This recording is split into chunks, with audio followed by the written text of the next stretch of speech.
Get 8 gigabytes of all-access power. To do it all. Plus only TikTok to scroll and share non-stop. Power, work, life, and more. With Smart Power all-access data now up to 90 days. Load now. No signal, no fun. If only you could switch in an instant. Oh wait, you can with the Smart eSIM. Backed up by nationwide coverage. Get your Smart eSIM now.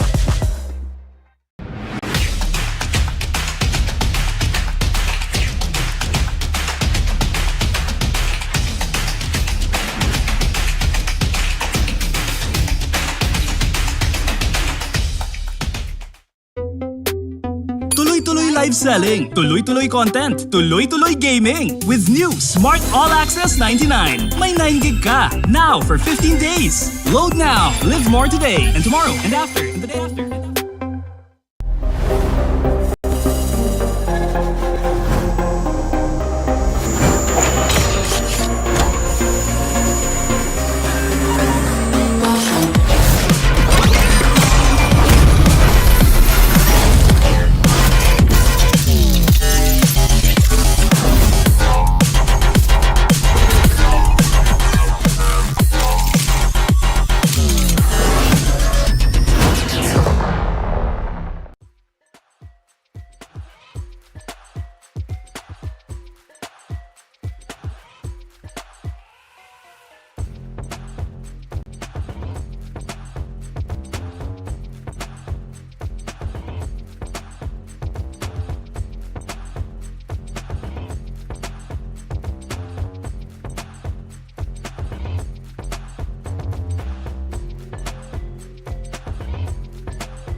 stars. Look at us to the top, no ifs, no buts. Winning any game, para to sa yan na yes.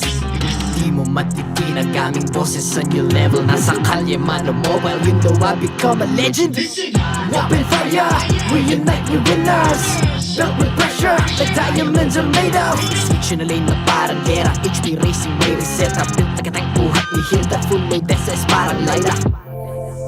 Susundan ko ang iyong bakas, kasama patas. Tagumpay natin to dahil tayo'y malakas. Para sa Pinas,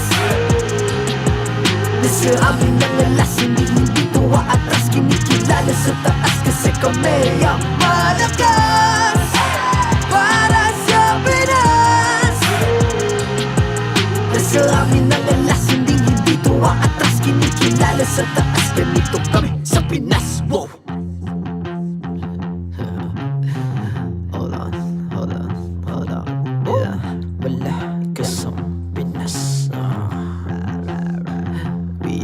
Laging MVP, no surrender, no retreat. Pag nagsama-sama, just imagine what we can achieve.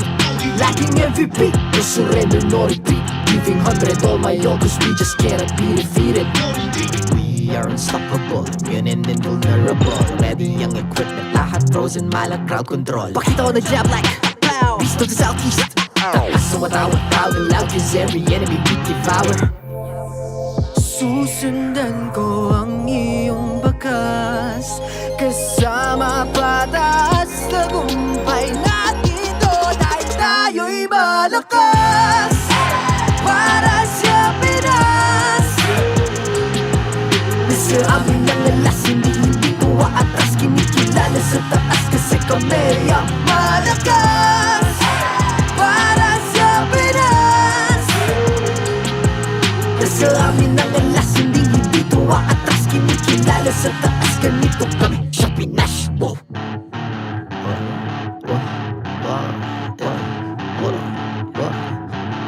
Malakas, Pilipinas, malakas. Kahit anong lane, we become the monsters. Malakas, Pilipinas, malakas. Face the golden sun, I'm repping for the 3 stars.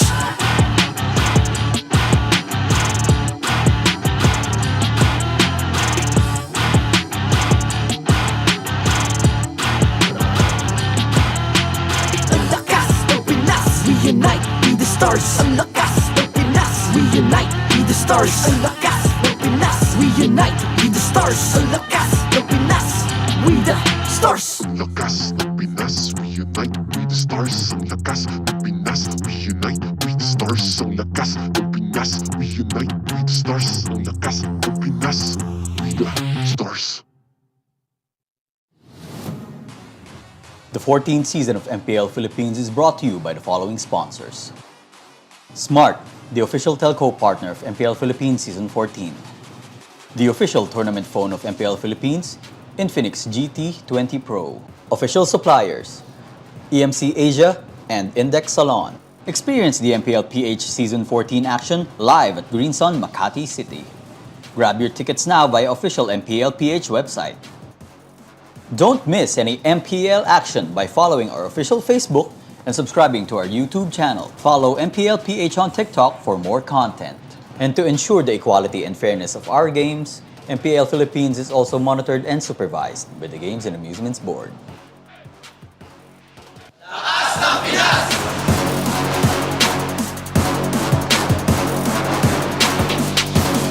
Lakas ng Pinas!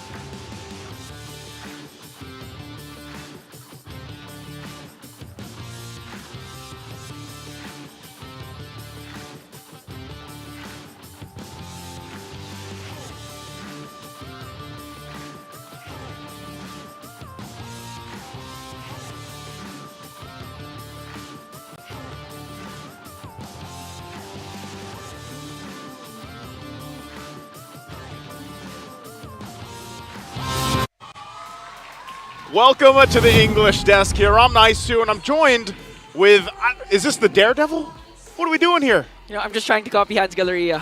I'm the Daredevil, but only I just got the blindness. That's it. All right. Well, you know what? I know you got your cane there too as well. But we are ready to bring you day number 2, guys. It's week 7.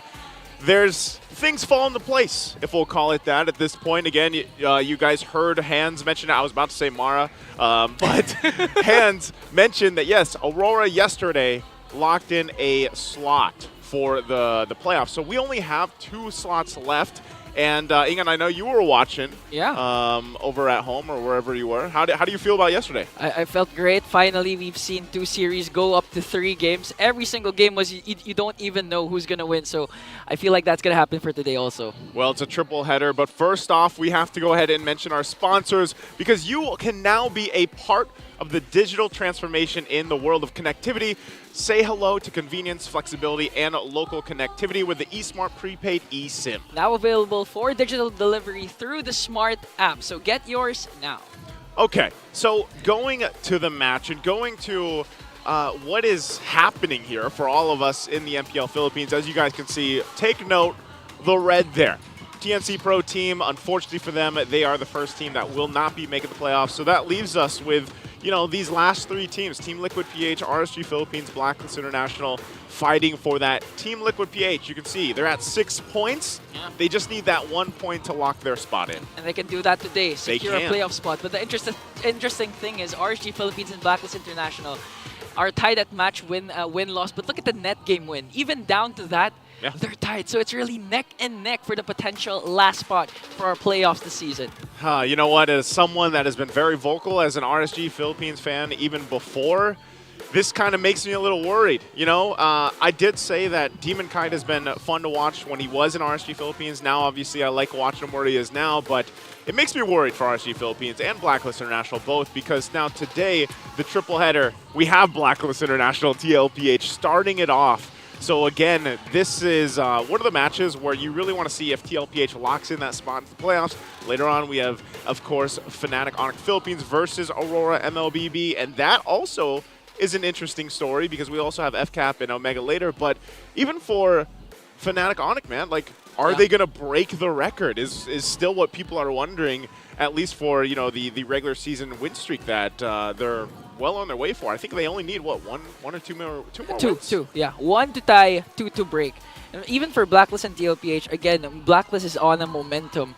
They have won against Falcons APBren with a 2-0 sweep and then went up against, was it RSG or Omega? I think it was RSG. RSG? Yeah, so you'll never know who's really on top coming into this game, who's the underdog. Because right now, I could safely say even Blacklist isn't the underdog coming in to our very first match against TLPH. Yeah, I would say TLPH themselves, and I know our panel will talk about this a little bit too, is, you know, they kind of went through a period of adjustment through the second half of the regular season, and I feel like now they've also found their form. So, like I said, let's let the experts talk about this and break it down for the first match of us as we throw it over to our panel. Yo, thank you so much to Naisu and Ingan there. Welcome here to the Infinix Game Tambayan. I'm Rockhart and this is Renmar. Let's try to break down stuff that's happening on site, live right here in Green Sun Studios in Makati. Green Sun Hotel, not studio. Anyway, it's been really fun, and of course, this tournament is brought to you by Infinix. Infinix GT20 Pro is the official tournament phone of the MPL Philippines Season 14. How are you today, my man? I'm good. I'm ready for an action-packed day. I feel like we're going to get a lot of messy team fights in the best way possible, and maybe even 9 games. That's what I'm hoping for. 9 games. I'm hoping for 9 games. We got 3 series today. Chantel and Brigid are in the house, so not surprised. I would not be surprised. You're right. And of course, we will be giving away a code at every match this week to celebrate the 8th anniversary of MLBB. It is, of course, time to join in, guys. Join in on the fun in our MLBB 8th birthday party. Of course, that's 8 rounds of giveaways for our lucky players. So that's up to 2,000 gifts in store for you today, guys. Everyone watching here is probably going to have a lot of fun. So make sure to join us here. Man, 8 years. Yeah, get that really sweet 8th anniversary Renmar skin, Akai skin that is available in-game. It's a great looking skin. It's a great looking skin. An Akai hopefully can still make a comeback at meta here. Obviously, maybe not as jungle, maybe more of a roamer. Yeah, I'm waiting for roamer, even the crazy You've been saying that last week, Yeah, right? I've been saying that for weeks now, man. Maybe even an EXP Akai. Don't call me crazy. There are people playing Tigreal in the EXP lane, and it's working. It can happen. So anything can happen here. Right now, we're in week 7, day number 1. And of course, you're going to have to check in on our teams here. For Team Liquid Philippines, it's really interesting how they're paralleling with MPL ID's Champions in Crisis kind of vibe. I get you, yeah. You know what I mean? I feel like, obviously, FNOP ID is a different story. I know you watched there a lot. What can you say about that? Oh, yeah. I mean, we touched on this yesterday with the defending champions of the 2 regions in a dangerous spot in terms of can they actually make it to the playoffs or not. But for Team Liquid Philippines today, they can shut that conversation up.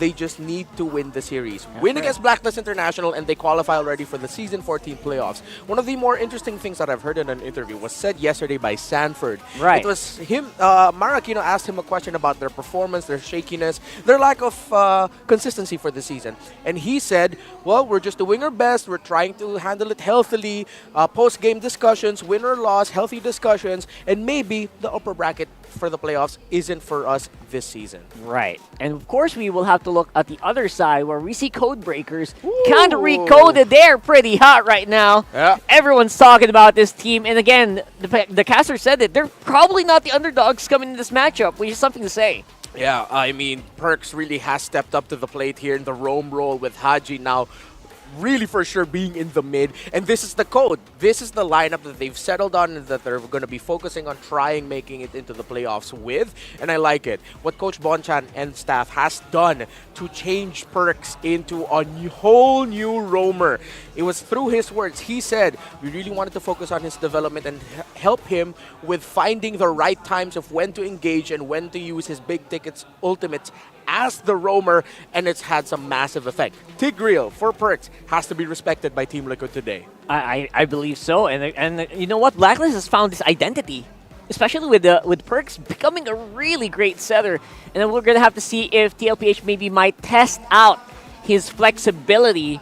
As we do see it in their previous matchup, it was a completely different story. Yeah, Game 1 MVP Benny Cutie, and I think that's one thing that these two teams have to consider. The picks of Benny Cutie and Oheb, with both of them having a respectable reliance towards the Nathan pickup in that lane. So that's one thing we have to look out for in the draft. Stats-wise, though, in their last matchup, of course, Team Liquid Philippines were definitely in the zone. Blacklist still hasn't found their identity just yet because, look, at that time, it was a Haji still on the roam. But with a new patch and new recipes discovered by teams now as we are on the 7th week, it's going to be interesting to see how these two teams will draft, especially now that we know that the Khalid is something that Blacklist has to watch out for in the hands of Sanford. Check out that Khalid, man. And I wonder if Blacklist kind of worried there, because if you can see Blacklist Lord rate advantage, man, despite the 0-2, they were 60% on Lord control. That's something to really note. That means that team fighting post-Lord and pre-Lord are actually pretty good for this team. Yeah, and that's what TLPH needs to respect. That's one of the things that they've had somewhat a little bit of a difficulty with. Very 50-50 are the chances that they take when it comes to the Lord fights, major objective fights. I love it. I love hearing the fans already getting roaring and ready. Started with the Liquid fans. Now the Blacklist fans are answering back. It's great. Yeah, and I can barely hear myself, by the way. They're so Me loud. too. I love it. So right now, obviously charging into this matchup, we mentioned it before already.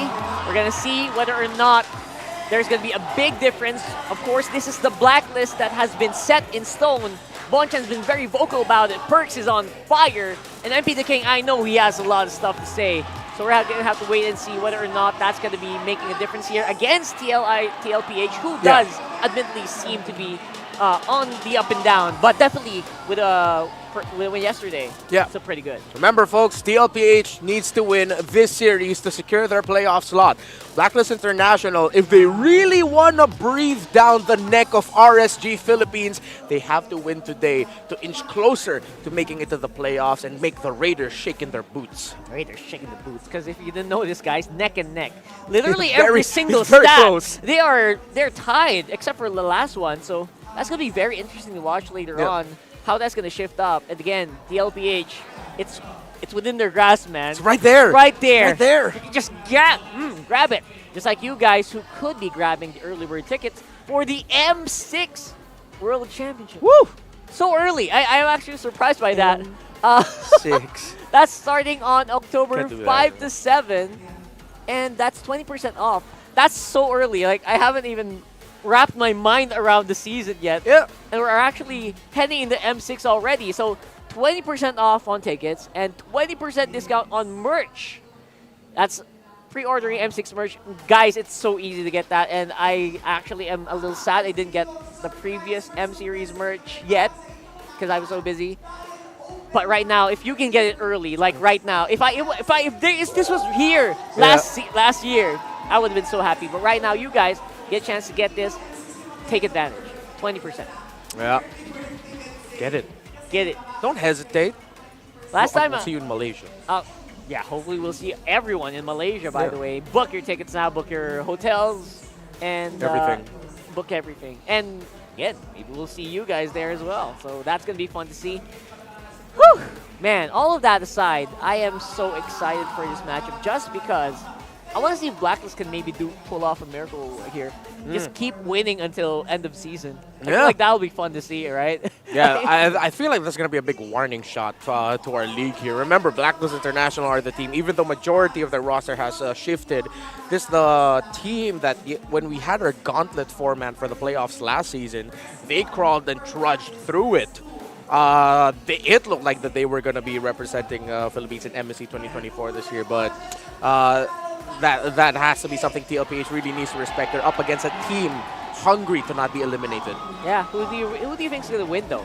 What about you guys? Who do you think's going to win? This Blacklist, are we going 3-0 right now for last 3 games? Or will TLPH lock in playoffs? It's very... You first? Oh, I think, I don't know what I predicted here. I predicted Blacklist here. Blacklist? Yeah, Okay. I believe I predict Blacklist here because I feel like that's all MP the King needed was a little bit of a confidence boost to get it going. What about you? Part of me is leaning towards TLPH for this one, though I do have that feeling in me that you're right. Pointing out MP the King, how he touched on perks. I personally wouldn't be surprised if TLPH gets swept here. Not to say, I wouldn't be surprised. That's how good Blacklist has been lately. But at the same time, if TLPH sweep Blacklist, I wouldn't be surprised either. But yeah, a part of me says that TLPH, they're hungry and they just want to head into the last weekend saying we're already playoff secured. So, yeah, TLPH. Yeah, aside from your votes, let us know in the comment section why you think either team is going to win. Because right now, even we're a little bit 50-50 on this one. So let us know. And that's why we're all very excited for this. I mean, despite some lock-ins happening yesterday, you know what? We still have one possible lock-in happening as well for the playoffs. So we all know who's coming in for the MPL Philippines Season 14 playoffs. It's so fun because later it's probably just a streak thing. Yeah. But again, it's always so fun to watch in these week 7 to week 8's last 2 weeks of the season just because these are the times where the teams feel a little bit looser. A bit more, some teams looser, some teams like really crunch time. So different teams have different modes. When it comes to this late. Yeah, Blacklist has a different mode for that. TLPH has a different mode for that. I don't know. That's why it makes this so interesting. As much as I say I wouldn't be surprised if we see sweeps, I just want to see 3 games. I want to see a full maxed out series. Right. Very close, but a part of me feels like these two teams are not gonna let go in terms of the early. They both want to be aggressive, and they're gonna be watching out for how the roamers conserve their abilities. Perks and JP have a huge weight on their shoulders today. Aside from that, obviously making a mark, right? Aside from that playoff spot, you're also going to have to wait for these teams to give a warning shot, right? Give a warning shot, like we mentioned earlier. Man, TLPH, always so fun. Give a warning shot to the other teams who are watching right now. Yeah. You know, it's your pregame before the playoff starts for some of these teams. So for TLPH specifically, since they do have a few more games, they could be a bit chilled in this one, or they could just crush Blacklist Dream and make sure it's easier for them if they do reach the playoffs after that. Yeah, it could be interesting to see how Carl TZ now getting fielded in after it was Zyda playing yesterday, helping TLPH secure their victory. Now, hopefully Cartes is feeling good. Because based off of what Zyda said, Zyda was the one who said, we're doing this for Carl, feel better, Carl, and he was able to do it. So now with Cartes coming back in, hopefully the young goat's feeling much better. Did we see him pass by earlier? Yeah. Oh, there he is. Yeah, there we got a spoiler. We got a spoiler. He passed by. I mean, we usually don't announce that, but we saw him pass by. So you guys saw him. The GOAT, the young GOAT is back in the house, but we'll see who else is on the other side. Still going to be the Blacklist we know and love. Let's see the teams as they walk into the MPL arena. Let's get the show started. Here's our marshals, Jeff, Chico, Pat, and JJ.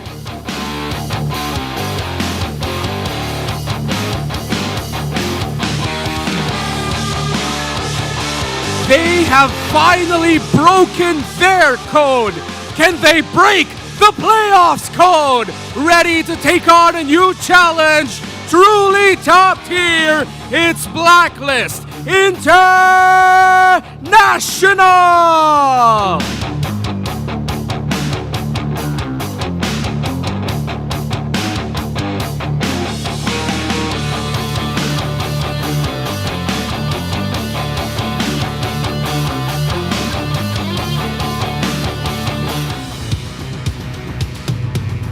Riding the momentum of yesterday's victory, just one more for the Cavalry. They are the champions of the Philippines, Team Liquid!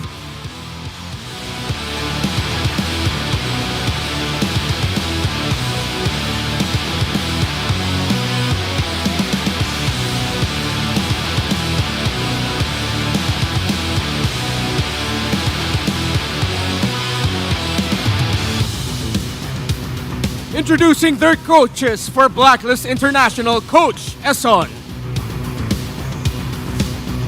For Team Liquid, it's Coach Saide.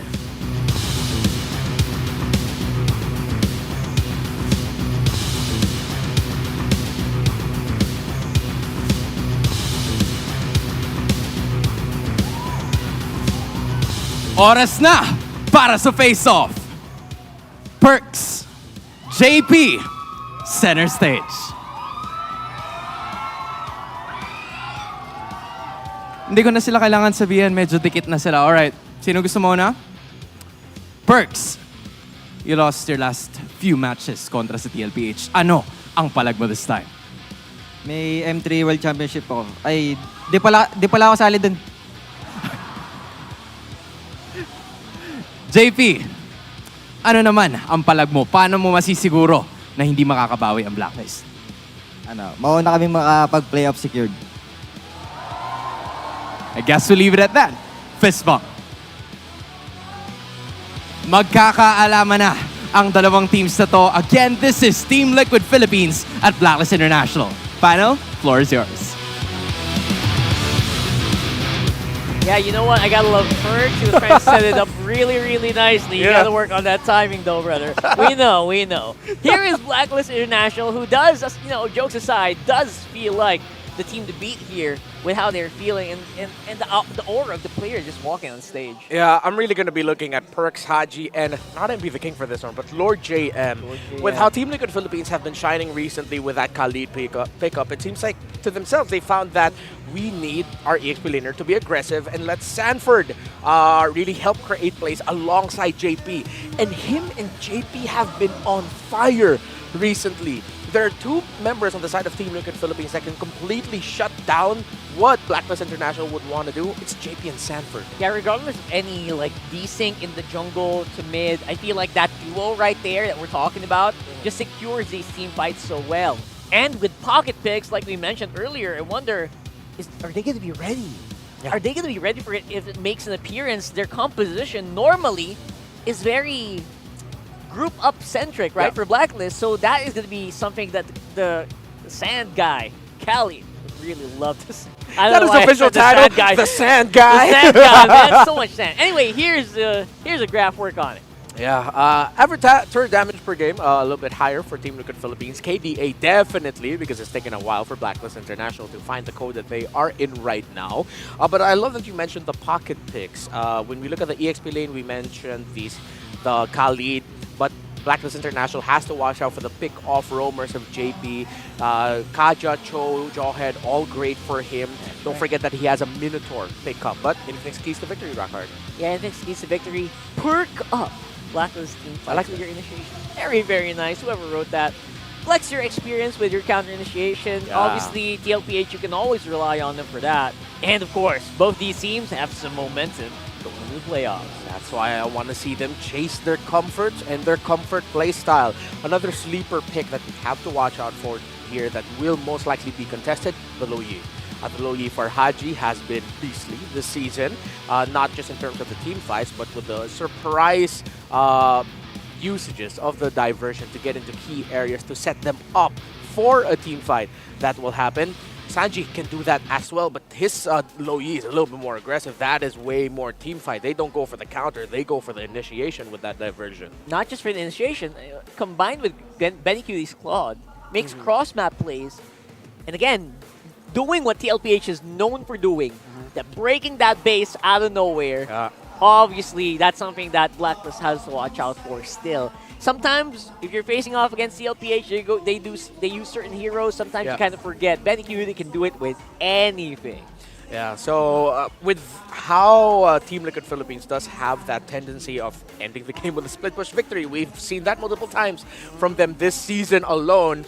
So that was a lot of pressure on the EXP laners, again, to create their own plays. When the EXP laner is creating their own plays, that means you have to put in resources, more resources into a team fight to cover to whatever the EXP laner will pick off. If it's not that, that means they're taking care of the side lanes really well.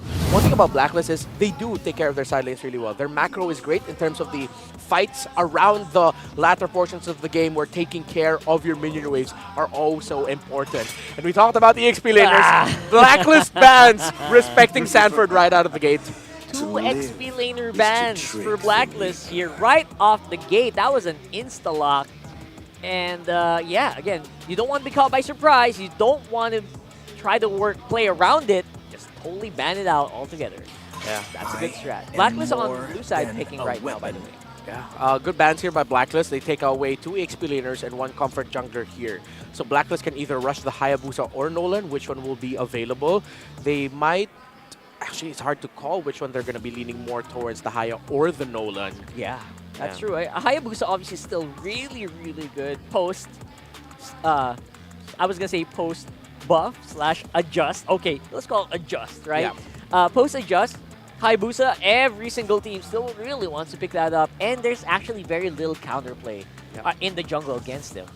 So let's see what TLPH will play into. They will probably not ban out an assassin here, unless they want to play into playing the Ling as an option. Let's see what they go for. Moskov. Take away the Moskov. That allows them to play the split push end. It's quite difficult to do that when you're up against Moskov with how well he takes care of it. But Blacklist, surprisingly enough, with the abundance of assassins available, they say, you know what, we don't need to rush it. We can just go ahead and pick up the Matilda. Something that we saw in Aurora versus TLPH. When Carl TZ played the Ling, Renegade shut him down with that Matilda pickup. That's right. And I wonder if they just took a book. And it's a pretty old playbook, right? For Blacklist International, that Matilda. I'm pretty sure there's like a text that's like in parchment paper right there with the plays of the Queen with Matilda. So I'm pretty sure all of that's been passed down for some reason. But then again, we're not gonna be seeing the perk setup. So that's something that's probably interesting to note. Hayabusa and the Lo Yi. 2 highlighted picks earlier. Yep. Remember, we got to see the long shadow play. I believe it was Blacklist International. The first one we saw it. Yeah. Haji diversion, quad shadow, so that when the diversion sends MP the King into the far lane, they can clear show, and then suddenly the Hayabusa goes back. So we get map control, and this is a TLPH comfort.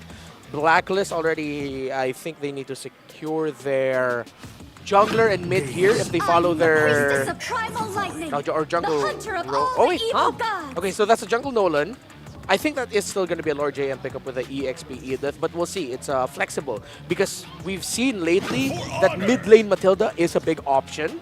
So now TLPH will pick up their roamer as well. Both teams, it looks like they've picked their roam mid and jungle, with them now vying for the EXP and gold laner matchup priority in the second phase. That's right. Of course, I believe this Edith, yeah, definitely 100% Lord JM because he's also had some pretty fun times with that. I mean, some losses, obviously we've highlighted that before, but also a lot of wins. But whoever that is probably can hit a lot, and maybe that's something that they can consider in the banning phase, but it does look really good.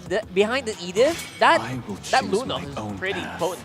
Yeah, good respect here by Blacklist International to take away the R-Lot of TLPH, while now TLPH are hammering down on the picks of Haji. First with the Vixana, let's see if they'll also take out the Aurora. That'll leave something along the lines of a Lilia or a Valentina. For Blacklist International, again, if this is actually a row Matilda and the Matilda doesn't go into the mid lane, which is a big option, but Blacklist hasn't shown it yet. Yeah, that's a possibility. Haji definitely very happy to do that before. And other teams actually do kind of just make it a bit of a soft mid roam combo, right? Yeah. And then just full support whoever is on the hyper carry role. Can make a lot of differences. Great ban on the show, to be honest. Yeah, they've respected the hell out of Sanford. 4 Sanford heroes gone from the map. And TLPH steals away the Nathan of Oheb. However, the Harith will be an available option for him right now. Harith, again, not going to be surprised by the Lunox. I would be more surprised by actual marksman here at this point. I don't know if Claude is going to be an option. Banned out. Oh, it's banned out. There you go. That was the 5th ban. So, yeah. Lunox, or will they even consider an Alice? Carry looks like the safest pickup if ever Sanford just ends up with like a Terizla and then you're up against a Terizla Tigreal frontline. But Magic is still an option for Oheb if he does want to go into the Lunox or the Alice either. Yeah. Valentina probably not the pick. And again, Magic is the way to go. Kagura and a carry. Okay. Kagura. Haji bringing back a Kag. Okay. Let's see. Built-in Purify already, so if ever you get caught out, strong counter burst. Very good. And there's a Gata for Sanford. Yeah. And Blacklist International read into TLPH picking up another beefier EXP laner. That's why they needed to go into the carry. Oh, this puts in a lot of pressure for... Actually more of Haji, right? I mean, Kagura is already very difficult to play around, or to play in this meta right now. Not to mention, you know, Gacha just making targets harder to hit, take down. Yeah.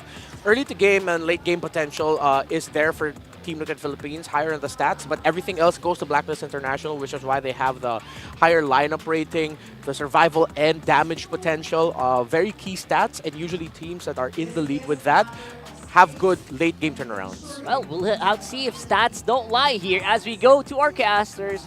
We got Naisu winning.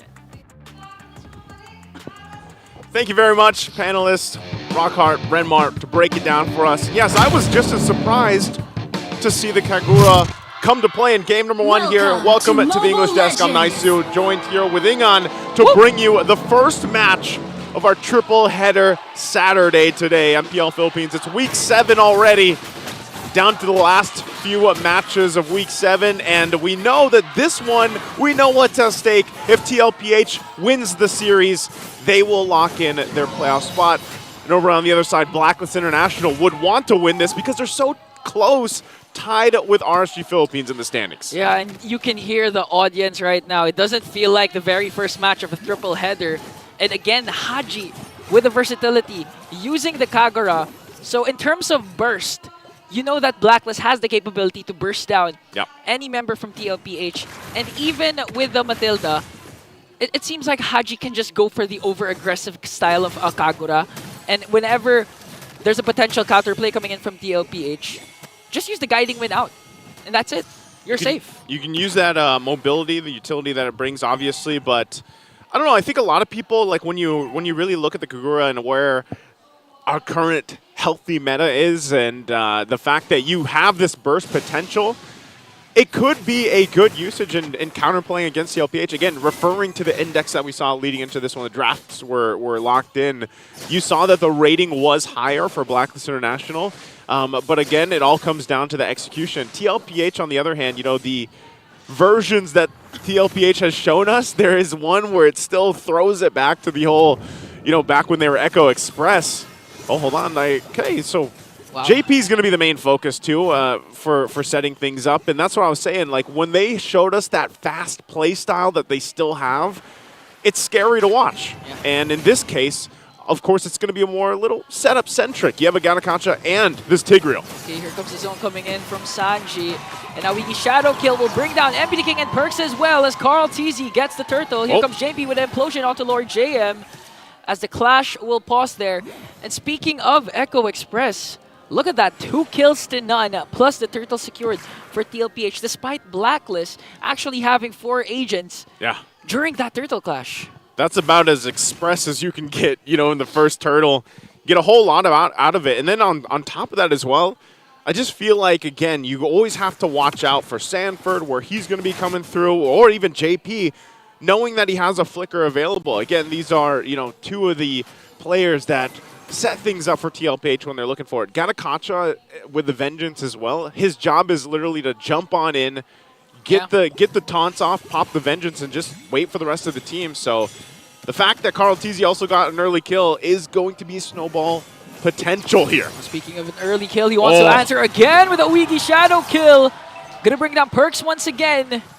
This is the aggression that you'd want from Carl TZ. Apart from the slow start that they have during the first week, this is a different kind of TLPH. You mentioned this even during week 6 that it seems like the Echo Express, the Stampede. What do you call that again? The Stampede? The Stampede. The cavalry? Yeah, the Stampede. Again, sticking to their identity. And I like that you brought up Gatot Kacha, because Sanford was the one who brought up the XP laners being the secondary roamers, being the front liners apart from the roam, so that the roam can be the setup person for their team. And it seems like that's what Sanford has in mind. Again, you mentioned the Vengeance with the Gatot Kacha.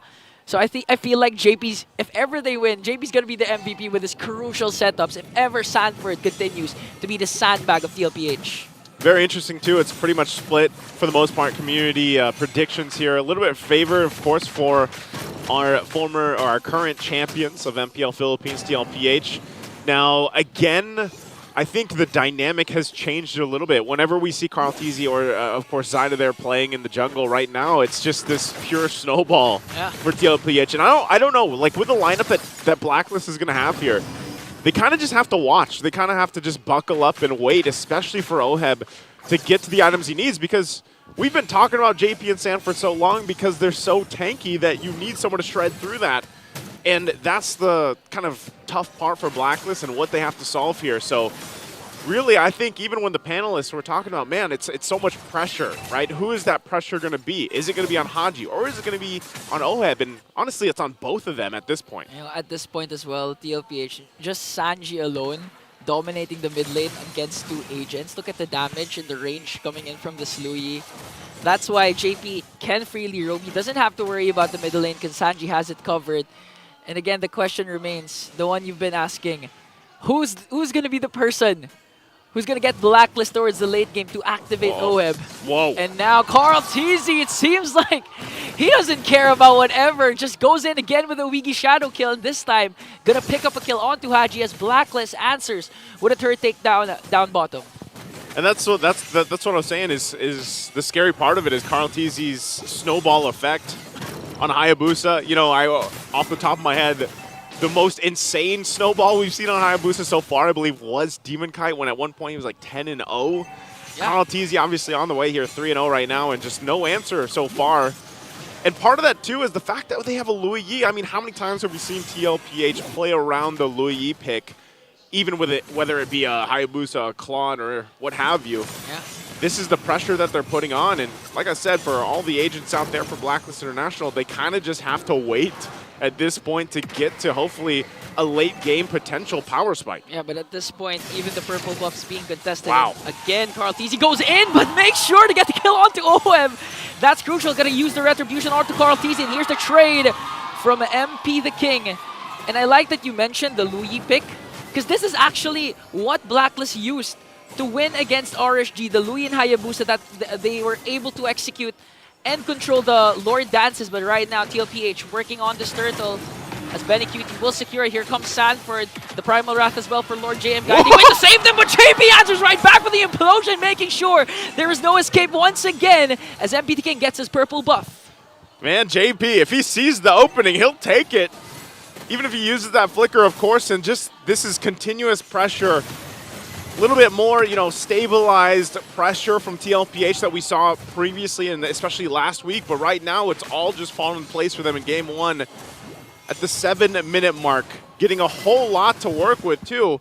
And this is where it gets a little, you know, confusing for Blacklist International because of the fact that once that map is opened up, especially we're talking about tier 1 turrets going down, it gets a little tougher to deal with, okay, where's the diversion going? Yeah. And that's what's been happening here time and time again.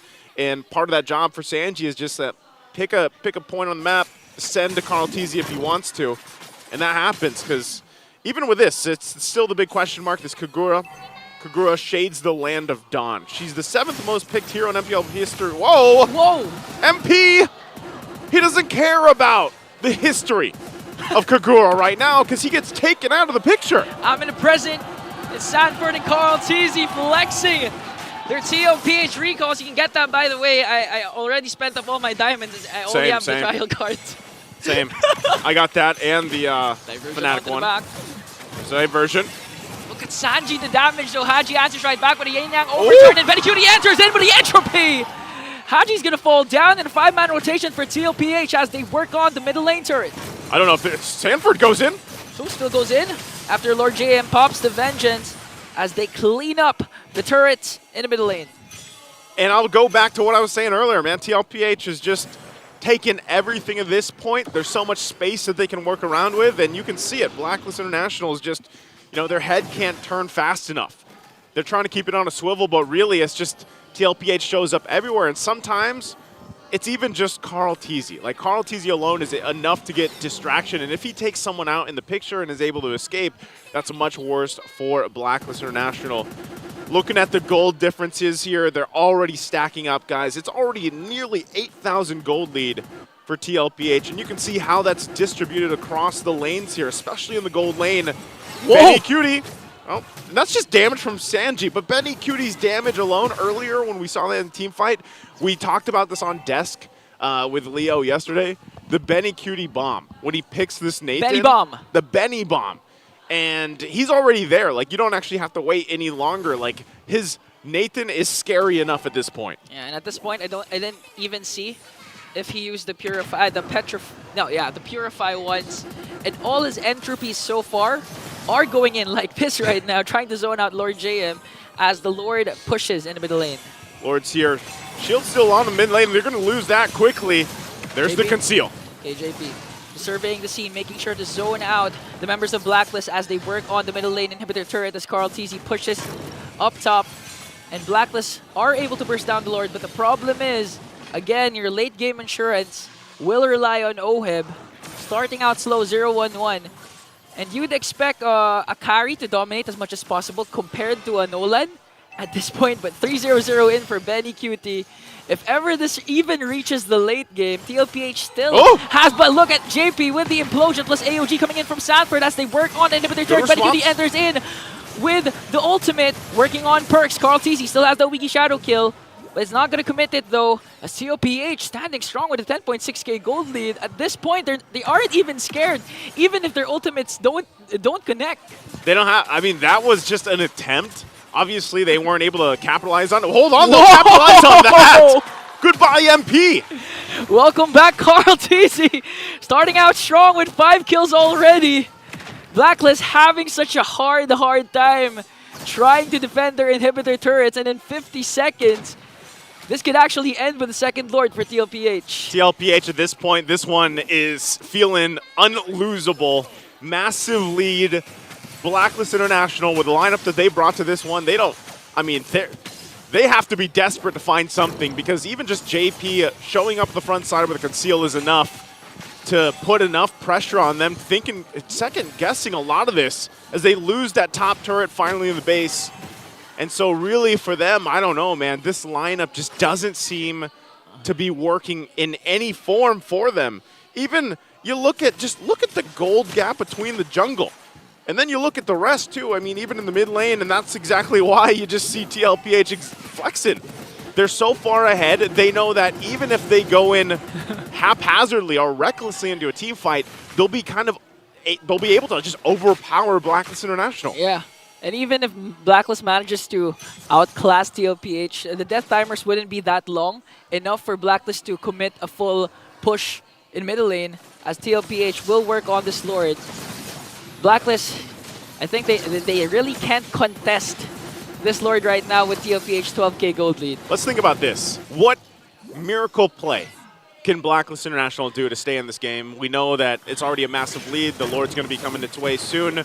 So for Blacklist, how do they pull this off? Number one, they avoid all the setups that we have seen TLPH do. That's between JP and Sanford. As long as they have the Purifies, there's a chance. They play around the mobility and utility that they have. But what is the scary part is Oheb and Haji, do they have enough damage profile to actually turn a team fight over? Because now we're talking about immortalities as well. Yeah. So there's a whole lot here that has to go wrong for TLPH and has to go right for Blacklist International as they wait for this Lord to come through that mid lane. Oheb already taking the focus. Sanford there enough to bring him to half health. Here comes JP with the implosion. Gonna catch Lord. JM Sanford goes in with the AOG. Carl Teasy works on the backline. They still have the Lord. That's 2 members down for Blacklist and TLPH. Very, very clean game 1 win against Blacklist. Very decisive game 1 for TLPH. Again, looking to lock in the spot for playoffs, and if they play like that, they continue to do that, they're going to be well on their way to accomplishing that, because man, did that look rough for Blacklist International. I didn't see a moment in there really where they had much going for them. So I know our panelists Rockhart and Renmar will have more to break down and say about this, because I really want to know what they thought about game 1. Well, I think we kind of mirror exactly what Naisu mentioned earlier. This lineup for Blacklist is just not working in any way, shape, or form. I do not see anything shining here for Blacklist. Yeah, man, Hayabusa, Carl Teasy was fever hot with how he played that. The aggression at the right time. The MVP, 6-1-1. I mean, we got to point out the plays that he did. Carl Teasy found Perk slow under the first tower in mid and got the pick off after the first turtle, like around 30 seconds after the first turtle. Blacklist International were able to secure that turtle as well because they got to pressure MP with a great deep cut EXP lane bot by Sanford and Sanji. And then at 6 minutes, Carl Teasy found a solo kill on Oheb in the orange side jungle because Oheb decided to switch lanes early to try and gather up a little bit more farm for himself because the Nathan was able to outplay him in the lane. And in 7 minutes, there was a 2-level gap between Benny and Oheb. That already showed that TLPH has won the game in 7 minutes. That's right. When I saw them walking into the base in the broken inhibitor at 9, I said, you know what? We got to get ready. We got to get prepped. We got to get back on the panel. Because right now, it does feel like, you know, that those last 2 picks could have been a little bit adjusted. The Calibra here was a little soft. They were barely hitting. They were barely scratching JP and Sanford. And Sanji was just nowhere to be found. And good luck getting your hands on the Hayabusa, right? Yeah. I mean, everything else just pointed to Blacklist just not having a fun early game. Barely doable mid game. And in the late game, they're going to get outranged as well with the Natan against the carry. Yeah, I tried to build up Perks and Blacklist International picking up the Matilda as their priority right away, but then with TLPH securing the Hayabusa and Loyi, yeah, Blacklist International need to recalibrate their priorities on the blue side if ever they can end up in the blue side again.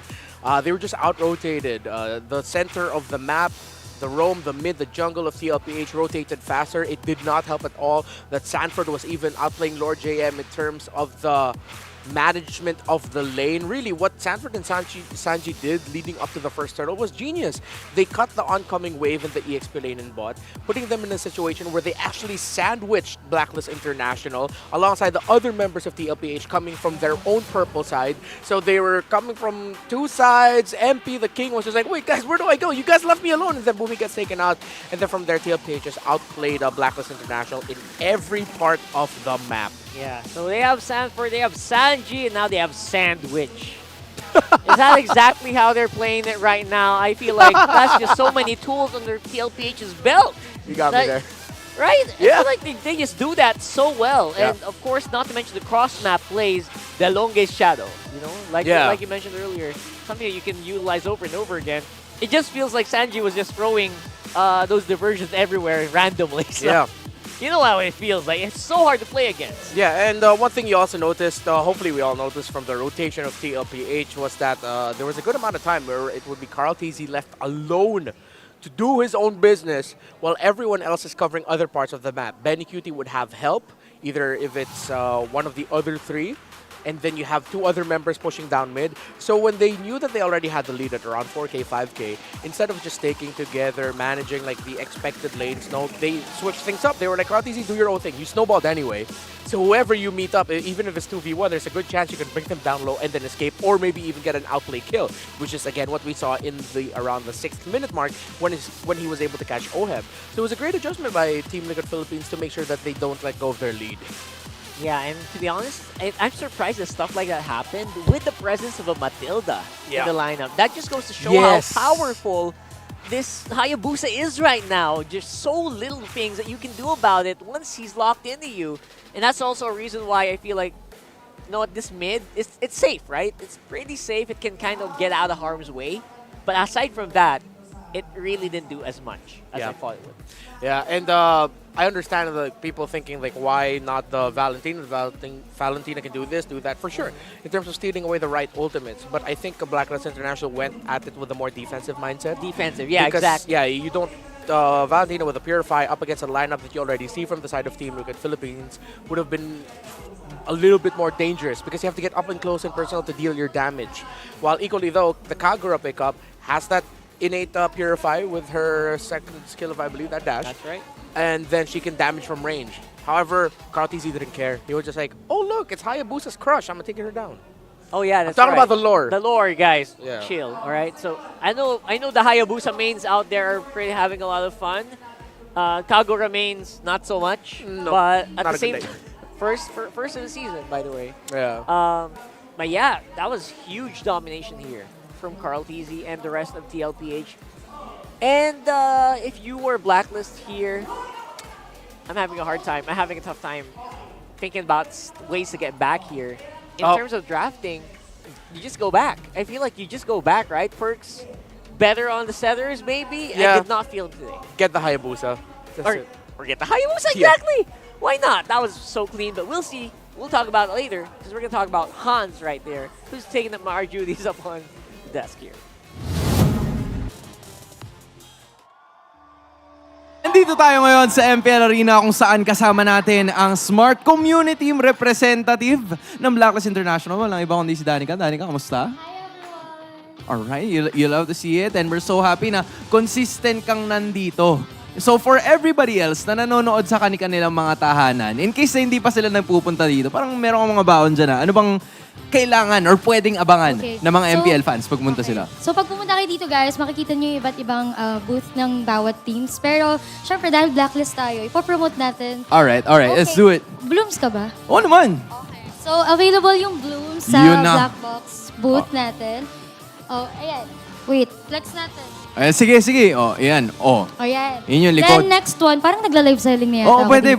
Oh, sige, kunin ko na para ano. Only 1,249. 1,249. 49, okay. Okay, ito yung makukuha mo. Okay, sige. Blooms. And then ito naman jacket natin is the S14 jacket ng Blacklist. Ay, yun yung suot nila whenever they go inside. Yeah. For only 3,495. 3,495. Okay, so pwede na yung maging agent Agent Bloom ba? Agent Bloom. Agent Bloom. Yung tawag. Okay. Yeah. Okay, mabuti na. So just in case guys, na mapadpad kayo dito at mapanood nyo yung mga rest of the games, pwede nyo makuha yung jacket. And of course, the Bloom jersey ng Blacklist International. Hindi lang yon. Kung paano naman pag hindi ka na makakapunta dito? Or like hindi pwede, meron bang groups? Paano ba masusuportahan ng Blacklist International ng mga agents? Yeah. Actually, sa October 6, meron tayong watch party sa Bellagio Square, Tomas Morato, for the Blacklist versus Aurora na match. So, yan. Sa lahat ng agents na gustong na hindi makakapunta dito sa venue, pwede kayo magpunta sa watch party doon. Okay, so para magkalinawan lang, October 6, Yes. Bellagio Square, Tomas Morato. Para sa mga lalaban, hindi pala kayo lalaban. Uy. Para sa mga manonood Yeah, ng laban ng Blacklist at ng Aurora. And I'm sure that everything has been, done and dusted para sa side ng Blacklist International. In fact, ito nga yata yung sobrang intense na season para sa Yes. kanila. So, anong message mo sa lahat ng agents and of course to the players of Blacklist? Message to all the agents, lalo na yung mga nandito. Thank you for always supporting the team, and sa mga players naman, good luck today and sa mga susunod na matches natin. And we're gonna see Blacklist International again to go up against Team Liquid Philippines. Danica, maraming salamat. Thank We're gonna you. throw it back to our panel. Panel, floor is yours. I love that you can barely see any mark of, like downness. Yeah. Not the right term. Any mark of downness here with the agents. They feel like they can still come back here. And to be honest, they probably can. Yeah. With the right mix and probably with a few tweaks here and there. Getting the Hayabusa. And getting... Sorry, I'm going to keep repeating that. Come on, man. Matilda over the Haya. Why? Just get the Hayabusa, right? I feel like that's the great one. And put perks back on the Tigreal. Everyone loves that. Yeah. And deny it from JP. That's number 2. So right now, we're going to our next one. And before, again, we're itching to talk about this next draft here. But, again, before that, we are going to look for the index along a bit. And I wonder if there's anyone who looks like Hayabusa. There could be. I've seen a couple of dudes with anime hair come up into the arena like the past few weeks. Because there was a ninja, a literal ninja. Yeah, there was a character from Naruto, right? Yeah, there was a literal ninja here, I think 2 weeks ago. And apparently they already found him. Right there. Oh, not yet. All right. I thought that was it. Do they still get like really big bags? Yeah, they get prizes. They still do, right? I don't know if they did that. Why are you hiding? There is no... You should not hide. Yeah, remove that. There you go with the OG Echo Oh, she's Jackson. confident. She flipped her hair. Yeah, with a hair flip. She flipped her hair, yo. There we go. Give her the bag. Give her the bag. Give the bag. Oh, no. She's fighting. She's fighting back. She's fighting back. We got some people. People are happy today, huh? All right. Who's next? Who's next? You're covering, and then you're gonna... Always love that suspense factor, don't you? And there you go. Oh, congratulations. The suspense factor won it, and I think that is on the Blacklist side of things. With OHEB right there. Oh, we're not done? Oh, we're not. I thought we're done. Yeah. There you go. So Blacklist agents, they are still in very high spirits. So that means they probably know something that we don't. Maybe just, Or they're just vibing. Just vibing. You're just vibing. Like, Having what a are fun you time. gonna do, man? Like, be sad. It's like, oh no, our team is losing. Having a fun time. I feel like we're just having a fun time. Just vibe. MPL Arena's always a vibe. That's right. I feel like there's so many things that happen in MPL Arena. Yeah. And that just adds to it. It's not always about the game, right, guys? It's not always about the game. It's always also about the people that you enjoy it with. Wow. Yeah. So I wonder, I hope you guys, I don't know who you're watching with. Do you usually watch alone? Do you watch with your loved ones? Do you watch with your... Do you have loved ones? Wow. Wait, was that... I mean, wow. Never mind. Sorry about that, folks. Or do you watch with your friends or your classmates? Let us know. Comment section. I'm going to read some of that later. So, did you guys see the Kailin Alcantara battle emote? Have you guys seen that? She's a very, very popular actress here in the Philippines. Apparently, and there's a they're mini-series now. She has her emote. Yo, that emote! You gotta do the wink! That emote is fierce. It moves. I think I want to get that. This is pretty... That is sassy. That I will actually do that. I like that. Kylie, you gotta do the wink. You gotta do the wink. Is that actually Kylie? It really looks... Oh wait, no, I think that's someone else. I mean, it's... Oh, no, it's not. He's getting it on the spot. That's right. It's like, it's There Carlene! you Oh, wait, no, it's go. not Carlene. It's not Carlene. All you had to do was wink and you got it. Apparently, that's all it takes. And that is with the Miss Legends track that they've been playing. Again, if you haven't seen it on the socials, MLBB Philippines Facebook, and I believe it might be on IG as well. Yeah, we have a Check drop. it out. That's pretty fun. They have drama reels series. of that. I saw it on the reels. Oh, like they spliced it up like to promote Yeah, it and sometimes stuff? they do splice it up a little bit as well. Pretty Check it fun. out. I should Check it watch out. that. And again, that spicy battle emote, it's like question mark all over. Like, what are you doing, bro? What are you doing? That you can Plus, do that. plus you winking at your opponent, sort of like a nice try type of deal. I like it. Aside from like a horse, punching. I think that's a secret now. That's a combo. So you combo it, you flex as the horse, and then as you're walking away, you bring up the battle emote of Kylene. Oh, the fadeaway. Yeah. I like it. I like the fadeaway. I will do that. I don't know how much. That way you get protein and carbs, Thanks. That's a nice combo. I don't know what else. That's how the Filipinos do it. Like protein on the carbs on the middle, protein on the side. No, I don't do that. What we do is carbs on carbs, bro. Oh, really? We Carbs eat on rice carbs. with spaghetti, rice with brand of Canton. That's all the Filipinos do, honestly. Yeah. Right? It's always just rice in the middle, and maybe carbs again, and Yeah. then some protein later on in the day. Now, what protein? We have rice and noodle. Noodles. Oh, yo.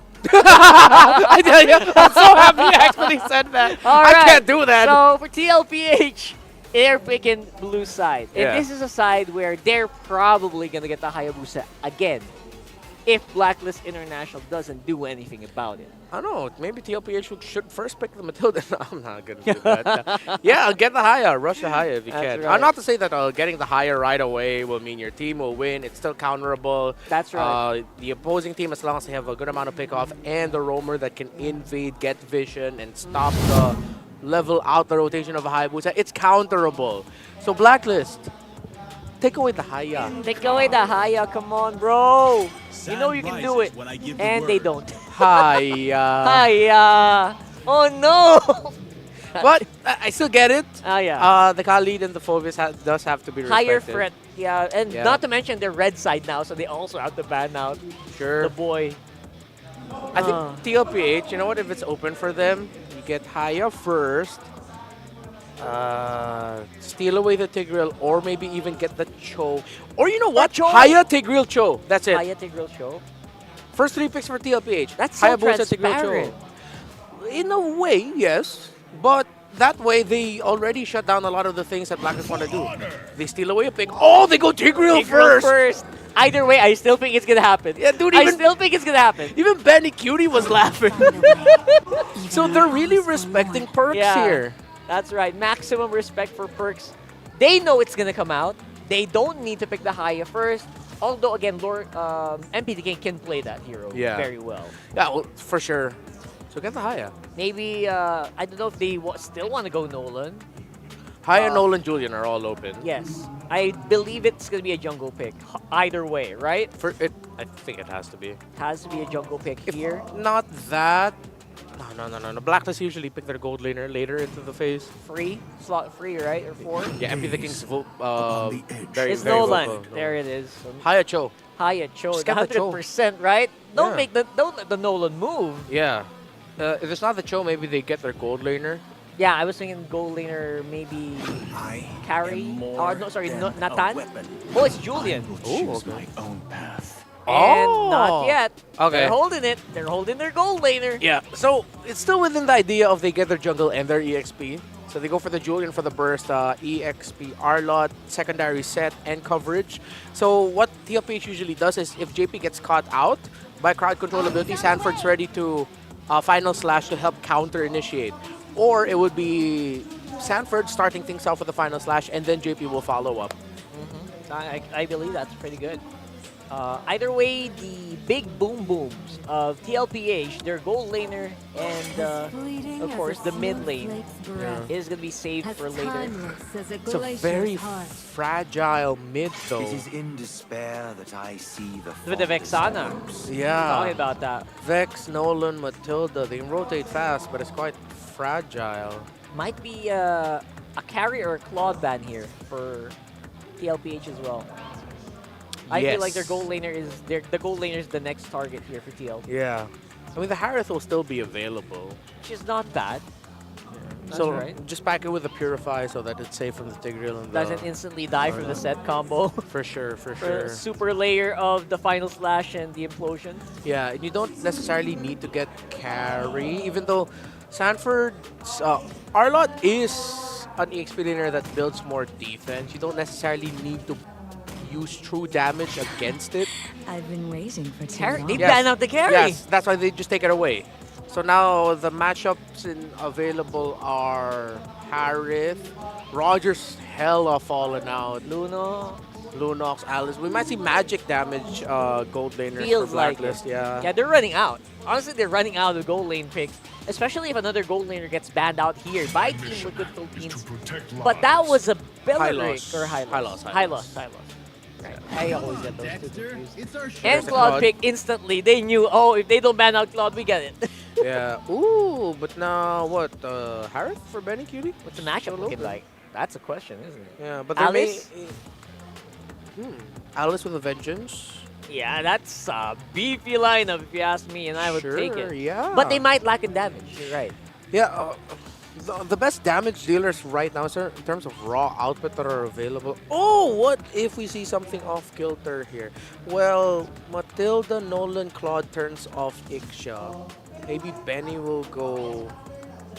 Well, they might even consider Melissa. Or what if they throw it back to yesterday, pick up the 1-1 again? 1-1. That's pretty good for the matchup. That survives. But that sounds like it's a 1-1. Hey! That's always going to be on Benny Cutie's mind, isn't it? Yeah. I mean, probably sees it at home. Yeah. I mean... If you guys don't know, Benny's kid's nickname is 1-1. Yeah. He named his daughter, the nickname of his daughter is the name of his favorite hero in MLBB. Exactly. So, Benny Cutie, me and Midnight, alongside Antinara yesterday, we just kept praising Benny Cutie. Like, he's a great gold laner to watch because, damn, the positioning's so good. His 1-1 died only once yesterday, if I'm not mistaken, during the game it was played, and it was hard to catch. After that, it was like, oh, wow, they could not get to Benny Cutie's 1-1. Yeah. Either way, the 1-1's still quite good, despite a lot of changes, not just in the hero, but also in itemization since last time the actual was picked up. So I don't blame him getting up. And there's the Charizla. All right. So this time does feel like a more sturdy result compared to the Edith of previous game, which I thought they were actually going to pick right here. Yeah. They go for Charizla instead. That's pretty clean. And now there's a defined front line and back line for Blacklist, and a Claude that can kind of dive in and out. Yeah, and the lineup rating does not look good for Blacklist International. Almost all of the stats lean towards TLPH. Survival potential very close down to mid. The early to mid game potential, though, for Blacklist is what's there. With the Matilda, Nolan, and Vexana, if you think about how well they can damage and rotate, yes. But if you take in the picks of TLPH, Blacklist International's early might be difficult to achieve.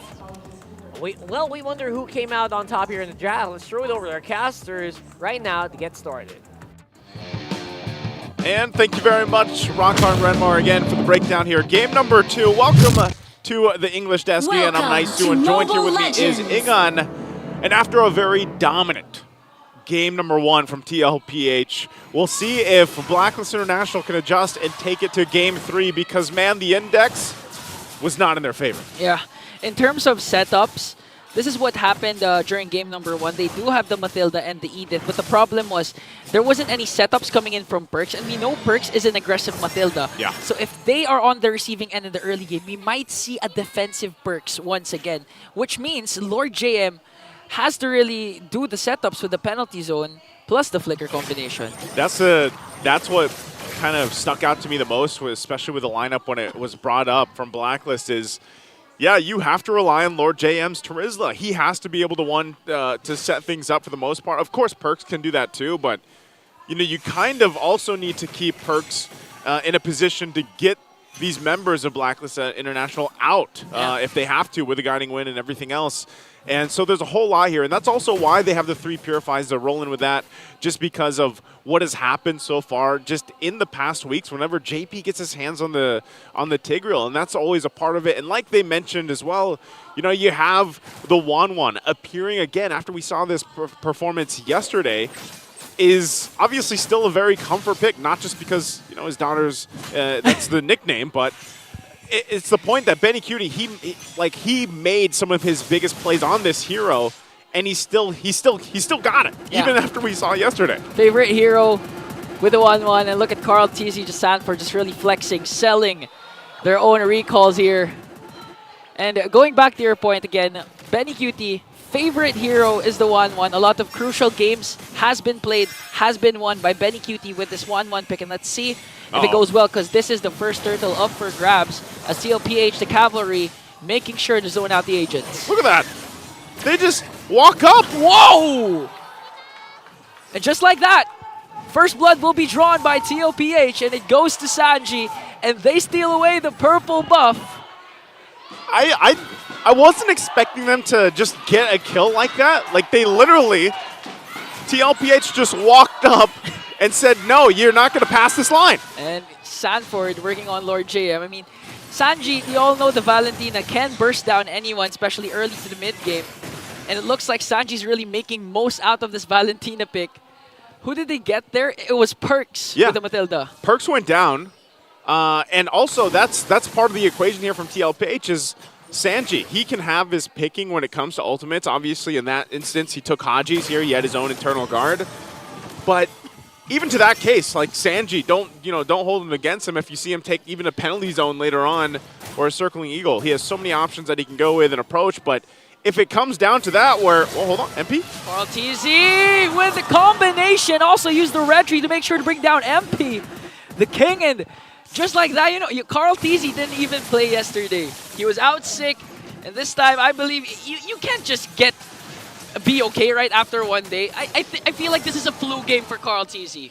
Oh, you can see this already. He's building up here. And the lead that he's going to have on MP the King, it's nearly on the same path here. Lockdown.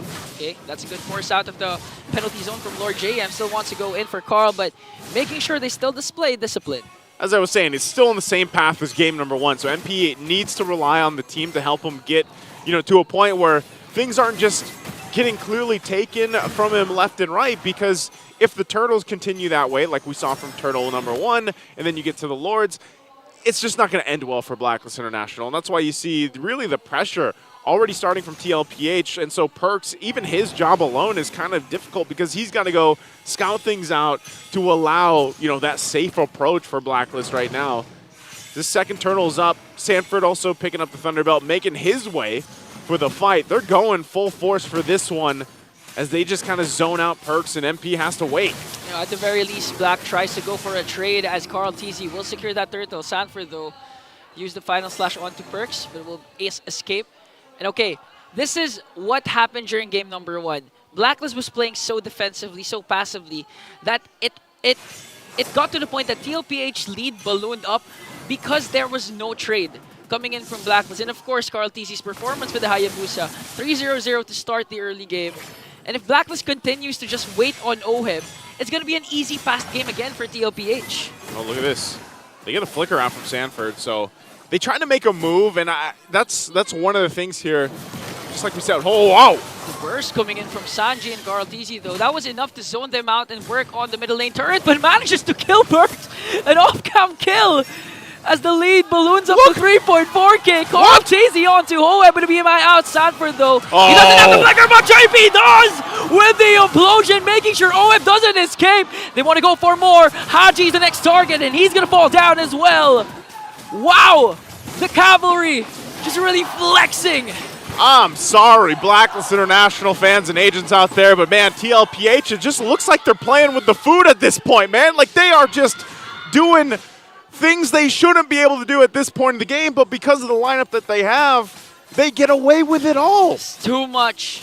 Really too much. And this is to mention that Blacklist has 3 Purifies, but JP manages to catch them still. And this is what you get when you have overloaded crowd control, when you have a secondary roamer who also can set up. And in this case, they also have the luxury of having Sanji with the Valentina. Eventually can get the penalty zone from Lord JM, but usually opts to get the Eternal Guard from Haji. So in terms of burst, in terms of setups, TLPH, it's just too much. And you're right. Yeah. They're just playing with their food right now, stalking their prey, playing with their food. Look at Benny Cutie forcing the blazing duet from Oheb as he manages to escape. But just like that, it's hard to stack up a crossbow of Tang onto a Claude because of the mobility. Benny Cutie doesn't care. He can do whatever he wants. And speaking of whatever they want to go for Lord JM. JP pops his implosion though, as Lord JM has to walk away there. Up against 3, Carl Teasy works on the turret up top. Sanji even getting the blazing I said it earlier. I was like, I wouldn't hold it against Sanji taking whatever ultimate he wants. I named 3, but I didn't name Oheb's. I didn't name the blazing duet. He took that, though. Conceal JP, though, doesn't have the implosion yet, but he does have the Sacred Hammer, and now the slash coming in from Sanford to get Lord JM. The guiding went out, MPT King soaking up the damage, as Sanford stays alive, and Benny Cutie works on the middle lane turret. And nice, so this is what you're saying. At this point, TLPH can get away with anything. Yeah. And literally. So for Blacklist, when you really want to, if you're looking for some sign of hope for them in this game too, with things, I mean, we're talking almost 9,000 gold difference under 8 minutes. And that is a full-on force snowball. Like, you are just going downhill at this point. So for Blacklist, if they want to somehow, some way turn this around, they have to punish TLPH when TLPH is just, taking chances at this point because of how far ahead they are. And that's, honestly, for Blacklist to get back into the game, that's what it has to be. If they continue to wait, you're kind of just holding on. You're holding on to the door at this point because TLPH going full force as they now take out tier 2s. And they're just going to zone in and on these base turrets even without a Lord. Okay, they're going to pop the energy shields, the holy shields of Blacklist inhibited turrets even before the first Lord, as you mentioned. Again, still, TLPH needs to do this flawlessly in order to end the game right away. Because again, the stakes are high for TLPH as they flex once again their recalls. They're out there. Get yours now. That's my second favorite right there, the Lightning. What's your first? Oh, the Lightning from Fnatic. This is my first. Look at that. Flex like that. Flex your biceps as well. TLPH, they deserve to flex like that. Again, but the stakes are high for them. This is the playoff securing matchup game for TLPH. Yeah, TLPH, they know, again, what's at stake here, even for Blacklist International, but right now they have to focus on just a base defense. A massive lead and a deficit for them to work against as they get kind of buckled in for a push from TLPH. And at this point, I don't think they are where they need to be. I know we have talked about Claude after, this patch that went through where he comes online a little bit faster, but just look at the disparity, between even the items, between the gold laners alone. Benny Cutie picking up a Wind of Nature, so now that risk factor of let's just force it into the base and end this thing just went skyrocketed high. At this point, you can see it already too. Sanji just enough to kind of force them back as they wait for the Lord to come in here. So for Blacklist, what do they need to happen? Lord JM has to get a penalty zone. He's most likely just going to get taken out. But there's Sanford. He'll miss. Sanford. Okay, Lord JM goes in. Counterattack coming in from Blacklist as Oheb bursts down with the blazing duet. But Lord JM still falls down as they work on the Lord here. They're going to save their inhibitor turret, but here comes Perks with the circling eagle. MP the King trying to go, but look at the answer from JP. Just manages to catch MP the King, and with a final slash from Sanford, giving Carl Teasy a killing spree. Oh, man, that's exactly what I was saying. That might have been their moment, but oh, no. Oh, he's not even done. The young goat has minions. They're going to try and work on the crystal here as Carl Teasy goes out. And just feels like Carl Teasy is reborn. He's reborn? 4-0-4. This isn't what we saw during the first half of the season from Carl Teasy. Man, his prime just keeps getting better and better as he works on Lord JM 1v1. Works on the middle lane inhibitor turret here, and they're going to take it down. Blacklist going to have to fight for their lives, for their playoff life. They're not going to get eliminated, though. But again, as much as possible, you really want to get the win. They have to. Again, at this point, though, man, it's what happened in the last team fight is what I was saying. You know, that would have been the best case scenario for them, and it was unfortunate because even when that re-engage came through from MP the King, he just got caught by JP. So, you know, those things, the boxes were being checked, but because of just how far behind they are economically, it's, you know, they weren't able to actually capitalize on it. So now so yeah, this is what you have to deal with now. In a typical Liquid Stampede style, the one-man line flexing all the recalls. What a sight to see, and we can hear Greenstone Hotel losing their minds. I don't know, man. That's at that point. That's fine. They're getting in formation. Different formation this time, as Daddy JV is leading the pack with a 14.1k gold lead. Again, nice to. We're gonna go back to your point. At this point, they can literally get away with anything. Man, that's like the 5 dudes in your gym, wherever you are, just standing in front of the mirror, flexing together, and you're like, guys, can I please get to the dumbbell rack? Man, you have to be honest, nice to. You're one of those guys. I'm not.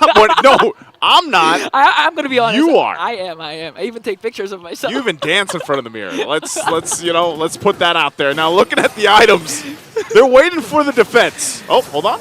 Okay, they're gonna force Sanji back. Okay, they want to go for Sanji. Sanji has to walk away. He did get the Circling Eagle from Perks here, as TLPH works on the purple buff of Blacklist. At this point, I mean, you'd expect MP the King to dominate using the Snowland.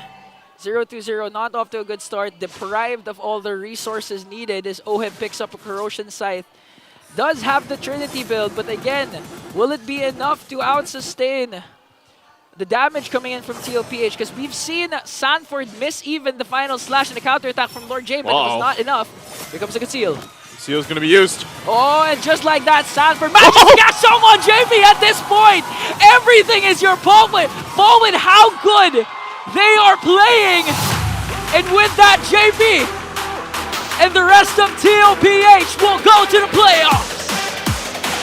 In a dominant fashion once again, game number 2. Even more so than game 1. TLPH does it again, and yes, they will lock in that spot for the playoffs to go and, of course, defend their title. Man, they're looking primed and ready for it. That was, I think that was almost a 17,000 gold lead. It had to be about 16 for sure. But man, what a, I don't know about the Carl T's being reborn here, but I'll tell you what, the team as a whole has really come together in this second half of the regular season.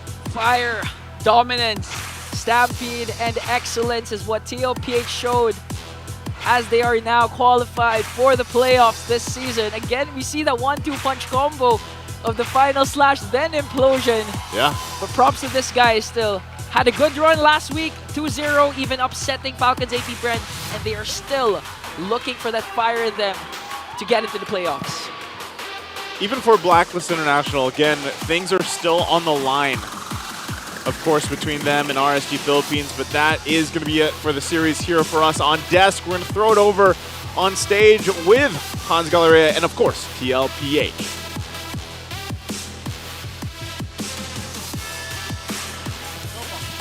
All right, there we finally have it. MPL Arena, your winners, Team Liquid Philippines. Boys, congratulations. I feel like it is now an opportunity na pasok na kayo officially sa playoffs, and it's a very good sign para sa Cavalry kasi all out ang suporta para sa inyo. Sanford, dahil ba playoffs na kayo, does this give more pressure to the team na mas lalo nyo pang kailangan i-improve yung galaw nyo, or are you confident that heading into the playoffs, parang yung form nyo now is really good? For me po, parang hinayaan lang po namin kung paano gaganda yung laro namin, and ginagawa po namin parang practice tong regular season kasi knowing na medyo malabo na yung chance sa mga pag-cover bracket para sa mga susunod na games namin is ready kami sa playoffs. Alright, and we are seeing that, especially now that you got a sweep against Blacklist. Si JP naman, JP! Congratulations, Japes! Just like what I said a while ago, you made it to the playoffs. What is the mindset of this team heading forward into this na nakadagdag ka ba yun or mas na-excite kayo lalo knowing that this is the possible match para makuha niyo yung spot? Wala, nagpo-focus na kami sa mga remaining match namin. Parang di namin inahabol pa yung upper. So parang ready na kami sa playoffs. Alright, and with that being said, na-mention nila or na-mention natin yung ilan sa mga playoff qualified teams. Sino ba doon yung gusto nyong bawian out of everyone na pasok na currently? Siguro po, Onic Bren. Onic and Bren. Alright, I guess we leave it at that now. And it's time para malaman natin kung sino nga ba ang MVP na match na to. Sino ang boto ng Cavalry? Sino ulit? Alright, I guess we're about to find out. The MVP of the game is none other than Carl TZ. Carl, it's so nice to see you. Congratulations. Ano ang mensahe mo sa lahat ng mga sumusuporta sa Team Liquid? Sa mga supporters namin dyan sa Team Liquid, thank you sa support. Sorry, di kami naka-upper bracket this time, pero pagbubuti namin sa lower bracket siguro. And they will be expecting that. For now, I'm sure na makakakita pa tayo ng mas maraming intense na game. But for now, it is time as well para makita natin ang winner ng 3,000 diamonds as well as a ticket or tickets for day number 1 of the MPL playoffs. Tingnan na dito, pare. Come on over to center stage. Everyone give him a round of applause. Come on now. It's so nice to see you. Congratulations. Kamusta? Anong pangalan mo? Dwayne po. Dwayne. Alright. So Dwayne, andito ang mga kuya mo. Sino ba ang paborito mong player sa Team Liquid Philippines? Carl TZ! Carl TZ! Taas na oh, Carl. Ayan na, andyan na yung idol mo. Bakit ba idol mo si Kuya Carl? Magaling po mag-core. Magaling mag-core. Ano bang favorite mong hero? Yusong po. Yusong. Pwede namang i-core ang Yusong. Pwede rin. Hindi, baka nakita, baka nakita niya sa live ko yung Baka nakita sa live ni Carl. Yun pala yun. Oh, anong message mo kay Carl, kay Kuya Carl na nandyan na siya ngayon, nasa tapat mo na? Galingan pa po niya para po makaabot po sa champion. Ayun. Nga pa daw. Para makaabot sa championship. Carl, anong message mo kay Dwayne? At nandito siya ngayon, sinusuportahan ka? Thank you sa support and galingan mo po mag-usang. Yan, galing mo pa na mag-usong. Alright, you get a chance to hold Kuya Carl's hand. Carl, hawakan ko na yan. And you get to exit the stage and get your victory. Team Liquid Philippines, you may now take your bow. And take your walk of victory. Congratulations, Team Liquid.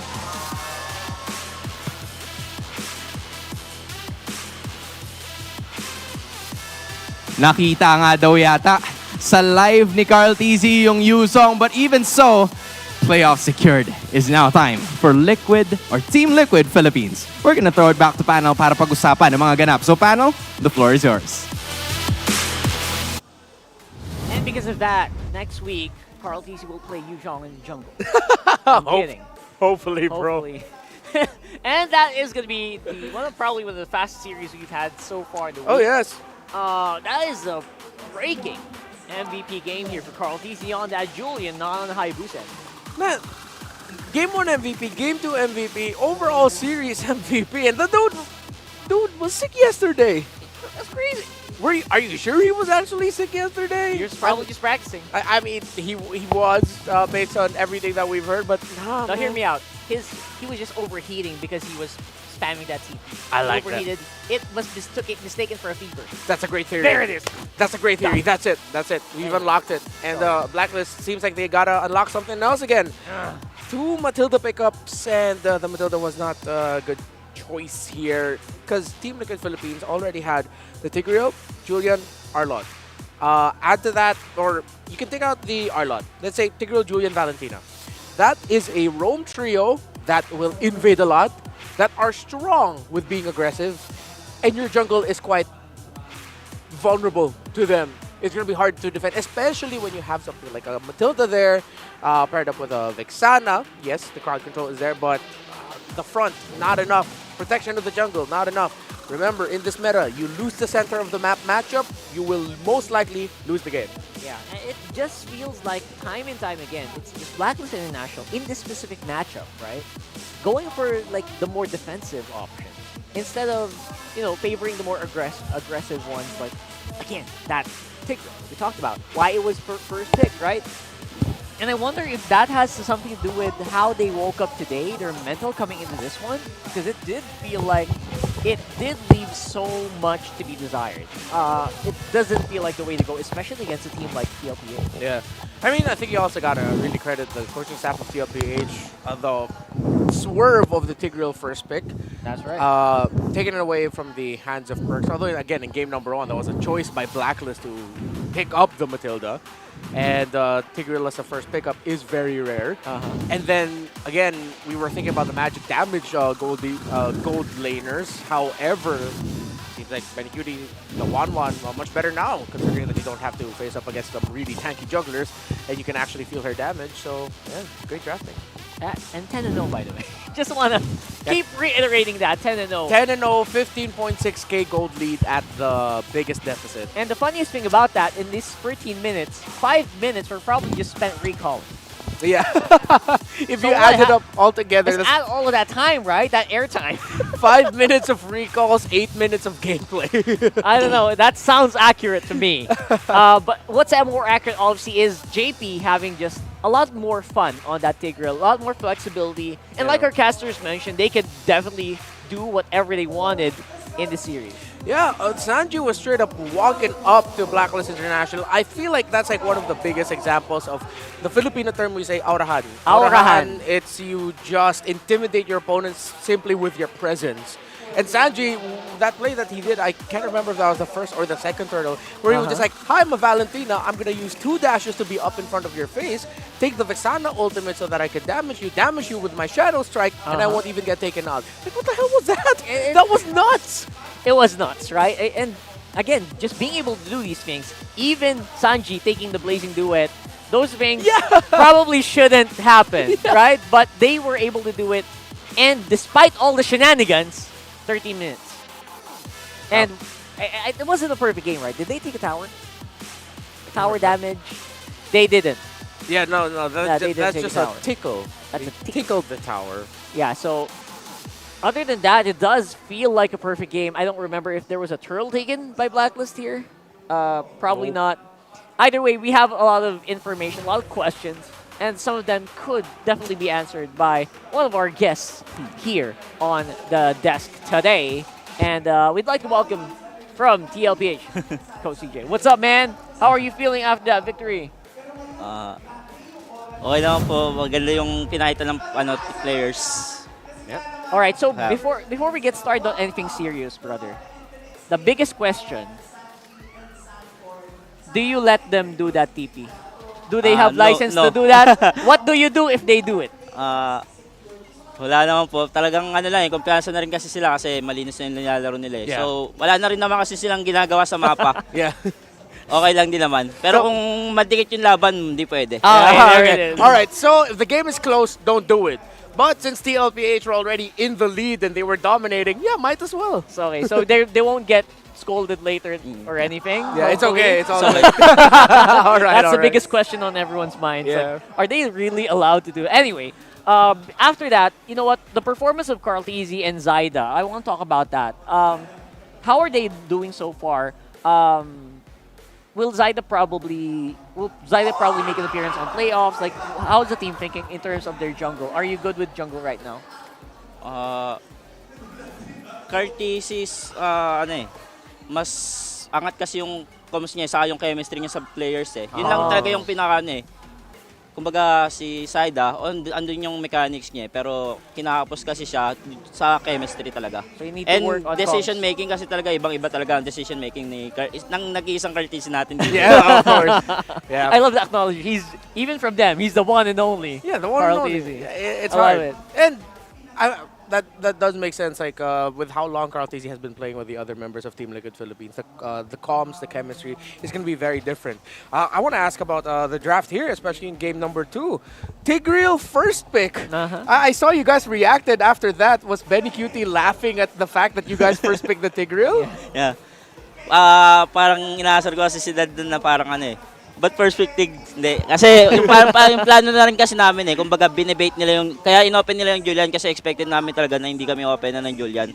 So, kasi one of hero ni talaga na gumagana ni Perks is Tigreal. So, pag binigay nila yung Julian sa amin, makukuha nila yung Tigreal. So, kinuha na namin yung ano. Expected din namin na hindi masyado nag-Julian si MP. MP the King. Oh, so MP the King doesn't play Julian as much, but then at least you already know that the Tigreal on Perks is too good. You respected it. Oh, man. Ah, that's See, why. Okay, Coach okay. CJ also watched, Coach Bonchan saying, Perks, Perks Tigreal, all right. Yeah. So we're going to leave it at that. Thank you so much for gracing us with your presence today, brother. Any messages that you have for, this is international viewers of Team Liquid PH, anything you want them to know coming into playoffs? Congratulations, by the way, playoff secured for TLPH. Thank you. Patuloy nyo lang pong supportahan yung TLPH sa patuloy na laban namin hanggang next week, this regular season. Saka po sa playoffs, sana supportan nyo po kami. Sana magtuloy-tuloy pa yung panalo natin. Thank you po. Yeah. Alright. So, big question as well. TLPH jacket when? Are they selling the jacket soon? So CJ, you're looking kind of buff. Parang baka naman. Because we've been waiting for that TLPH jacket. Yun po eh, wala pa po akong balita din eh. Talagang yun pa eh. Alright, thank you so much, Coach Thank you CJ. po, thank you po. And of course, thank you so much for watching. Don't go away. We have another 2 sets of matches ahead of us today here on this Saturday. MPL Philippines Season 14. We'll come back.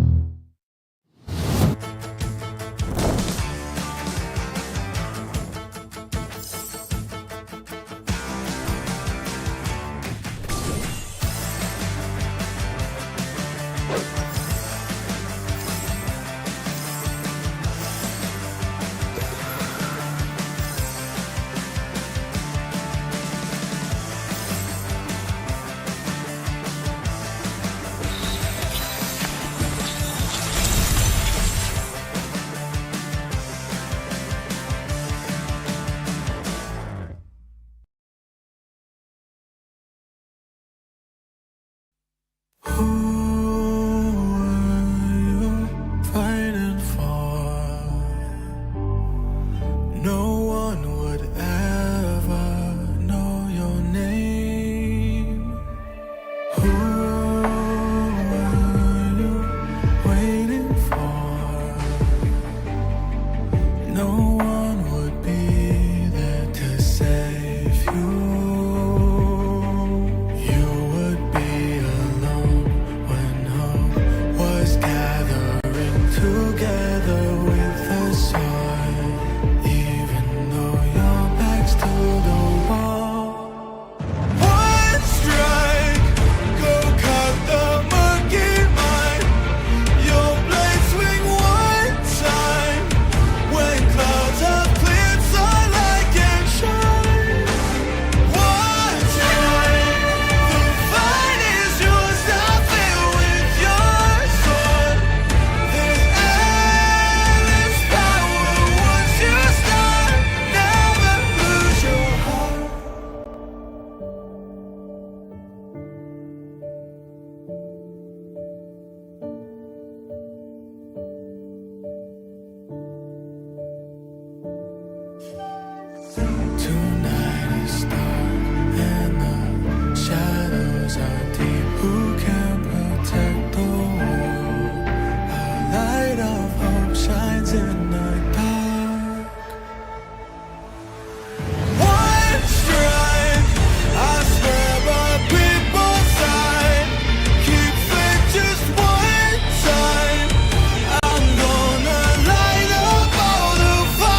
power of the dark side.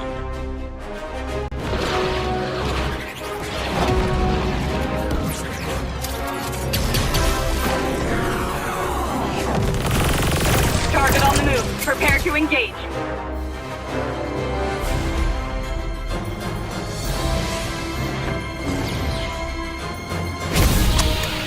May the Force be with you.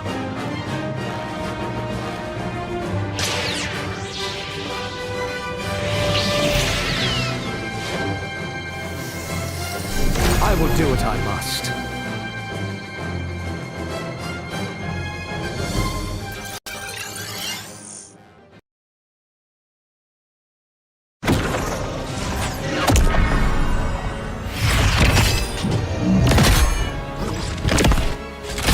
At last, I am complete.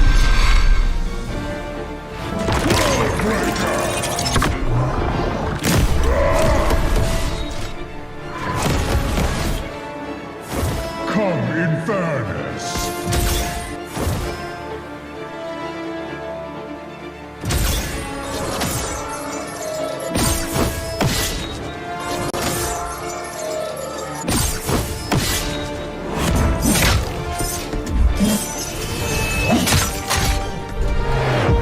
Annihilation awaits.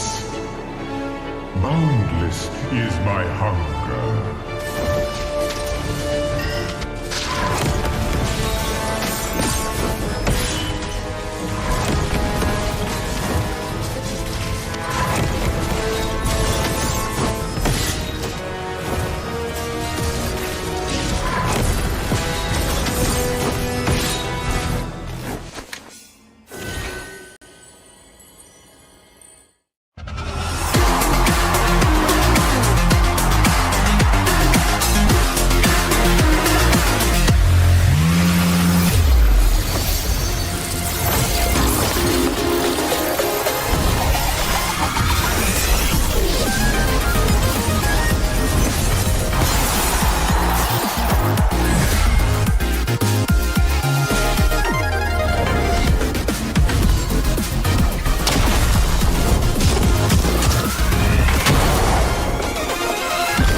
Get 8 gigabytes of all-access power. To do it all. Plus only TikTok to scroll and share non-stop. Power, work, life, and more. With Smart Power all-access data now up to 90 days. Load now. No signal, no fun. If only you could switch in an instant. But wait, you can with the Smart eSIM. Backed up by nationwide coverage. Get your Smart eSIM now.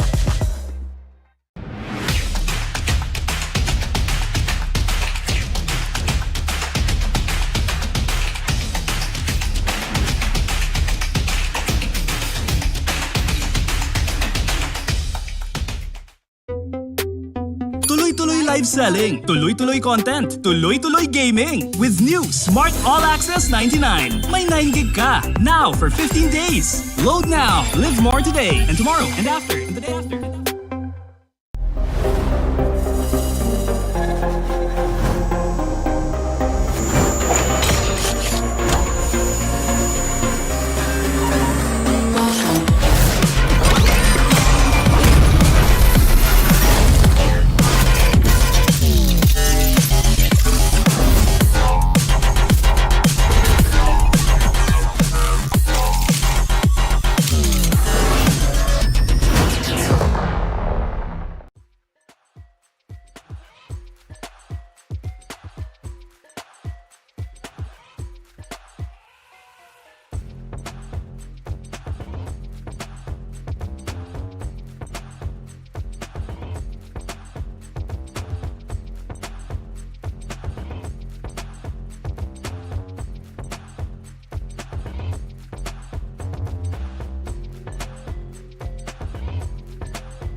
the power of the dark side.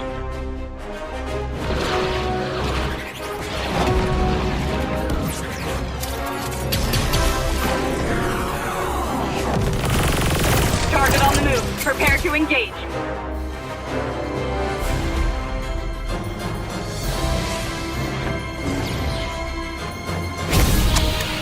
May the Force be with you.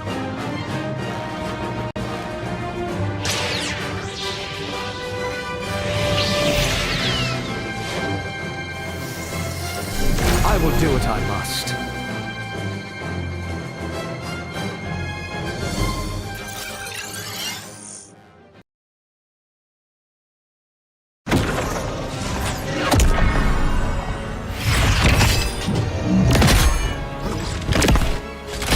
At last, I am complete.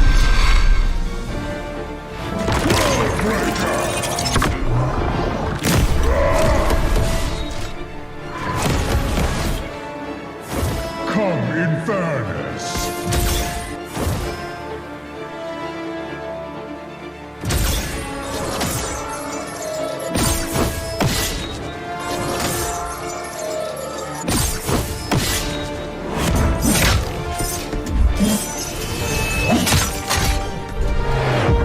Annihilation awaits.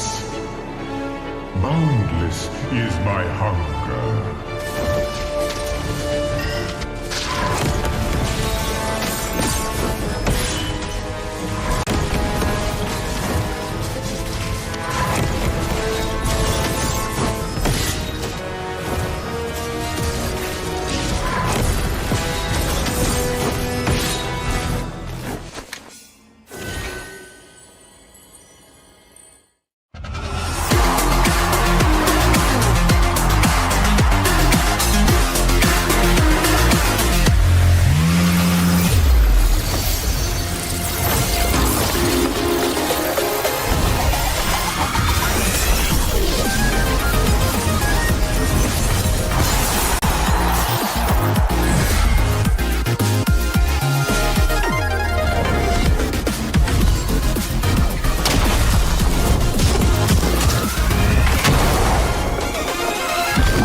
Get 8 gigabytes of all-access power. To do it all. Plus only TikTok to scroll and share non-stop. Power, work, life, and more. With Smart Power all-access data now up to 90 days. Load now. No signal, no fun. If only you could switch in an instant. But wait, you can with the Smart eSIM. Backed up by nationwide coverage. Get your Smart eSIM now.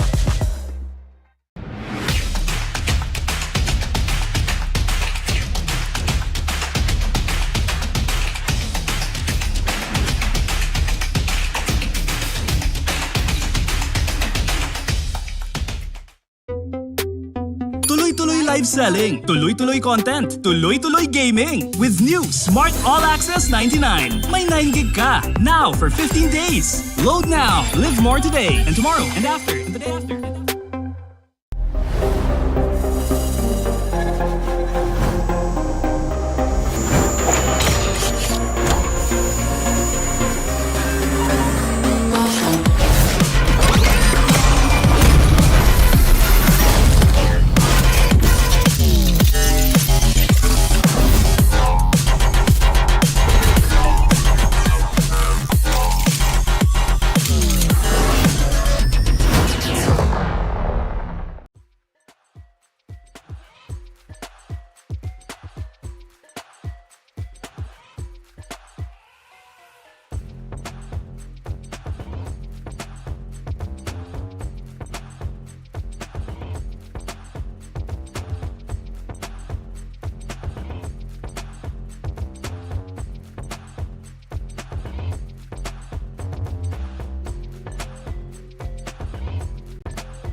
fighting for?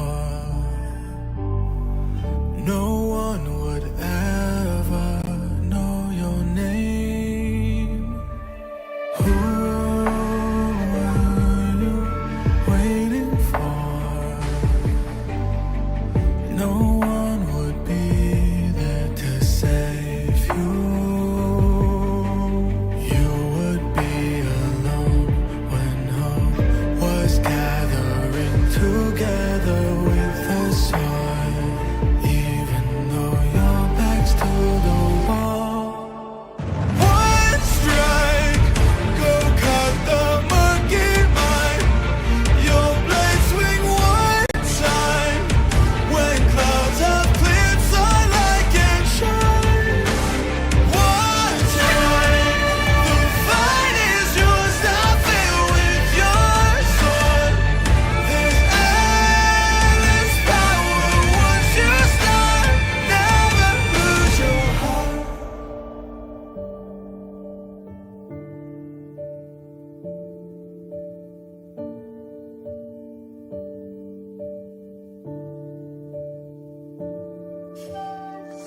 Tonight is dark and the shadows are deep. Who can protect the world? A light of hope shines in the dark. One strike, I swear by people's side. Keep faith just one time. I'm gonna light up all the fires. One strike for my desire, a light up so bright. Inside the power in my heart, I'll defend the world.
Privileged to be here kasi minsan lang may ganitong initiative that supports students to be immersed in the esports back end of things. Is this your first time watching?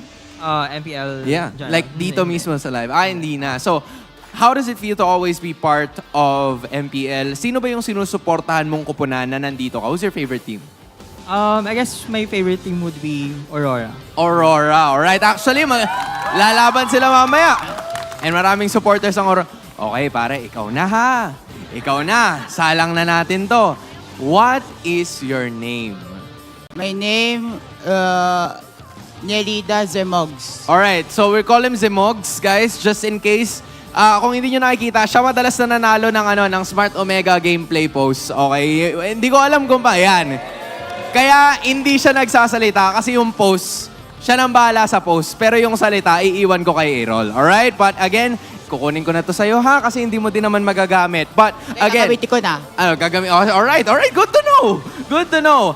Zemogs, how does it feel to always be part? Kasi parang linggo-linggo kita nakikita. Naka-uniform ka nga ngayon eh.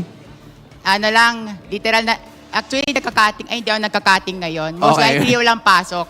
Walang pasok. Pero dahil bagsak ako, gusto ko mag-uniform. Di ba dapat hayaan mo na, okay lang yan. Reviewin mo na lang yung mga laro nila mamaya, tapos mag-review ka na lang bukas. Alright? But again, it's so nice to have you guys here. Paano ba paano ba magiging part ng battle trips para maka-join din sila for week 8? Do you guys have any idea?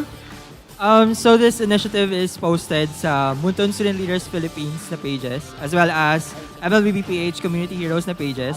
So when it every around Tuesday, I guess, meron silang pinopost na invitation if you wanna sign up sa MPL Battle Trips. Just stay tuned sa mga pages na yon if ever meron ng opportunity for that. You know guys, it's so nice to have you guys here. Maraming salamat. And I am sure that that specific energy is gonna be needed for the rest of the matches later. Pero parang kayo daw muna yata yung paglalabanin namin for today. So ito, kayo muna ang paglalabanin natin for today. So Errol, sige, since ikaw ang nandito, pumili ka muna ng dalawang representative. Yung mga tropa mo na pwede mong kunin para sa laban na to. Alright? Sige, kaya mo yan. Ilatag mo yan. Sige. Take your time. Si Carl. Ayun, si Carl. Asan si Carl? Ayan. Okay, Carl. Carl TC? Si Carl. Alright. Carl, ikaw ang unang alay for today. So just in case guys, kasama natin ngayon ang MPL Battle Trips at gagawa tayo, hindi pala tayo gagawa, gumawa na pala. May laro na tatawagin nating Happy Birthday MLBB kung saan may tsansa silang manalo ng 1,000 diamonds. Alright, so ito na yun. Skin din to pare. Alright, so simple lang. Hindi mo na kailangan mag-check ping, di ba? Ito na yun. Alright, Happy Birthday MLBB in 1, 2, 3, go! Happy Birthday MLBB. Yan, okay na. Sabi mo, sure ka na. Pero sige, okay. Alright, let's do it. May resback pala ako. Sige, pasok na kayo. Wala, dito na rin eh. O, di ba? Yan. Okay. So, Brigida, Auntie Anara, sila ang tatapat. So, bibilang kayo guys ha. Kailangan nyo lang bilangan. Oo nga eh. Okay. Happy Birthday MLBB in 1, 2, 3. Happy birthday MLBB!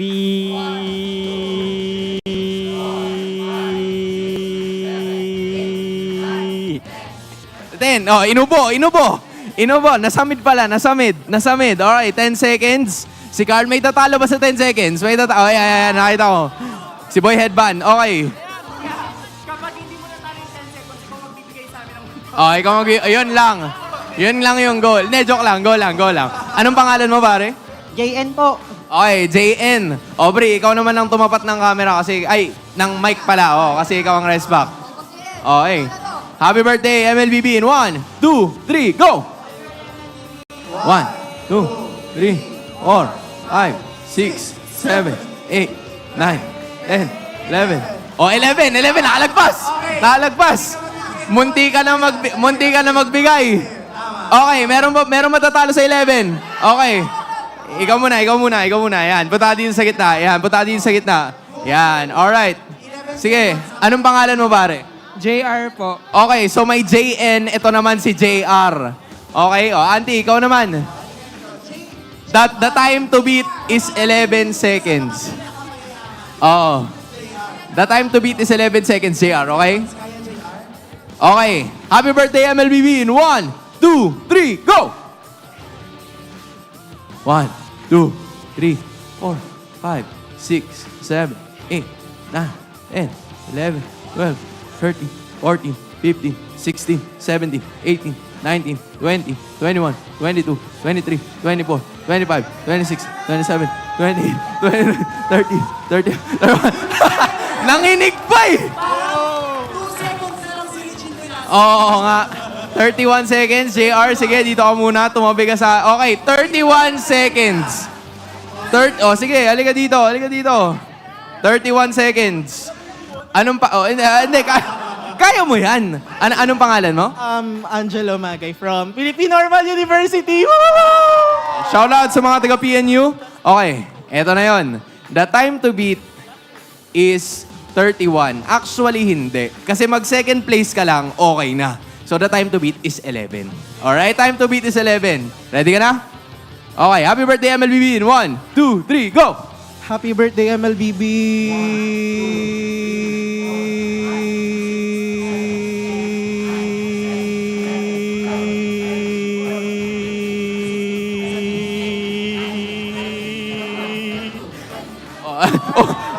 Akala ko may second wave eh. 22.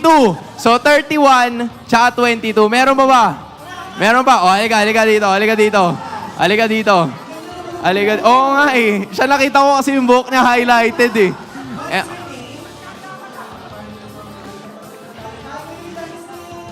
Okay. O, sige. Here we go. Happy birthday, MLBB in 1, 2, 3, go! 1, 2, 3, 4, 5, 6, 7, 8, 9, 10, 11, 12, 13, 14, 15, 16, 17, 18, 19, 20, 21, 22, 23, 24, 25, 26, 27, 28, 29, 30, 31, 32, 33, 34, 35, 36, 37, 37! Okay, meron pa? O, sige, madam. Ilaban mo to. The time to beat is 31. Tama? 31. Kasi may 37 eh. Top 2 ang kukunin natin. So, 31. Anong pangalan nyo? Rosel po from Olfu QC. Alright. Rosel, shoutout sa mga Olfu QC dyan. Okay, handa ka na ba? Ilan ang kailangan mong taluning seconds? 37. 31 lang. Pwedeng 31. Pero kung gusto mo, sige, 37. Alright, Rosel, ready ka na? Okay, happy birthday, MLBB in 1, 2, 3, go! Happy birthday, MLBB!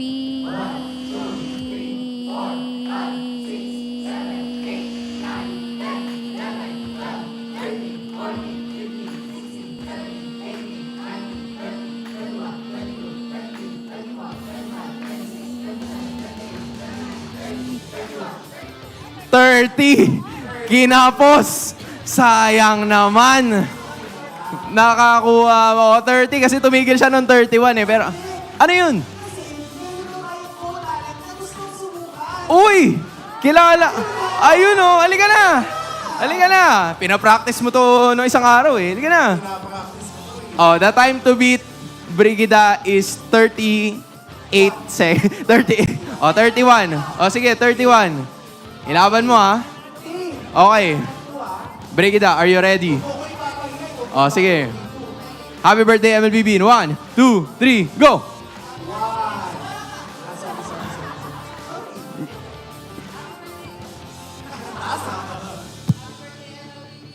One, 2, 3, 4, 5, 6, 7. Ilan yung natapos? 31! Woo! Pwede na. Congratulations. Pero dun yata natapos yun. Asan yung winners natin? Si 37 tsaka si 31. Si JR. Grabe. 1v1 para matapos lang. 1v1. Joke lang. Ano masasabi nyo sa MPL and of course sa MPL Battle 3? Thank you, MPL Battle 3 for this opportunity. And I would like to shout out our own organization for partnering with MSA. Hello po. Gaming Genesis po. Alright. Ikaw, JR, do you have any?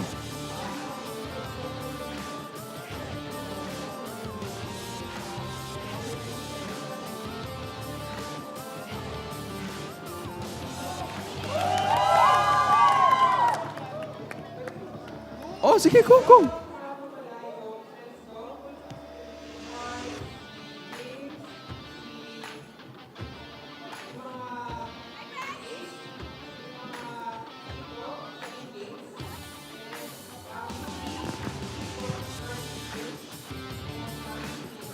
Alright, there we finally have it. Congratulations to you guys. In behalf of APBren, my name is Hans Galeria, and this has been MPL Battle Drips. Magbabalik ang MPL Philippines. Bye guys!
the 3 stars. Look at us to the top, no ifs, no buts. Winning any game, para to sa PIN na yes.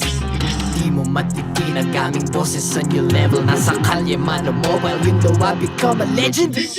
Open fire, reunite with winners. Built with pressure, like diamonds are made of. Switch in a lane na parang gera. HP racing, may reset up. Built like a tank, buhat ni heal that full load. SS parang Lyra. Susundan ko ang iyong bakas.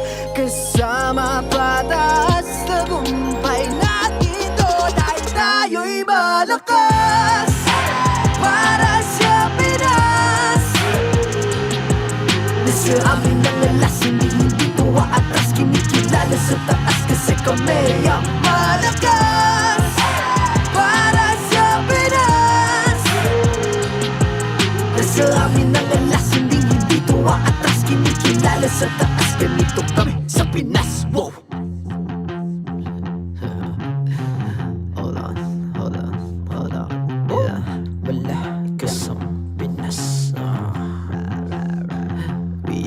Laging every beat, no surrender, no retreat. Pag nagsama-sama, just imagine what we can achieve.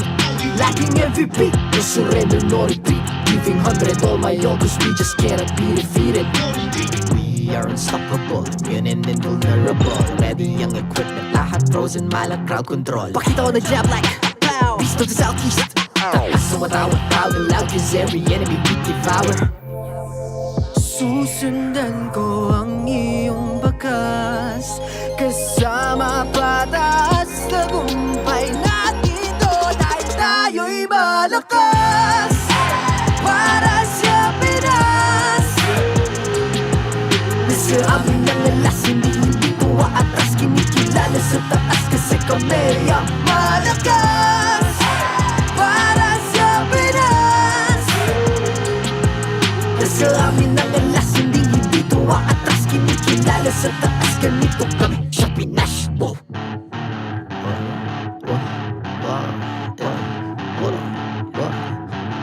Malakas, Pilipinas, malakas. Kahit anong lane, we become the monsters. Malakas, Pilipinas, malakas. Face the golden sun and repping for the 3 stars.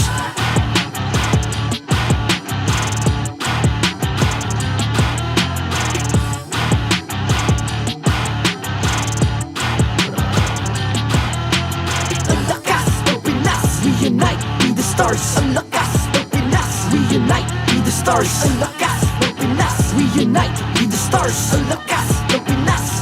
We the stars. Ang lakas ng Pinas. Reunite, we the stars. Ang lakas ng Pinas. Reunite, we the stars. Ang lakas ng Pinas. Reunite, we the stars. Ang lakas ng Pinas. We the stars. The 14th season of MPL Philippines is brought to you by the following sponsors. Smart, the official telco partner of MPL Philippines Season 14. The official tournament phone of MPL Philippines, Infinix GT20 Pro. Official suppliers, EMC Asia and Index Salon. Experience the TLPH Season 14 action live at Green Sun, Makati City. Grab your tickets now via official MPLPH website. Don't miss any MPL action by following our official Facebook and subscribing to our YouTube channel. Follow MPLPH on TikTok for more content. And to ensure the equality and fairness of our games, MPL Philippines is also monitored and supervised by the Games and Amusements Board.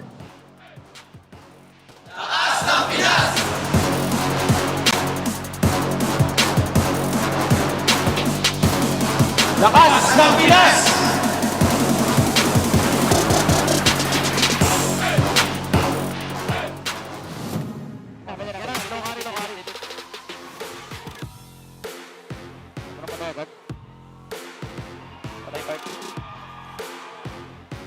Wala.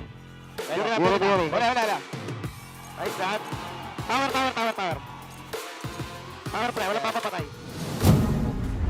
That was the most tamed mic check I've ever heard. And props to TLPH once again for securing a playoff spot. Welcome to MPLPH Season 14, Week 7, Day number 2. The second series is up ahead for this triple header. I'm Ingan, joined with me is Naisu. And Naisu, how are you doing so far? I think we're doing pretty good. After that one, man, it was a quick one. Very dominant for TLPH, and it's tough to see Blacklist International, have to deal with that kind of pressure, I would say. But of course, they still have games ahead of them. Now, like we said, TLPH locks in their spot, and they do it in a dominant fashion. Yeah, and we can safely say that Carl TZ was in his prime form a while ago, racking up MVPs with the Julian and with the Hayabusa. So it was a really phenomenal performance for Carl TZ along with a TLPH as they finally secured the 5th playoff spot, which means one left. Only one more left. Only one. The question is, who's going to secure that one? It's going to be between RSG Philippines and Blacklist, since TNC unfortunately was eliminated yesterday. But still, we can still safely say that TNC will bounce back. Who can forget the wise words of Coach Wolf? Season 15 is theirs. But right now, the story remains, who will get the final spot? Is it RSG Philippines or Blacklist International? It's tough because, really when if you hadn't paid attention for like the last 7 weeks and then you just saw the game with Blacklist International, you're probably thinking, well, RSG Philippines, they might be the ones to clinch that last spot. But I think either way, for both those teams still fighting for that last spot, it could be anyone's, anyone's game, anyone's spot. The big thing is even the adjustments that they're going to have to make before the playoffs break out. Hopefully they can do it quickly. And you can also check out your tickets because finally they are 20% off. Thank you so much to our official sponsor, Smart. And of course, you can become a Smart subscriber. Go to the official Philippine website and enter the promo code SMART MPL-S14 before you purchase the match you want to see to get the 20% discount. So make sure you guys do that. You can buy your tickets now. Okay, now the highlight match of today is going to be between Fnatic Onic PH, still undefeated, has the chance to tie up the current record of a strongest start, 11-0. They're currently 10-0. 10-0. And of course, apart from that, is securing the upper bracket spot coming into the playoffs. That's what's at stake for Fnatic Onic. And of course, Akai's 8th anniversary exclusive skin, the Marvelous Maestro, Spawn Effect, a Killing Notification, Avatar Border, Battle Emote, and a lot more epic skins are all waiting for you. And one of those additional ones is Kagura's brand new epic skin. It'll also be available, but starting October 18th. So make sure you guys keep an eye out. There's a whole lot actually happening in-game. Yeah, so a lot more will be explained by our lovely panel. That's why I'm excited for the series to start. Let's throw it over to the Infinix Game Tambayan. It's so nice. You're always so lovely, right? I love it. Well, thank you so much, casters. We'll get back to you in a bit. But for now, we are heading into the Infinix Game Tambayan with me, Rockhart, and your boy, Renmar. Hello. That's going to be your title, right? It's your boy, Renmar. It's your boy, Renmar. Okay, sure. You got the hair and everything, Oh, thanks, yeah. Yeah, so, we're going to go ahead and try to break down two very dominant teams right now in the MPL Philippines. And you know what? It's not just about the trophies, right? It's not all about the records. It's about the game and how these teams are playing out so far. They're showing us that you don't need these accolades to show that you can dominate in the Land of Dawn. Yeah. Well, for me, personally, Rockhart, I feel like that's where we find a little bit of disagreement. For me, it's all about the records. It's all about the achievement. And it's about Fnatic Onic Philippines redefining what dominance means, because now they can potentially match the win streak set first by Blacklist International in Season 8, 11 series. And then Echo was able to do that in Season 12 before it was broken by RSG Philippines. Now, Fnatic Onic Philippines will go up against members who have helped set those records. Specifically, well, on the side of RORA, it's only Edward. Yeah, it's Edward. Edward Techstar, you could say so as well. He was there. He's always there. He's always there. He's always as there. people have set the longest win streak record in MPL Philippines history. So he has a record of really sitting down on chairs for a long time and watching the game, analyzing for 50 minutes straight. Yeah. That sounds great. But this is going to be the enemy here for that team. It is Fnatic Onic Philippines. My man. It is, it's been they're actually already the first team to secure. Yeah, they were, right? Yeah, First team to secure the playoffs. And we have some ifs here. And we're talking about upper bracket and longest win streak as well for this matchup. Yep. Again, if Fnatic Onic Philippines defeats RORA today, the Sonics will secure an upper bracket slot for the MPL Philippines Season 14 playoffs, making them the first team to not only secure a playoff slot, but to secure top 2. It doesn't mean that they will end the season number 1 in the standings, but that means they already immediately go into the next round, straight into the upper bracket. That's right. Again, not just about upper bracket slots, they're also talking about the longest win streak in MPL history. And they're 1 away from tying. Yeah, Season 8 and Season 12, that's what we were talking about. Echo with 11. MPL Philippines Season 11, actually, good reminder that Bren Esports then went 10 series. That's right. Now Fnatic Onic Philippines can potentially be the 3rd team to reach 11. So it's tied between Blacklist MPL Season 8 and Echo MPL Philippines Season 12. They need this game to do that. Yeah, so that's going to be a freeway tie. And not to mention, they also have like 2 remaining games. Yeah. Oh my goodness, all right. So that's interesting. Yeah, not only can they match it, they can break it. And to remind you, the talented EXP laners that have graced the longest win streaks in history, I mean, come on.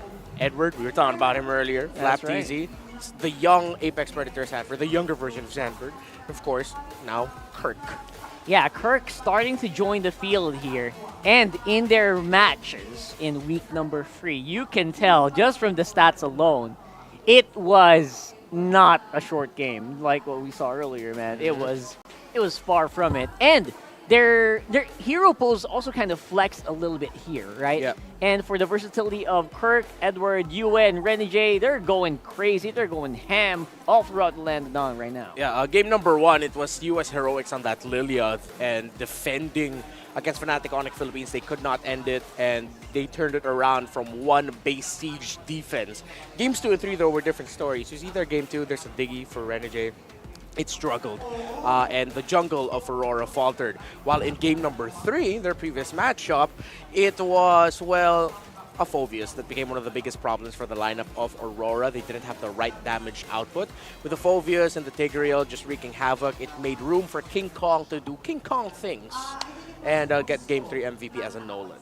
Yeah, just like earlier though, I mean, Phoveus had a fun time back then, but I feel like Phoveus is probably going to get banned out again today, just like what we saw in the first match. For sure. I feel like teams are starting to really pick up where this Phoveus is leaving off, and he is leaving a trail of bodies in his wake. Yeah, and now since the meta has shifted a little bit, I think you really can't overlook heroes such as Lo Yi here. And an even added factor here for Aurora is that they cannot overlook an Eve pickup for Super Friends. Super Friends, again, so low-key as a personality, which is why he often gets so overlooked. Right. With King Kong, Kelra there, even Brusco making a name for himself as a really out-there roamer. But then Super Friends, man, it seems like whatever mid laner you give him, he just makes it work. While on the other side of the field, you really gotta respect when he ends up with a Valentina, a Lilia, even a Vexana.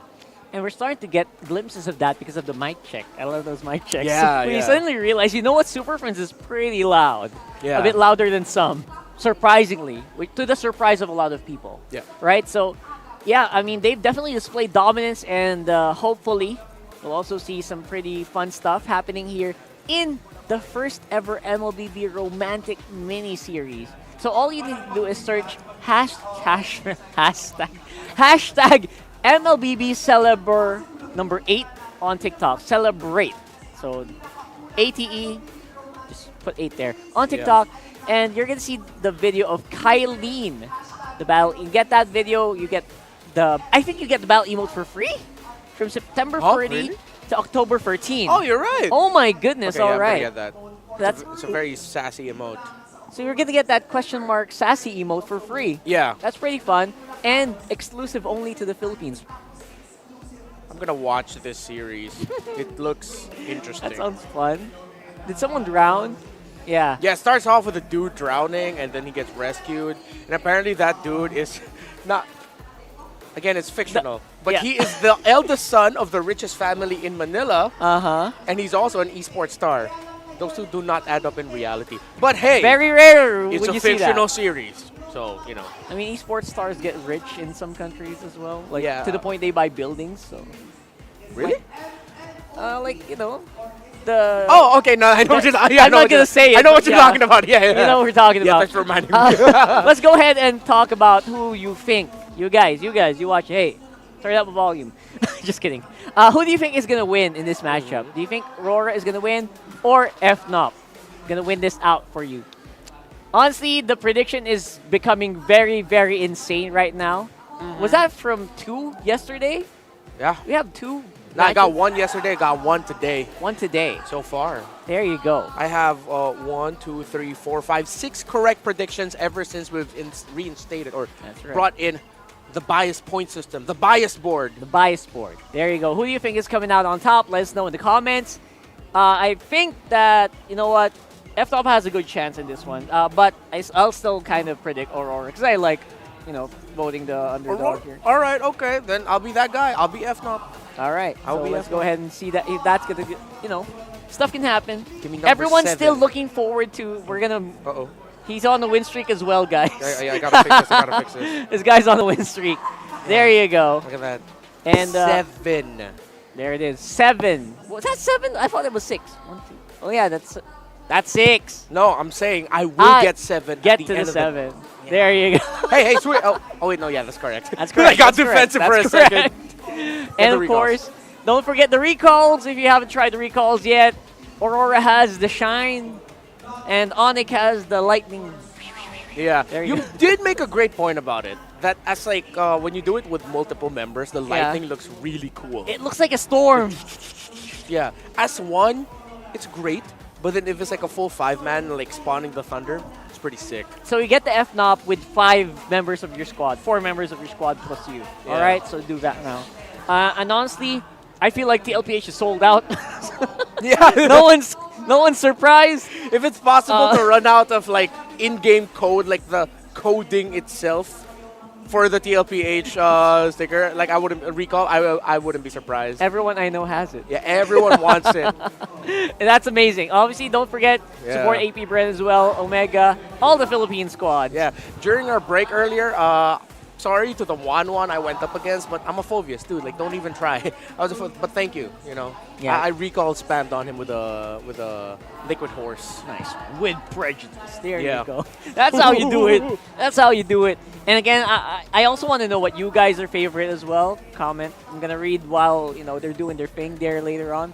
But yeah, for now, it's definitely an uphill battle for Aurora. They're huge underdogs in this one. No matter how well they performed, I feel like FNOP, it's hard to actually count against them. Yeah. For this one though, I will be very surprised if Aurora gets swept here, or if actually no, if anyone gets swept, I will be very surprised. I see this going 3 games. I don't see a universe where maybe 1 game will be a stomp, maybe 2 games will be a stomp, but it's gonna get 3 games for sure. If not, I will be. Everyone I was won't actually understand anymore. Everyone's predicting a 3-game series for every series today. But then again, we got disappointed in the first one. Yeah. It became a sweep. So, wonder if that's going to happen here today as well.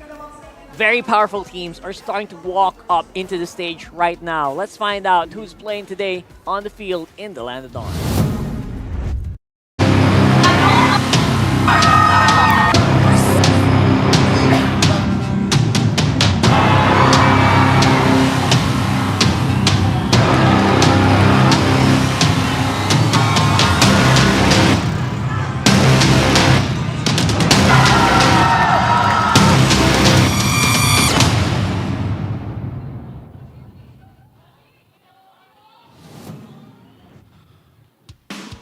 Looking to define dominance, this is our highlight match. Our marshals, JJ, Chico, Pat, and Jeff.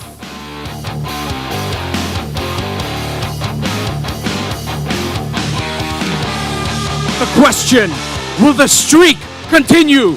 Will Fnatic Onic Philippines break records of the past? This is now their road to an unbeatable regular season. This is Fnatic Onic Philippines!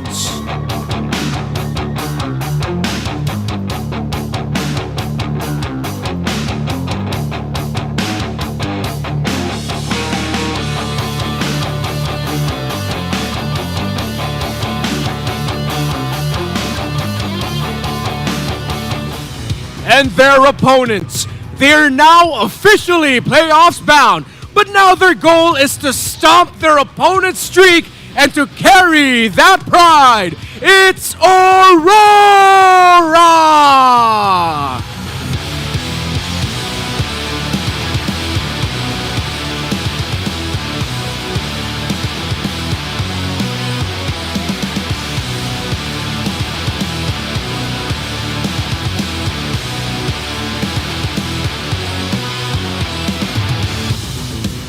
And welcome their coaches. For Fnatic Onic Philippines, Coach, why not? For Aurora, Coach, master the basics.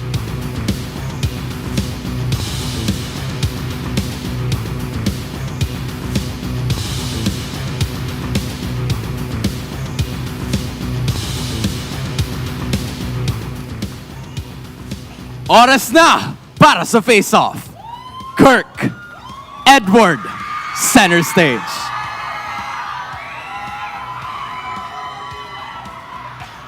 I like where this is going. Kirk, paano mo masisiguro na yung extended streak nyo ay magtutuloy-tuloy? Ano ang palag mo? Kagalingan po naming 5. Kagalingan po nilang 5. Alright. Edward, how do you plan on breaking the streak? Ano ang palag mo? Mas gagalingan naming 5. 5-on-5 nga naman ang laban. Fist bump. That is the looming question. Will the streak be extended or will it be broken today? Sonics, Auroras, time is now. Panel, it's your turn. Two men of few words in the stage. I mean, Hans was in for a treat there for sure. Either way, this is Fnatic Onic Philippines. Don't forget, the streak is still alive for the Sonics. You know what, going up against Kirk and Edward and Lane is like playing a game of any Souls like Elden Ring, Demon Souls, Dark Souls. It's like you can't really slip up. Soft-spoken as they may be, the duel that they're going to be setting in the EXP lane is what I'm going to be looking towards and how they affect the rotations of their roam and mid lane. 100%. Razor Shard, no matter what the hero, expect maybe some R-Lots coming into play here today. Edis could still be highly contested. And definitely all eyes are on that XP lane right now. Because you know what? Renegade has been stealing the spotlight. All these go, actually even Brusco, right? They've been stealing the spotlight for a while now. At this point, Edward and Kirk need to tell the rest of the team, I'm going to look him dead in the eye and let me solo him. Commit your rotations in the other parts of the map. Roam and mid for Fnatic Onic Philippines and Aurora need to invade the jungle and need to pressure the gold lane. Fnatic needs to pressure Doming. Aurora definitely needs to pressure Kelra. Yeah, very, very spicy. Early game, you can already expect some battles happening in the jungle. Here are Infinite's keys to victory. As usual, as you mentioned, leave Edward guessing about your hero ocean. It's a hero ocean, guys. It's not a pool anymore. Yeah, there's so many heroes that the young man Kirk was able to play this season. So Edward, deal with that using consistency. You're Mr. Consistent for a reason. Whatever Kirk throws your way, deal with it. Hit your opponents during phases, they usually dominate. Aurora, weirdly enough, they've greatly improved their early to the mid game. You're not unbeatable there, but you really have to shut down that early to mid. While Fnatic Onic Philippines, though they may lose early to mid game sometimes, they just find the right power spike. At around 6 to 9 minutes, Fnatic Onic Philippines just does something so right that completely turns the game in their favor. That's where Aurora need to take them down. Does something so right, feels so wrong at sometimes. To the point where they feel like they're choking out the opposition, right? Oh, yeah. Inside the game, all right? It feels like you can't play properly, and that's what the power of Fnatic Onic Philippines, and every team in the Philippines has actually probably experienced this. Any MPL team will tell you. It's so hard to play against them, especially in the pacing that they do in the early to mid is just disgusting. It's so fast, and sometimes even in the duels that look 50-50, they eke out, they're usually one step ahead. Yeah. To just give you an idea of how massive the hero ocean of Kirk is, dude has 12 unique heroes. 12 unique He's heroes. up there in terms of the other top unique heroes in the league, players who have the most unique heroes. Chapnu. But he's like the only EXP laner up there. That's right. Edward has 6 unique heroes played. Kirk has 12. That's why it's so important here. That's something that Fnatic Onic Philippines needs to leverage in the draft. That's like 50% more. Yeah. Almost exactly. It's double the hero pool of Edward. And again, Edward gunning for consistency, I don't mind it. I don't blame him. Yeah. That's what he does. He gets a knife, he sharpens it over and over again, and he attacks. We're going to see that happen here on the draft here. Phobius, no surprises with the ban. Maybe, again, we're not going to see a lot of, XP laner focus here on the ban because they know it doesn't make, it doesn't make sense anymore with the amount of tools they have. But we will see Matilda ban out. I guess it's not surprising since it is Aurora. Yeah, Renegade is something. It's really different. When he has a utility, the Matilda's in his hands. It was Coach Master the Basics who we got to talk to yesterday and mentioned that really Renegade molded his utility roamer from the game of the Queen herself. And Renegade does it so well. In the words of Coach Master the Basics, Renegade is the roamer who truly has mastered the basics. Fnatic Onic Philippines, the Nolan and the Hayabusa will be open for pickings if they want to prioritize their jungler. But no, they swerve and go ahead, pick up the Cho. Similar to the pattern of Team Liquid Philippines earlier, they respected the Tigreal of perks. This time, Fnatic Onic Philippines will respect the Cho of Renegade. That's right. And actually, this is huge. This will also kind of discourage plays of picks of a Hayabusa from players like Demon Kite, who did go crazy with that hero as well. If ever the Hayabusa gets... Some of those natural counters in Season 1, right? Against the Hayabusa, go pick a Cho. Yeah, you still have a Julian, Nolan, and Ling available. Should be a little bit easier for the Ling. But they're going to go ahead and chase... there it is. It is the Ling. This time it's the Khalid. So it seems like Aurora really has picked up in the example set by Team Liquid Philippines that Khalid is one of the best EXP laners right now in the meta with the damage that he provides and the sustainability he has for himself as well as a secondary roamer setter in the lineup. That's very early as well. I love how early it is on the draft. It's literally second pick and the first pick here for Aurora. Yeah. So obviously there's a lot to expect here. I think with the Khalid pick, you all kind of expect that level 1 invade like that we were talking about earlier. Yeah. We saw that previously as well last week. It happened. It was deadly. It happened like right before the stinger ended. Yeah. So and I think because of that, Julian might be the pickup here. But nope, still Hayabusa. Hayabusa still. Yeah. So they have Cho and Valentina. I think their EXP laner pick here is going to be important. Something that can rotate fast. So to deal with that level 1 invade that you mentioned earlier, that will most likely come out of the Khalid. If not level 1, clear the first wave first, and then you go into the opposing jungle. Which is probably doable with a Terizla. At level 2, level 1, you can clear pretty fast. You're pretty sturdy. They also need the front line, right? So that front line, that XP laner here for Fnatic Onic Philippines is going to be a bit tricky because you can't you kind of limit yourself in terms of the XP lane, right? But again, he has one of the biggest hero pools again in this matchup, right? So I don't blame him. Okay, play it safe, get UN one of his comforts, and it is the Vexana. So if you look at the lineup of Fnatic Onic Philippines, a lot of respect. They respected the Cho of Renegade, and then they respected the Valentina of Yue as well. Plus, the Cho and the Valentina together can invade relatively well. So for Aurora, in terms of the roamer that they can pair it up with, Grok is a high invade roamer, high loss relatively as well. Alongside the Kali, the Vexana should be a nightmare. That's why the EXP laner for Fnatic Onic Philippines is important. As you mentioned, the Terizla is a great choice. Yeah, that's for sure. We're probably going to see more egg gold lane bans here coming in from Aurora. I would love to see maybe a Nathan ban, probably. Things that can really mess their lineup up. And maybe other than that, maybe just heroes that can kind of just chase down and duel against the lane in the mid to late game. One thing we have to point out about this Rome Cho pickup, or this Cho pickup rather, for Fnatic Onic Philippines, is that this could actually go into the EXP lane for Kirk. It was one of the heroes that he has played in his Hero Ocean. That's true. 1 for 2 though, 50% win rate, but I mean, it is still an option and something that needs to be considered. But with the Tigreal getting banned out by Fnatic Onic Philippines, something tells me that that is most likely going to be a Roam Cho. And if ever for the EXP laners, if it's not going to be the Terizla, if it's not going to be the Edith, next up you actually still have the Arlot open.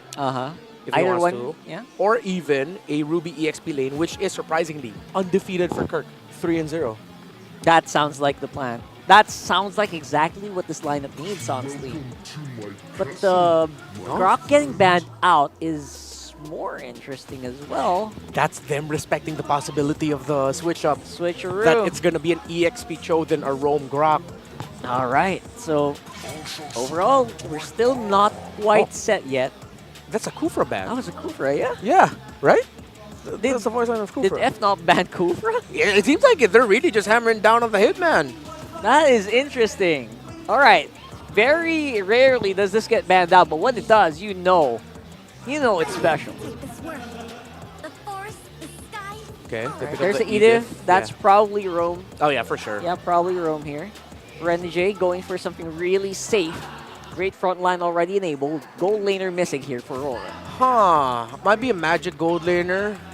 I wonder if they're willing to put in the Alice or the Lunox, but then you don't see the matchup yet for Domeng.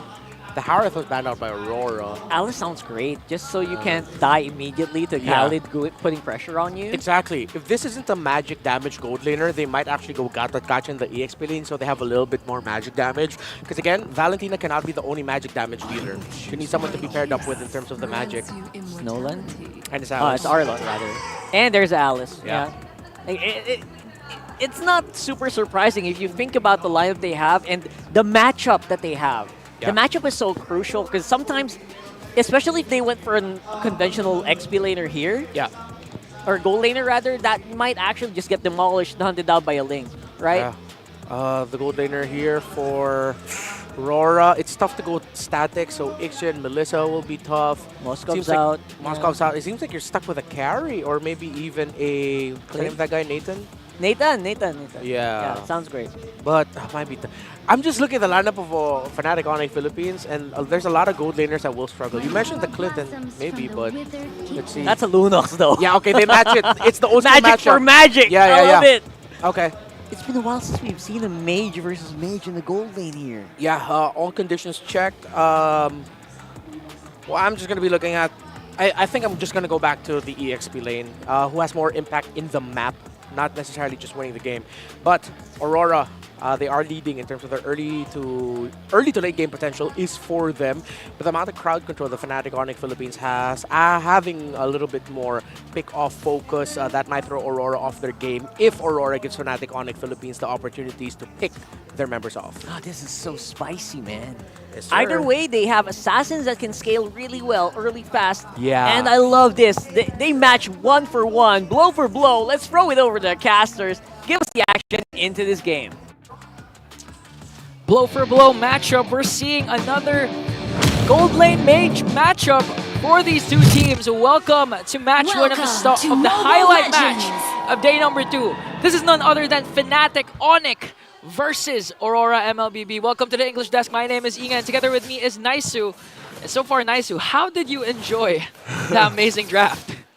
I enjoyed it as much as I could here. You know, it's part of the fact that you have, of course, a Hayabusa versus a Ling matchup. That's exciting alone, especially with these two junglers. Again, King Kong has just been doing amazing things throughout the season, integral part of the success in the win streak. And I'm very vocal that I just love watching Demon Kai, one of my favorite junglers right now. So, but aside from that, putting all that to the side right now, is that yes, the gold lane matchup.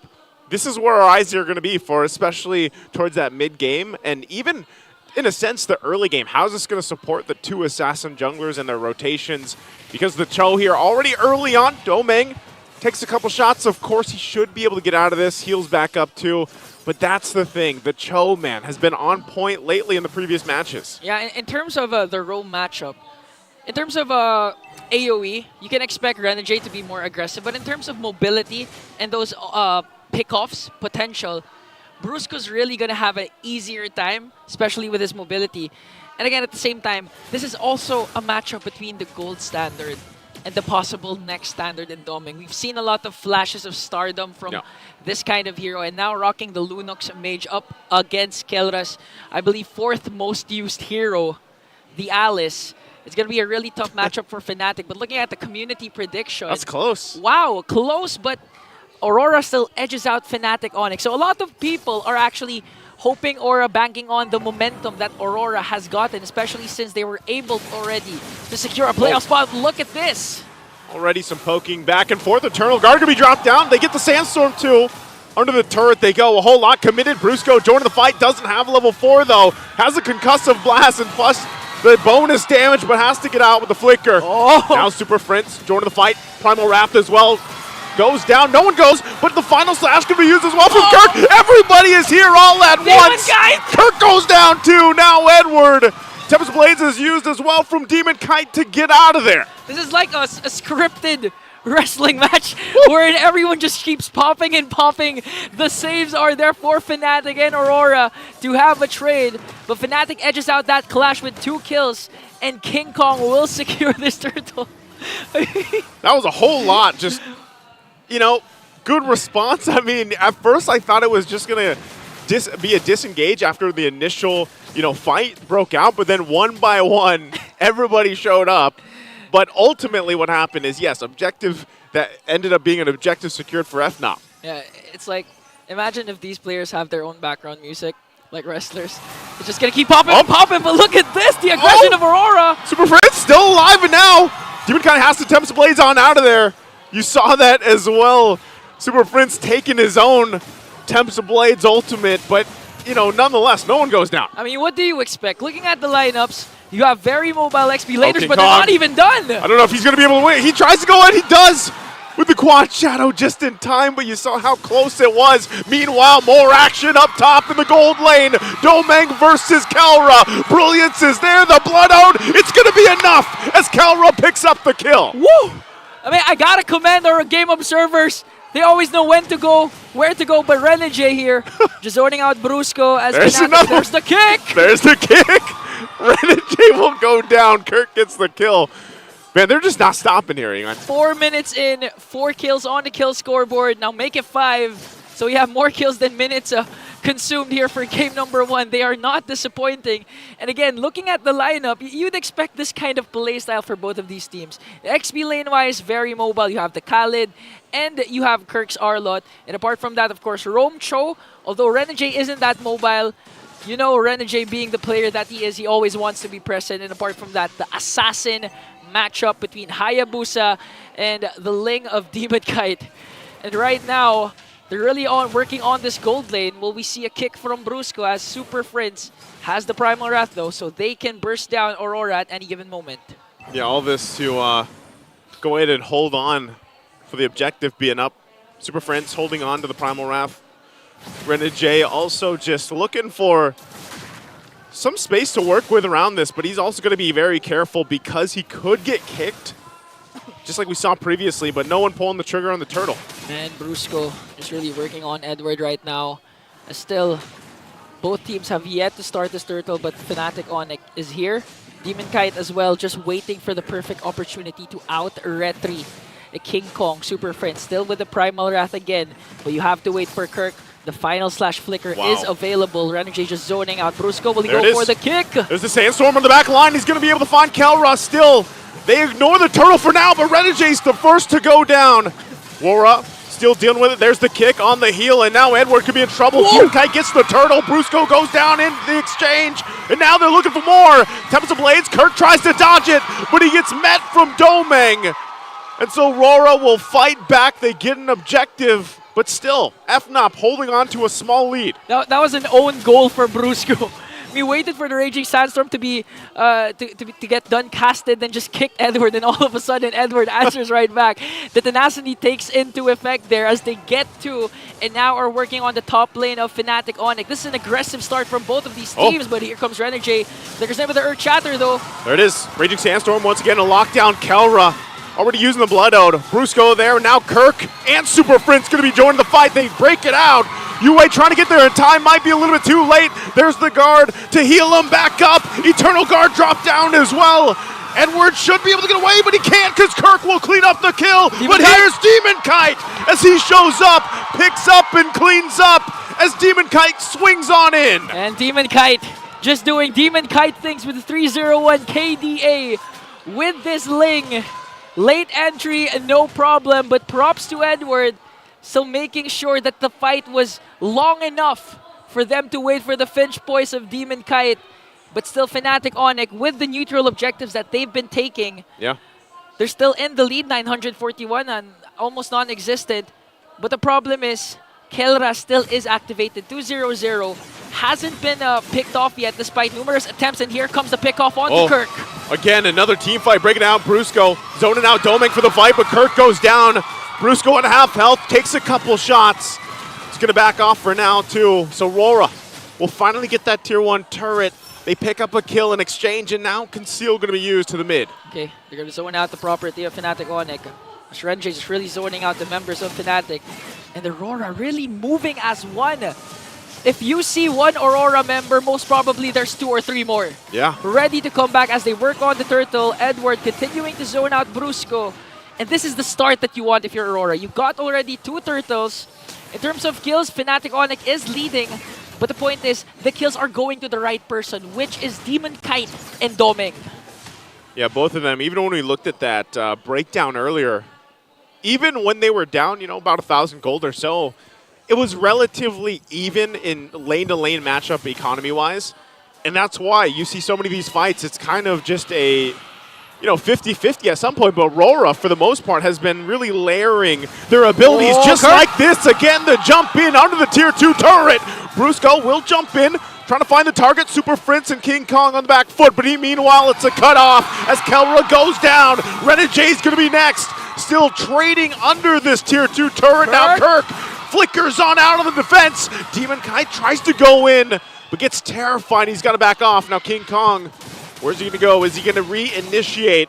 Still Edward and UA here around the purple buff. He's going to work for it. Goes in with Quad Shadows and picks up a kill, but it's Super Prince that grabs it. The best part is King Kong still, I believe, Demon Kai was able to get the purple buff. It was supposed to be a worth it trade already for Aurora because it was Kelra for Renegade.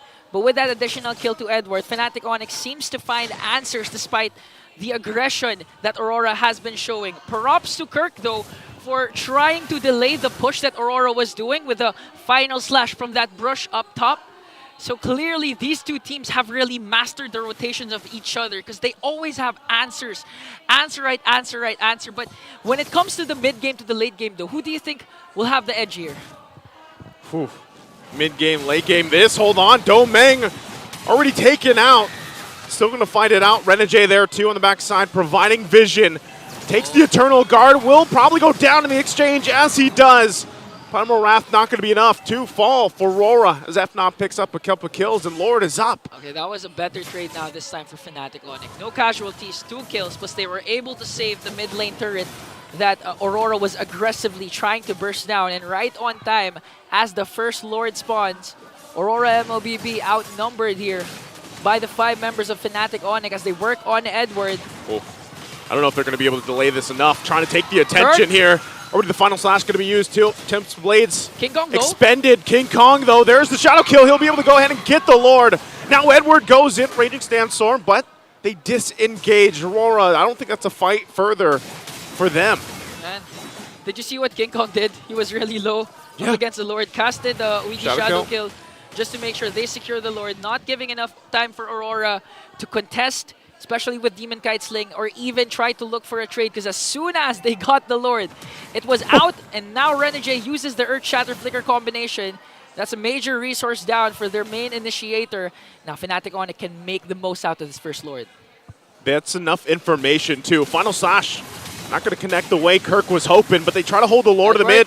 Still Edward taking the brunt of the damage. King Kong forcing them back. They want to get this tier 1 down in the mid lane and work further. Super Prince holding on to the Raging Sandstorm, dealing them from the edges here. So tough for RORA to deal with. Now Super Prince in this side of the jungle. He could initiate, but so far the Lord's been taken care of. Even Super French just standing in front of 3-4 members, not afraid. Again, he has that Raging Sandstorm ready to be casted, and look at Kirk's position. This is the crucial part! There it is, under the turret they're gonna go. Renegades already gone, 3 members quickly go down, but there's the fight back. Tempest of Blades comes down from Demon Kite.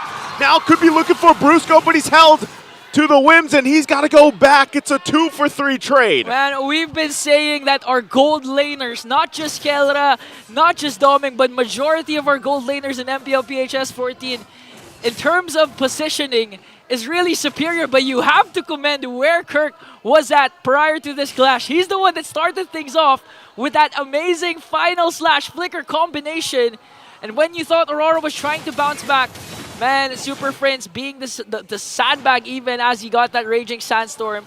Fnatic Onic cleans up 3 against Aurora, but still Aurora was able to defend their inhibitor turrets. They still have 2 tier 2s everywhere. Yeah. And man, this is a matchup we're all waiting to see. That's exactly what we have on our hands here, Ingon. It's just it's a battle. This one, I mean, it's from start to finish so far, at least, 12 and a half minutes in, where it's been just team fight and skirmish after skirmish.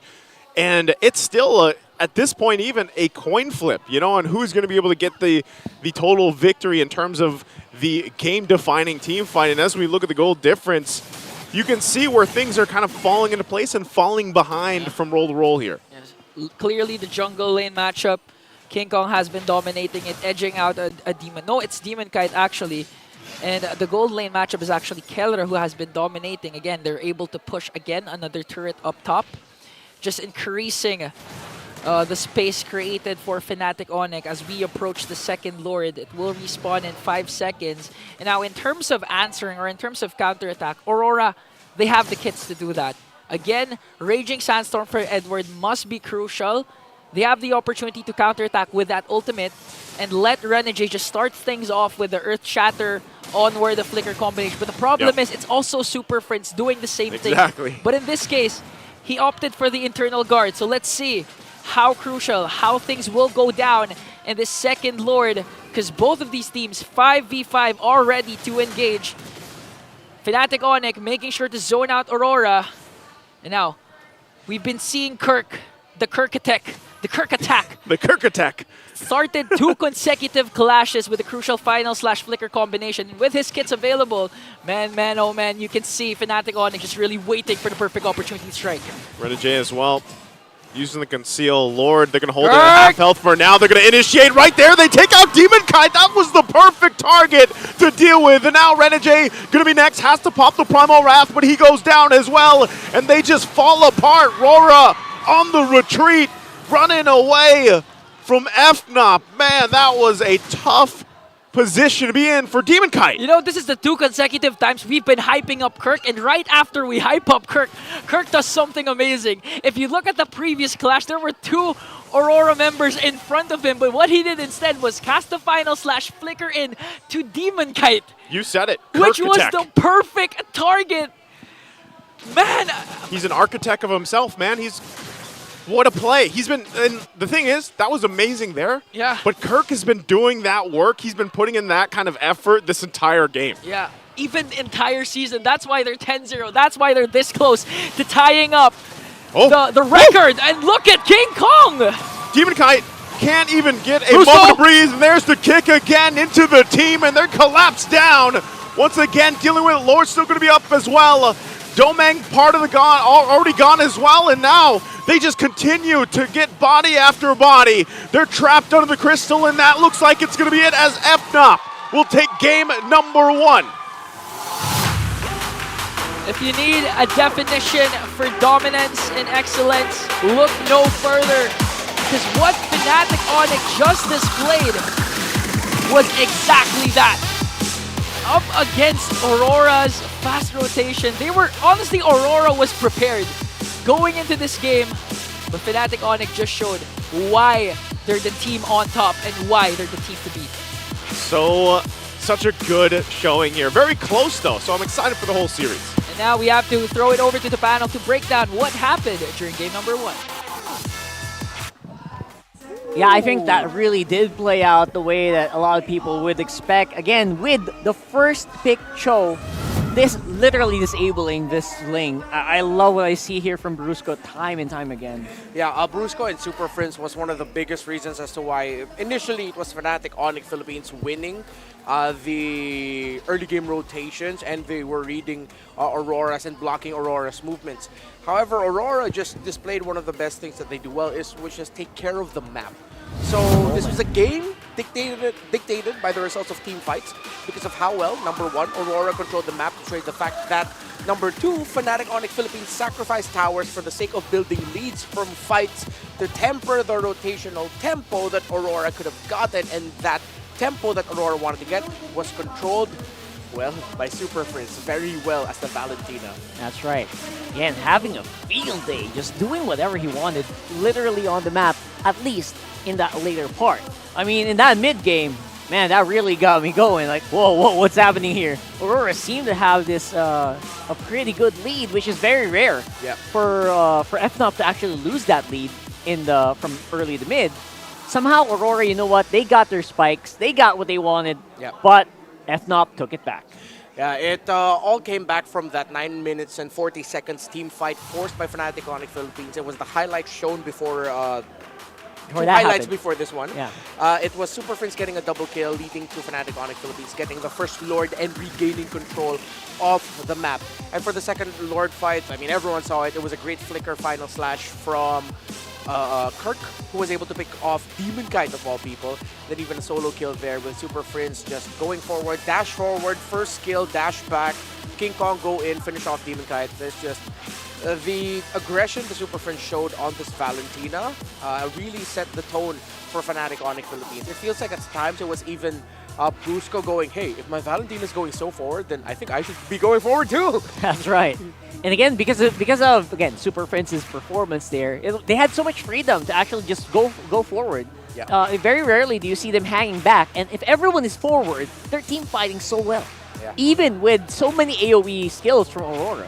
Exactly. Fnatic Onic Philippines, they made the plays that Aurora expected them not to make. So when you get your opponent taken by surprise, you commit things that at first glance look so messy, you're most likely going to lose that team fight if your opponents were the ones who catches you off guard. One of the reasons that Fnatic Onic Philippines were able to control the rotation and the team fighting of Aurora was that every time they saw Renege's Edith, they were like, yeah, let's take him down. Let's take him down. And most importantly, not only did they commit a lot to take down Renege quickly, they made sure that if ever the members of Aurora are going to come in and join the fight, that it's not going to be a stomp just because they already use so many skills to take down Renege. The other members of Fnatic Onic Philippines will be like, okay, you guys are going to join in to help Renege out? All right, we're going to make sure we get a trade here. It's not just going to be you guys winning the team fight. Yeah, and speaking of like stuff you don't expect, I honestly don't expect Brusco to have these Wave of the Dragons just when Demon Kite arrives. Yeah. And he always denies them, right? That happened like multiple times in this game where, you know what, it looked like Demon Kite was going to clean up the low HP members of Fnatic. Yeah. But Brusco still had Wave of the Dragon. He saves that stuff for the people he expects to come. And because of that, you know what, the highlights really do not do them justice because he does save Fnatic Onic from getting wiped out so many times. Yeah, and we were talking about earlier before that our Roamer EXP laner really will help determine this. That was also even the storytelling for the first series that we had with TLPH versus Blacklist International. Now this time around, you saw that Edward had to do a lot in terms of like dealing damage setting because Renege was just shut down by Fnatic Onic Philippines. While for FNOP, Brusco wasn't shut down, Kirk wasn't shut down. Although Kirk would not hesitate to put himself in the front line and sacrifice himself, as long as he got that final slash, he was happy. That's right. As long as it wasn't it was very competitive still, right? Like each and every point, it didn't mean that FNOP could chill. Yeah. There was no point here that FNOP could chill maybe at the very last few moments of that game. Yeah. Other than that, from minute 1 to minute 11, 13, 12, it did feel like it was very crunch. It was very okay, you slip up once, your Yeah. team gonna get wiped out. That's the feeling here that we're seeing. And again, just because Super Friends just had a really good performance here, I would say, the rest of the team just followed. Yeah, and you could really tell that Aurora and Fnatic Onic Philippines came into the series with the same philosophy. Don't let them get comfortable. That's right. If they're going to be active in the map, we have to be active too. Even if that means Renegade is going to get taken down a lot, you will be ready to trade. Edward, be ready to front. Someone just be ready to help answer for whatever Fnatic Onic Philippines throws at us. Make sure we get the trade. That's right. That's the most important thing. And number one, yeah, I think some teams kind of miss out on Renegade, and this is one of the times where I saw Renegade get really focused on. Yeah, and it worked well, very well for Fnatic Onic Philippines. So I think that's a good strategy for if you're going up against Aurora. Shut down the Hitman. Yeah, before he can do anything. Yeah. Right? So that's one of the things maybe you can think about if, you know, you're going against Aurora, maybe on your ranked games. You know, try to hunt down Renegade, because that's what happened. That's what worked here. Yeah. Right? So who knows? Let's throw it over to Hans. I think there's an interview happening right now there with the audience. Andito lang naman ako ulit sa MPL Arena. Of course, kasama ang mga supporters ng Aurora and Fnatic Onic Philippines. And together here with me is the lovely Cherizawa. Cherry, it's so nice to have you here. Welcome to the MPL Arena again. How's it going? Thank you. Hi everyone! Kumusta kayong lahat? And sa mga online viewers natin, hi everyone! Well, just in case you guys don't know, isa si Cherizawa isa sa mga pinakamalupit na streamers ng MLBB. And I feel like this is also, you know, a testament to how you have been a personality in social media. Kamusta ba ang buhay ng pagiging isang MLBB streamer? How's it going for you? Siyempre, masaya and exciting, lalo na ngayon dahil 8th anniversary ng MLBB. Sobrang daming pasabog ni Munton. And as a streamer naman, personally, exciting kasi old school player ako and parang bumabalik na sa meta yung mga heroes na ginagamit ko before. Okay, just like what? Give me at least one. Yeah, like Lunox and Hayabusa, kakagamit lang nila. Ayun, okay, lumabas parehas. Alright, Yeah. Lunox and Hayabusa. You're also gonna get to watch her play a lot on those streams paggamit ng mga heroes na yun. Pero I think you've inspired a lot of people to also do streaming. Kasi kahit maraming nanonood sa'yo, ang dami rin mga tao na gustong sumubok ng streaming. So, what advice can you give to aspiring streamers para makapag-umpisa din sila ng sarili nilang platform? Siguro dapat talagang gusto mo yung ginagawa mo. Dapat nag-enjoy ka and talagang passion mo siya para you don't feel like it's exhausting and parang nag-enjoy ka talaga. And syempre, aside from that, you need gadget. Dapat yung gadget na ginagamit ninyo That's right. is strong, malakas, ganyan. And isang gadget na masasuggest ko for you guys is the Infinix GT20 Pro. Ayan, kasi user-friendly siya and beginner-friendly din siya. And syempre, magagamit nyo siya for long hours of streaming and hindi kayo magkaka-problem about it. Guys, just in case you don't know, just like Cherizawa, ito rin ang ginagamit ng ating mga players, the Infinix GT20 Pro, na pwede nyo makuha in just a bit. So make sure nakuha nyo na yan, and that is a really good start towards your streaming dream. Now, I feel like it is also time for us to know more about you. Saan ba namin makikita yung mga streams mo? Can we find you anywhere? How can the people follow you, Cherry? Yes, guys, I stream on Facebook Gaming, so you can follow me on Facebook. Search nyo lang Cherizawa, and my other socials then you can search Cherizawa. Alright, there we finally have it. Cherizawa, maraming salamat. I hope, just like all of the fans here at the MPL Arena, you get to enjoy the games kasi ngayon ay babalik na tayo sa ating panel. Thank you! Here you go, one of our old-time friends, Cherizawa. Yep. Fun fact, she actually does watch on stage, I think almost every single playoffs since season 2, season 1. Yeah, we've seen a lot of her on She's site. OG. Yeah, she's OG. And it's so cool that we got her up for an interview in a game where Luna showed up. Because I remember when we got to share a panel segment with her back in MPL Philippines Season 6 in the Grand Finals then. Yeah. She was a self-professed Lunox girly. So, really cool timing. And apparently she Hayabusas as well, so guys, yeah. watch out. You know, we've seen highlights of Cherizawa. She's a terrifyingly good Hayabusa. Yeah, just some of the few people who have, graced us with their presence here in the MPL Arena. And you know what? All of this possible using those Infinix phones. Apparently she does use the Infinix phone. Let's throw it over to the smart gameplay post though. We're looking for the people who can copy Super Prince's grit. You got the grit. Commit. She's got the uniform. She's got the jersey. Commit, guys. Commit. You gotta commit to it. You gotta give it your all, just like Super Prince right now. Gotta get them the fierceness. Low battery. There you go. Bring it back. I think she wins. I think you're about to win. Because the other guys... Commit to it. Just don't be shy. Come on. Someone else. That's different, y'all. That's just laughing. Only she's getting the memo. Come on. We're getting closer. It has to be her. Come on. If she doesn't... Oh, there we go. That's okay, it. good. That's the win. That's the win. Yeah. So they get a redeemable in-game code right after that. Thank you so much. I mean, they already have the jerseys. I'm sure, you know. You got some pretty good stuff going already for you. And probably a very hardcore fan.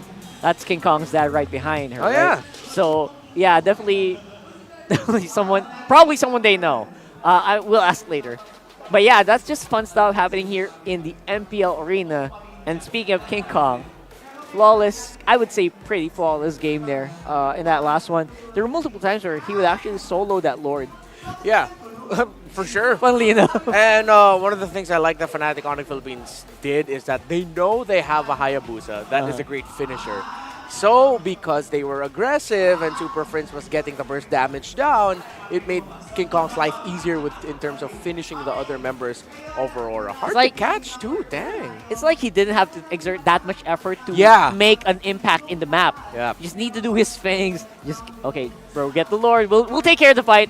Exactly. And right? Isn't that such a super fam thing? In their multiple interviews, they've always said, oh, we really just trust each other.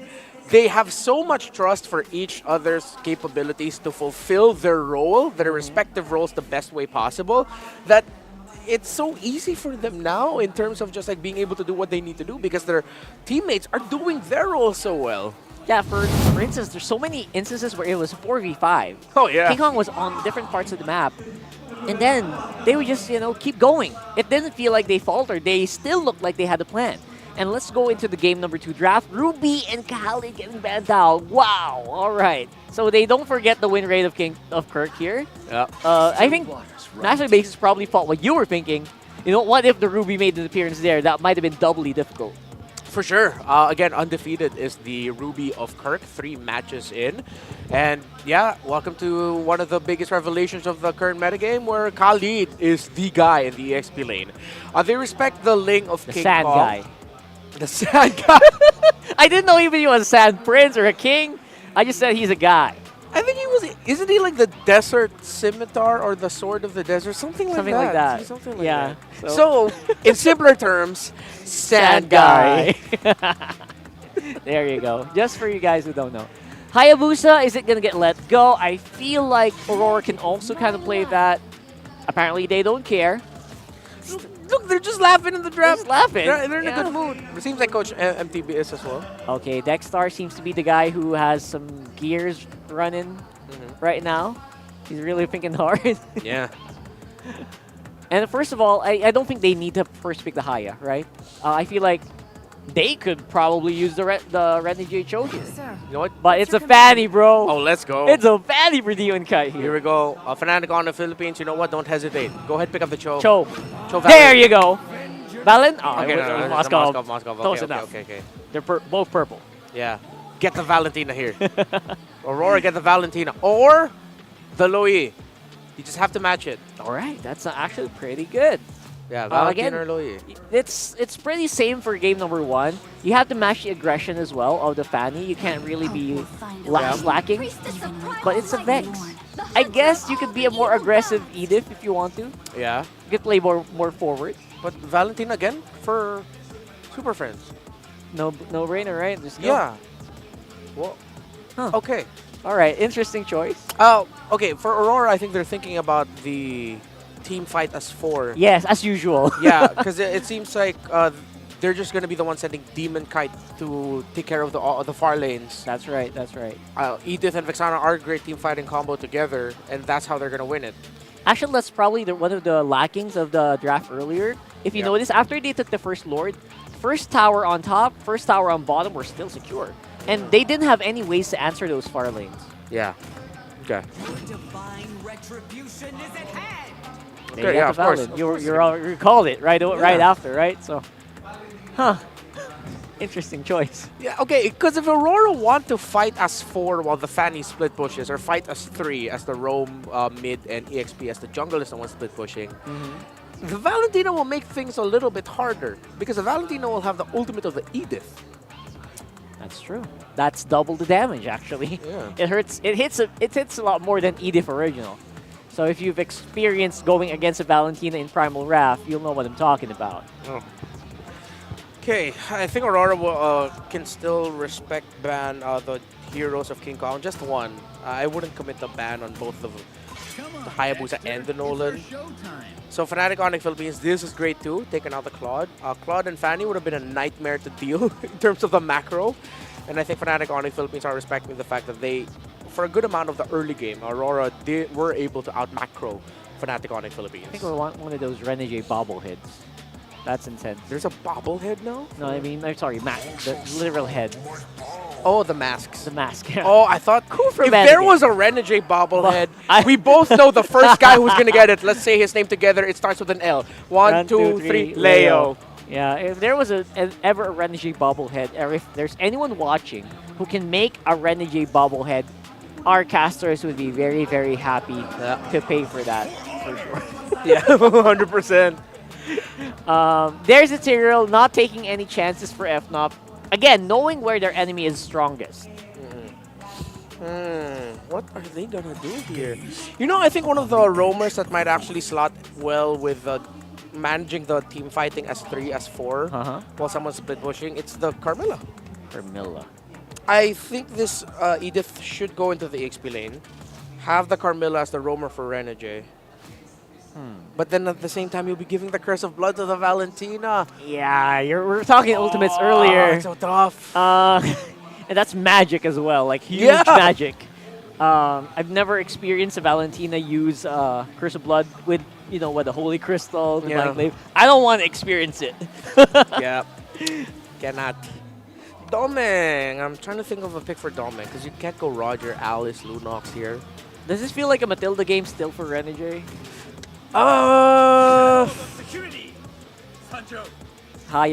not surprised. Maybe not. I'd want to see them go for something more tankier. More tanky? Yeah. Or go for something XP, a tankier XP. I don't know what the XP matchup's going to look like. Yeah, no XP lane picks yet. Exactly, this is a difficult thing because Kirk can flex this. This doesn't need to be going to the hands of Brusco as the roamer. Yes, sir. Even though it already did well in game number 1, but like stuff. Domeng's heroes. No, not that. I mean, you can't go Rogers tough. You're stuck with Carry, but no. Carry. You can't Lunox. Nathan. Lunox is... Yeah, actually, surprisingly, he has like no record of a Nathan. Yeah, again, we'd love to be surprised. Yeah. But Carry is the most likely candidate. Okay, Terizla. That's a Beatrix, all right. Okay. All right. I mean, they do go tanky. It's still a Rome Edith up against a Valentina. Very classic double frontliner with the Edith and Terizla. I think you go X-Borg here of your Kirk.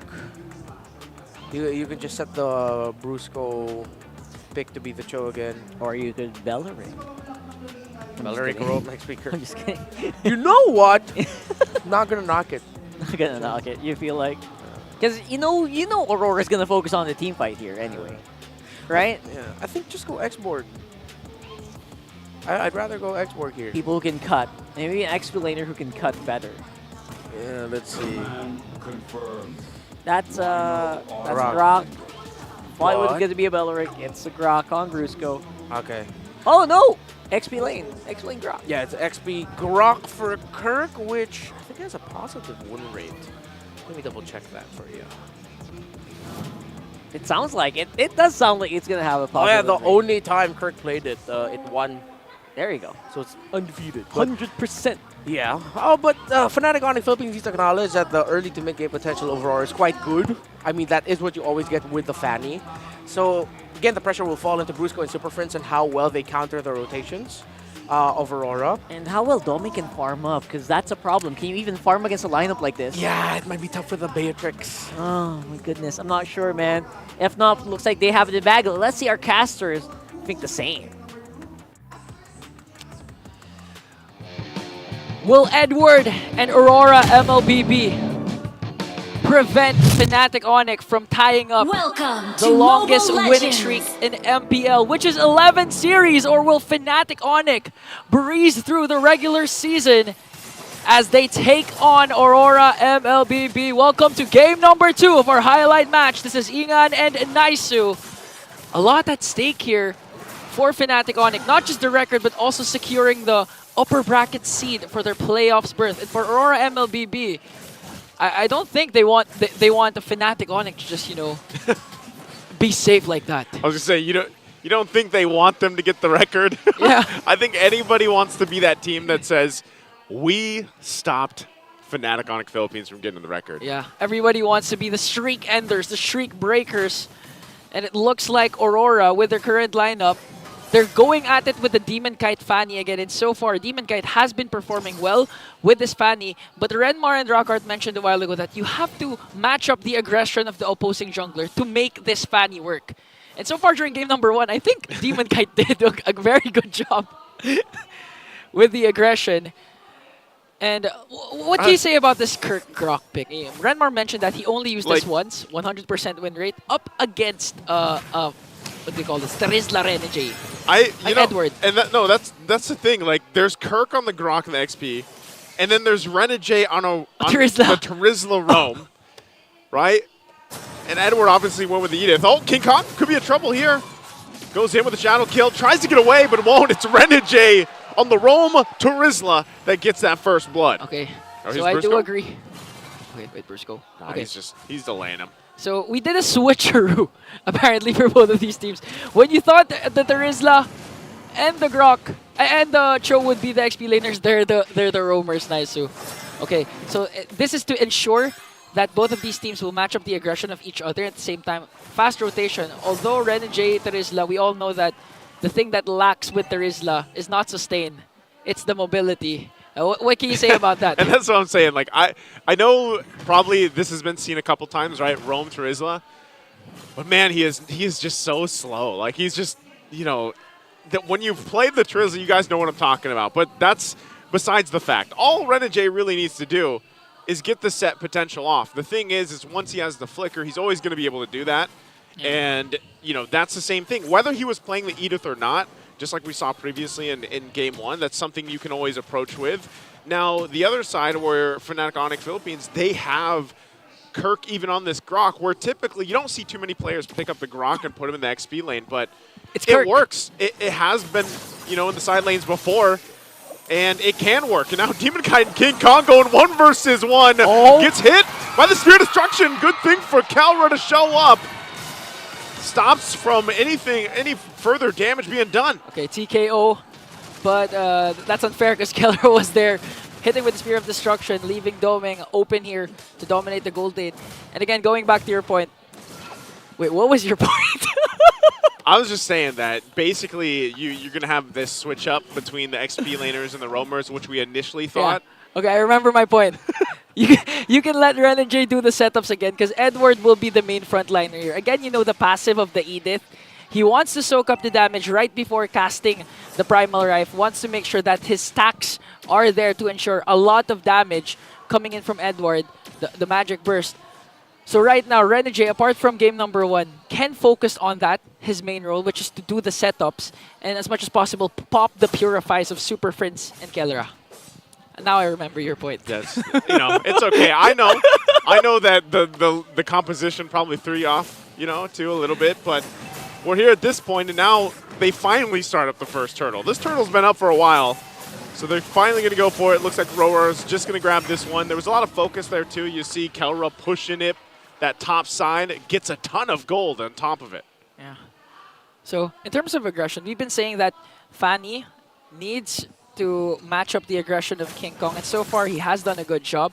They do pick up a kill onto King Kong 0-1-0, so far a better start, a cleaner start for Aurora. But again, Fnatic Onic with the current lineup, they can turn things around. Kirk, he doesn't have the final slash, but with the wild charge flicker combination, it's the same thing. It can come out of nowhere, it can come out unexpected, and it can be it can be casted on the right target. And we've seen during neutral objectives, Kirk has his eyes set on Demon Kite. Now, even if this is a Fanny, he's going to make sure that Demon Kite doesn't have a chance to retry all neutral objectives. Yeah, this is a very different pace. Whoa, King Kong, though. That wasn't a different pace. He gets deleted very quickly. 2 deaths now sitting on King Kong. A good catch there for Edward, using the onward to make sure there's no escape for King Kong with the Hayabusa. 0-2-0. And now extending their lead to 1.2k as Kirk works on the bottom lane.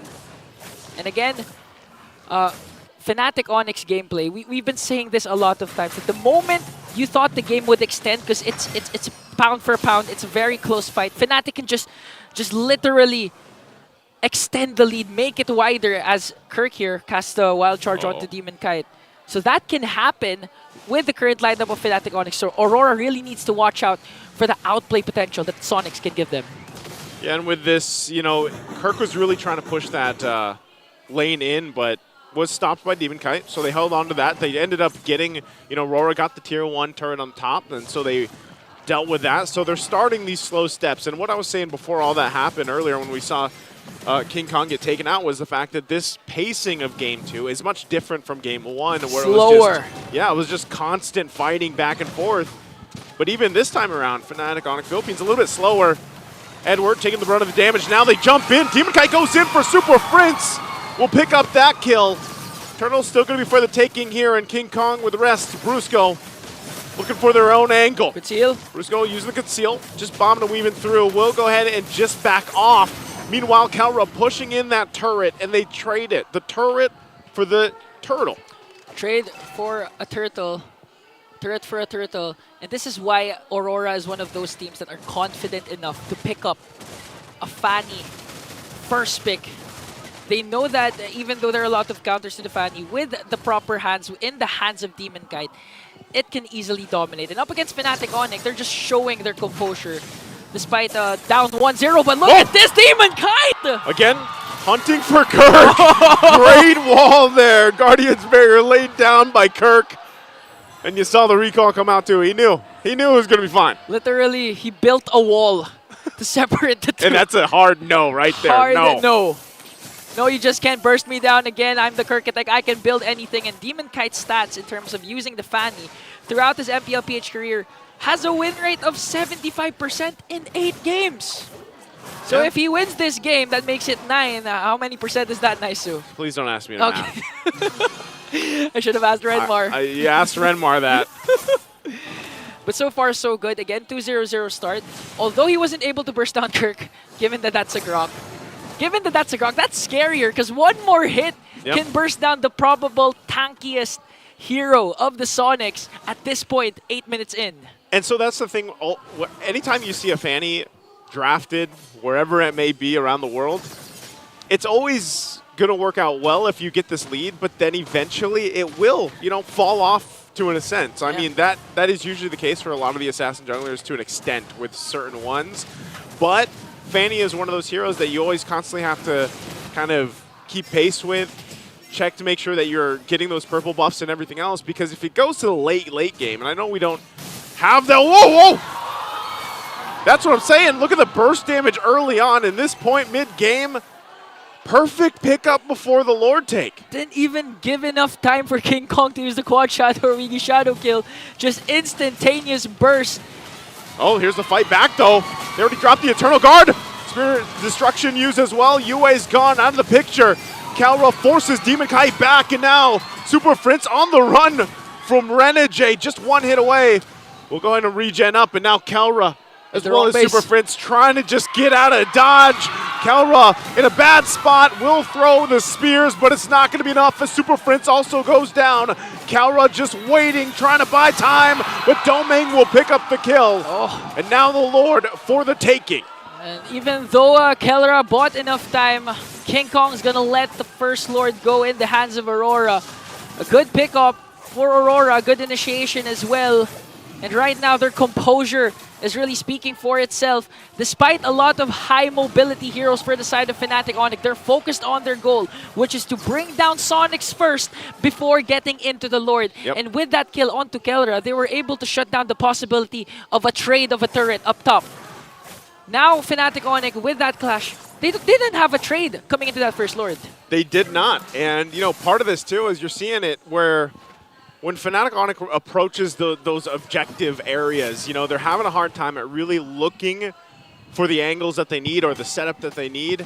And it's a matter of time for them to build up to get to where they need to be. And Fnatic Onic has been in that position before where they've had to get to the late game. And that's what I was saying before the fight broke out, where you know, you get to a point where you stall things out. You get to the point where you build up the items that you need. Also on the defensive side, because like we saw, Demon Kite right now, his damage is insanity. It is literally big damn, and you can't really do much against it. Okay, RedJ with the conceal.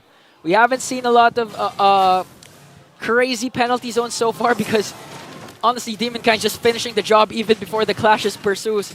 So right now, they have to watch out for the counter setups or the potential setups that Aurora can do. Again, the flicker will be up in 40 seconds, but the penalty zone is there, as well as the Earth Shatter and Primal Wrath combination from Edward. But look at Brusco's position. Trying to gather a lot of information here for Fnatic Onic as Kelra works on the Lord. And this is the beauty of having Demon Kite snowball with the Fanny. They didn't even have time to think about doming. It gave enough space for doming to just really work on the turrets, get a couple of kills, literally 2-0-1, and at the same time, prevent them from focusing on going up against this Beatrix. Oh, look at this too. You had Kirk there on that backside for a little bit. You still have Brusco waiting patiently, so really just kind of giving information, but then they call it off. You thought that maybe they would make an attempt there, but they decided to not, you know, and Renegade does spot Brusco out finally. So FNOP's just back in that position where they can they can work around this about a minute till this Lord is up, but then they might have to face the challenge of, do we actually try to contest this? Or do we just wait in our base? Are we prepped for a actual base defense? Because if you look at the lineup, it's not bad in terms of defense and clearing, you know, the waves pushing in later on. I think if you're not planning to contest, at least go for a trade. They have capabilities of the split push. Again, Kelra has the Moskov.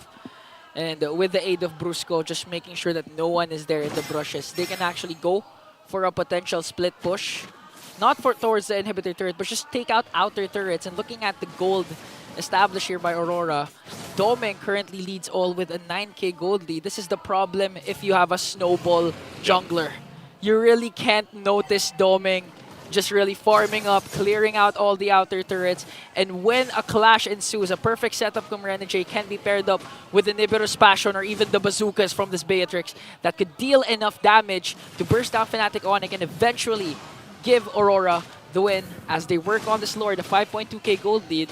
Renegade eventually going to spot up where King Kong is hiding Brusco. Just really waiting for the perfect opportunity. He did pop his conceal here. Yeah, they're using a lot. Kelra does pick up the win in nature now. There's Demon Kite again. Finds Brusco. And so FNOP really trying to delay things and pick the fight, but unfortunately for them, RORA just comes out swinging and they jump in. Edward will be the one to get the secure the Lord now, and they break out in the fight. Kurt goes down. Look at the push go in the base. Kelra just going for that backdoor play. Won't be able to push it in completely. And right now it's 2 down for FNOP. King Kong on the hunt. And they hold down in the mid lane, but the Lord was already secured by RORA. And this is what we were saying. Kelra needs to look for that trade because in terms of 5v5, during that Lord pit, during that Lord clash, they're really not going to have a good chance or a better chance out-retrying or out-sustaining the damage coming in from Aurora. So it was a good trade at this point for Fnatic Onic to just go instead for the push. The Spear of Destruction did not hit, and even if it did hit, I doubt that Kelra was going to cast it again, because that's really crucial. And that's really detrimental if ever they pick off Kelra once again. They're gonna need Kelra, the gold standard, coming into this base defense. Lord marching in the bottom lane. They still have 5. In terms of clear wave potential, they can clear the wave easily and go for the counter engage if ever Kirk or Brusco manages to pick off someone. But Aurora just managing the waves perfectly here. 2 waves gonna approach the base of Fnatic Onic as they work on the bottom lane turret. So already waiting. There's the penalty zone coming out from Renegade. Eternal Guard and everything else being thrown at him. Still have to deal with the Lord as it knocks on the base. They could be a little bit too late as they go for it. And we will go to a Game 3 as Aurora takes Game 2. And just like their first meeting, these two teams, 2 games aren't enough as Aurora extend this to a Game 3 and hopes to break the streak of Fnatic Onic. Wow, what a dominating performance. A strong start, especially for the man in the jungle, Demon Kite. And now we really have to throw it over to Rockhart and Renmar to answer how many percentage is the Fanny's win right now, Renmar. Take it over. Wow, look at this guy asking us to do some math here. I was here to do some MLBB today, but just to answer, it is 7 out of 9 games. And for that Fanny, apparently. Carrying on. Ian posed the question. I need to answer it now. Like, completely threw off what I want to. Go ahead, Rockhart. Go ahead. Over. And I think that's around 85%. 83% win No, rate. he's asking about this season right now. So 6, this season. 7. Around the 60% win rate this season. There you go. Thanks, Ian. Thank you so much for that question. And let's throw it over. Obviously, the man in the jungle, like you mentioned. Yeah. I feel like, man, that was a breakaway game here for Demon Kite. Yeah, and it came from the back of a great adjustment by Aurora. The unexpected adjustment. Yeah. Again, the lineup for Aurora looked good. For Fnatic Onic Philippines looked great if it was the Edith that they were up against in the roam. But with the sudden switch, put the Edith in the EXP lane, put the Terizla in the roam, it allowed for things to open up here for Edward as the Edith in this game number 2. So it started all off with Fnatic Onic Philippines getting the initial pick-off onto King Kong in the bottom lane. Again, with the aggression of the Terizla, it changes the dynamic for the roam mid-trio matchup as Valentina no longer has the ultimate of the Edith to steal. Now, the Terizla, difficult to take down, has an execute capability with that skill 1 if anyone is brought down low.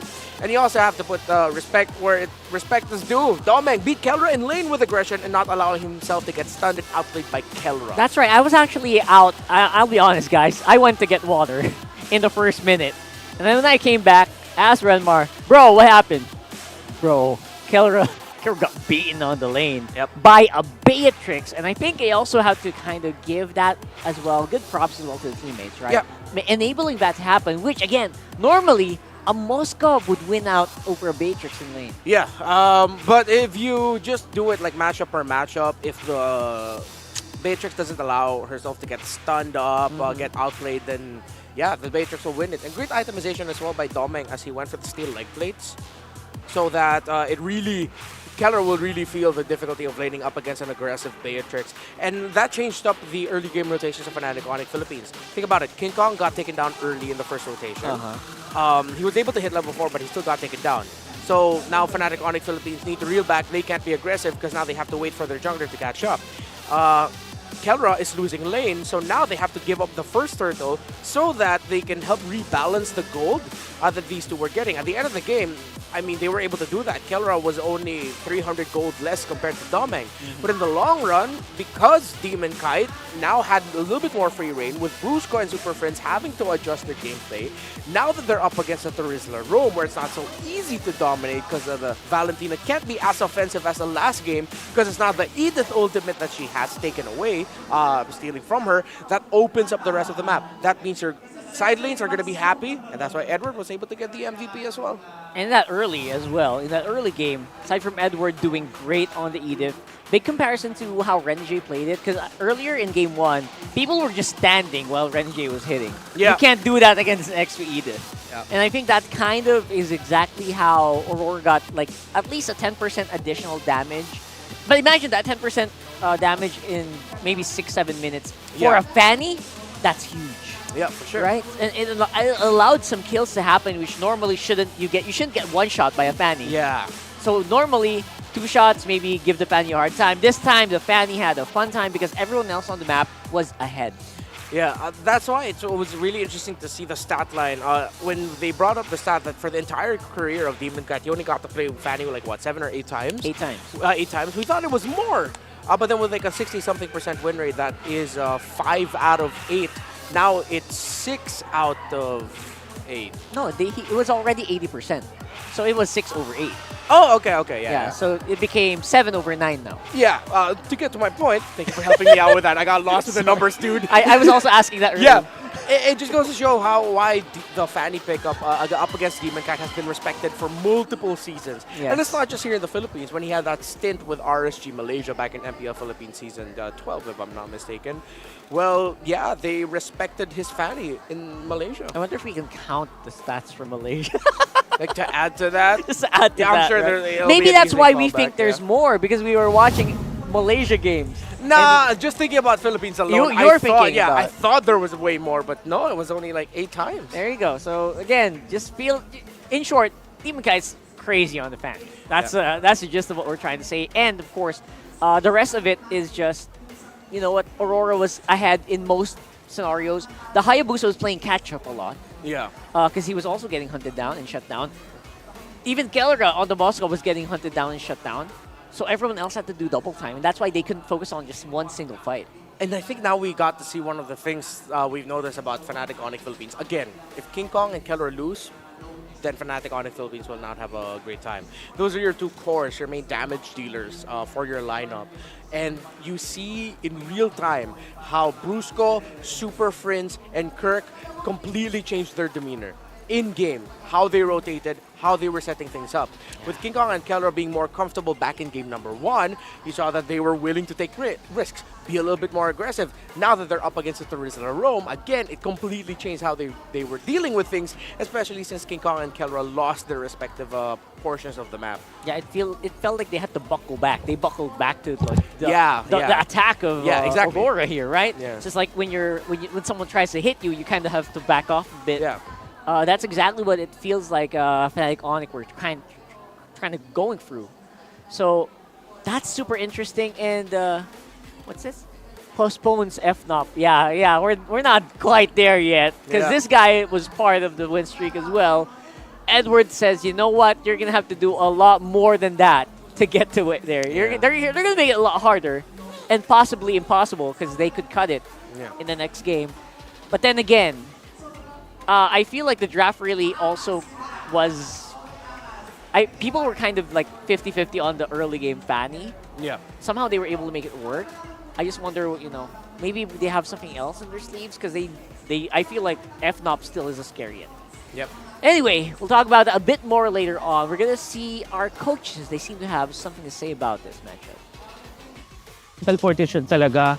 Pag-usapan namin ni Kelra just a few days ago na hopefully wag pumasok sa utak namin yung mga panalo, kasi gusto namin kumbaga ituloy-tuloy yung pagiging aggressive namin, not just sa mga matches pero yun sa everyday training, kasi alam naman namin na yun nga regular season doesn't really give kung sino yung magcha-champion. So hopefully yun nga, maging matibay kami and still on our toes, lalo na sa pagdating sa players.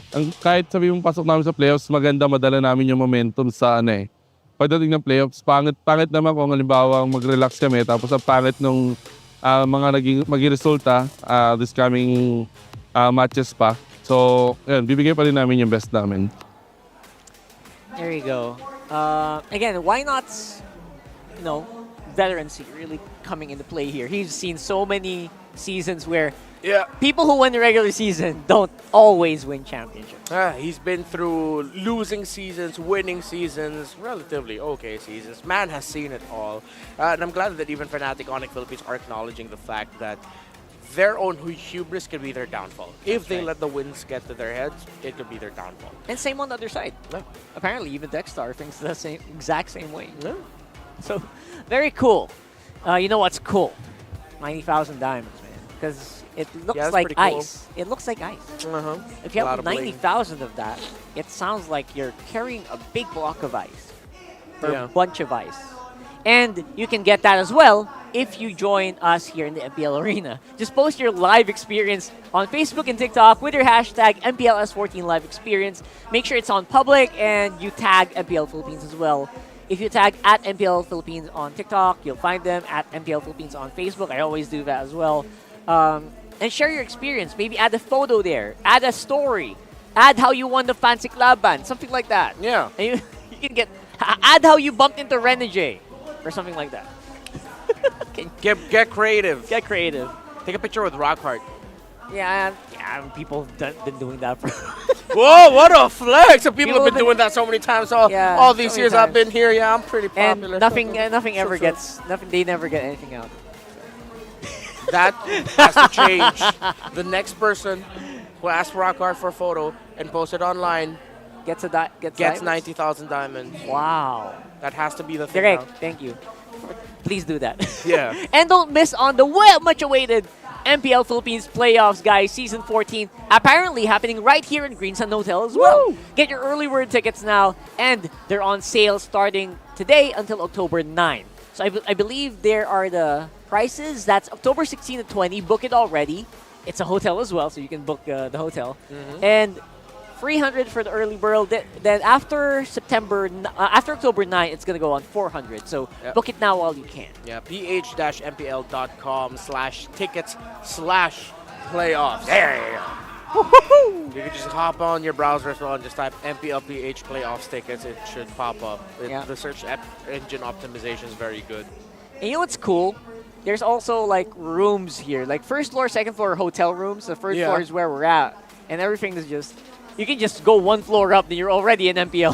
Yeah, book a hotel a room in the first floor, and you might bump into us. That's so cool, right? We are. Yeah, we're right there. Yeah, let's reveal where the Let's talent reveal room where is. the talents room is, First brother. floor of the Green Sun Hotel here in my Makati. goodness. Please don't. We have security. Please don't. Don't try. That sounded like a threat. Don't try. We'll talk in the lobby. Right now, we're going into the draft here for game number 3. Finally, we got what we all asked for. They got their tickets worth since it's a full arena as well. And what do we have to look forward to? So what did I have to look out for in that last game? Sir, Okay. what's your command? Yes, good. So Hayabusa and Nolan Julian, still options. I think now we have to take into consideration the many heroes that Demon Kite has as a possible pickup other than just the assassins. And what else Aurora can put in the roam role, I think now has to be the biggest considerations. Yeah, I think the Tigreal and the Cho are going to have field days so far. I feel like they're great options for either roamer here. Yeah. Renegade has been going insane with that hero for a while now. Same with Cho on Brusco, not to mention a multitude of heroes as well. First pick. I mean, the typical assassins are there. More people are starting to pick up roamers as the first pick. So let's see if it'll be assassin or a roamer locked in right away. Yep, Hayabusa, highly contested Ling as well, but definitely not first pick material for that Ling. But roamers are great. I feel like they're very flexible, especially the flex roams. Yeah, I mean, I agree with you with the Ling not being first pickable for Fnatic Onic Philippines. A flashy accompaniment. But they do it anyway. So Lava Matilda and Cho for Renegade. Yeah, that's right. I feel like he could have gone roam here, right? It feels like a roam slot. I'm surprised by the Ling pick. You know what? Comfort is comfort. But Aurora, please go ahead and pick up the Matilda. Haya? Matilda. Actually, no, they don't need to rush the Matilda because it's not like Busco's going to pick it. That's true. Oh, wait, no. Does he have records? It's an option for Super Friends in the mid. So I think they have to consider taking the Matilda now. Huh. Get the Matilda and the Moskov. The Matilda and Moskov. Moskov Wait, I'm sorry, the Moskov's is banned. out, yeah, so... There's a Matilda, and who's it? Khalid! Oh, that's rough on the jungler. That is. That's a fast clear, lots of invades. Isn't this the exact reason why you don't want the Ling on first pick? Yeah. Right? Because this can happen. Okay, Fnatic, how do you counter this? I think, yeah, they need to get a Cho. They need to get the Cho, maybe even consider the Ruby. Ruby seems to be a great flex. Yeah. XP and gold. Yeah, but Claude, I think, might be more of a priority. But no. Show Show Valentina. They're running out. The gold laners will be thin in the second phase for Kelra. Unless it's gonna be double fighters on the sides, meaning the Alice might go gold because Ling might be their source of basic attacks. And yeah, that's what I was thinking. They're tower taking if they go Alice. Yeah. But you know what? The Ling can do it, right? So Yeah, but then at the same time, it's like the Khalid will be felt more in the map compared to the Alice for majority of the game. That's true. But we were talking about like XP laners who can kind of just stay toe to toe. Alice is a great option. Nolan here for Demon Kite. Again, just going for comfort. Yeah. I confuse myself with like Alice and the XP lane, but it's actually gold Alice if ever they do go for it. Okay, so both of them got their no mid laners yet for Aurora. I think that's what the Fnatic Onic Philippines will be taken away. That's true. I I expect 2 gold lane bans here. I think they're gonna. Fnatic might take away something like the Vexana Aurora, and then hope that Aurora will take the Faramis, because Faramis Matilda's available for Aurora. If Aurora is comfortable with giving the Nether Realm to the Valentina. That sounds like a very classic matchup. But no, we thought they were going to ban out some gold laners. It's the roam they're going for. A focus on the roam feels like it's not bad. Yeah. Take away the Tig. They should highly consider taking away the Grok as well. Or they're forcing the Cho to go roam, basically. They're trying to... Okay, yeah, that's an option to actually, to force it into the roam and then have Kirk pick something up. There is the Arlot. Yeah. Right. But then up against the Matilda and what could potentially be a Faramis in the mid lane for Aurora. If that ends up becoming a Faramis, that has to be a roam Cho and then a different EXP laner. Hell, even picking up a Gata Kacha might be okay. Ooh, that's actually pretty cool. Yeah, but if it's a Gata Kacha XP and a gold Alice, then that's way too much magic damage. So who's going to be there, like...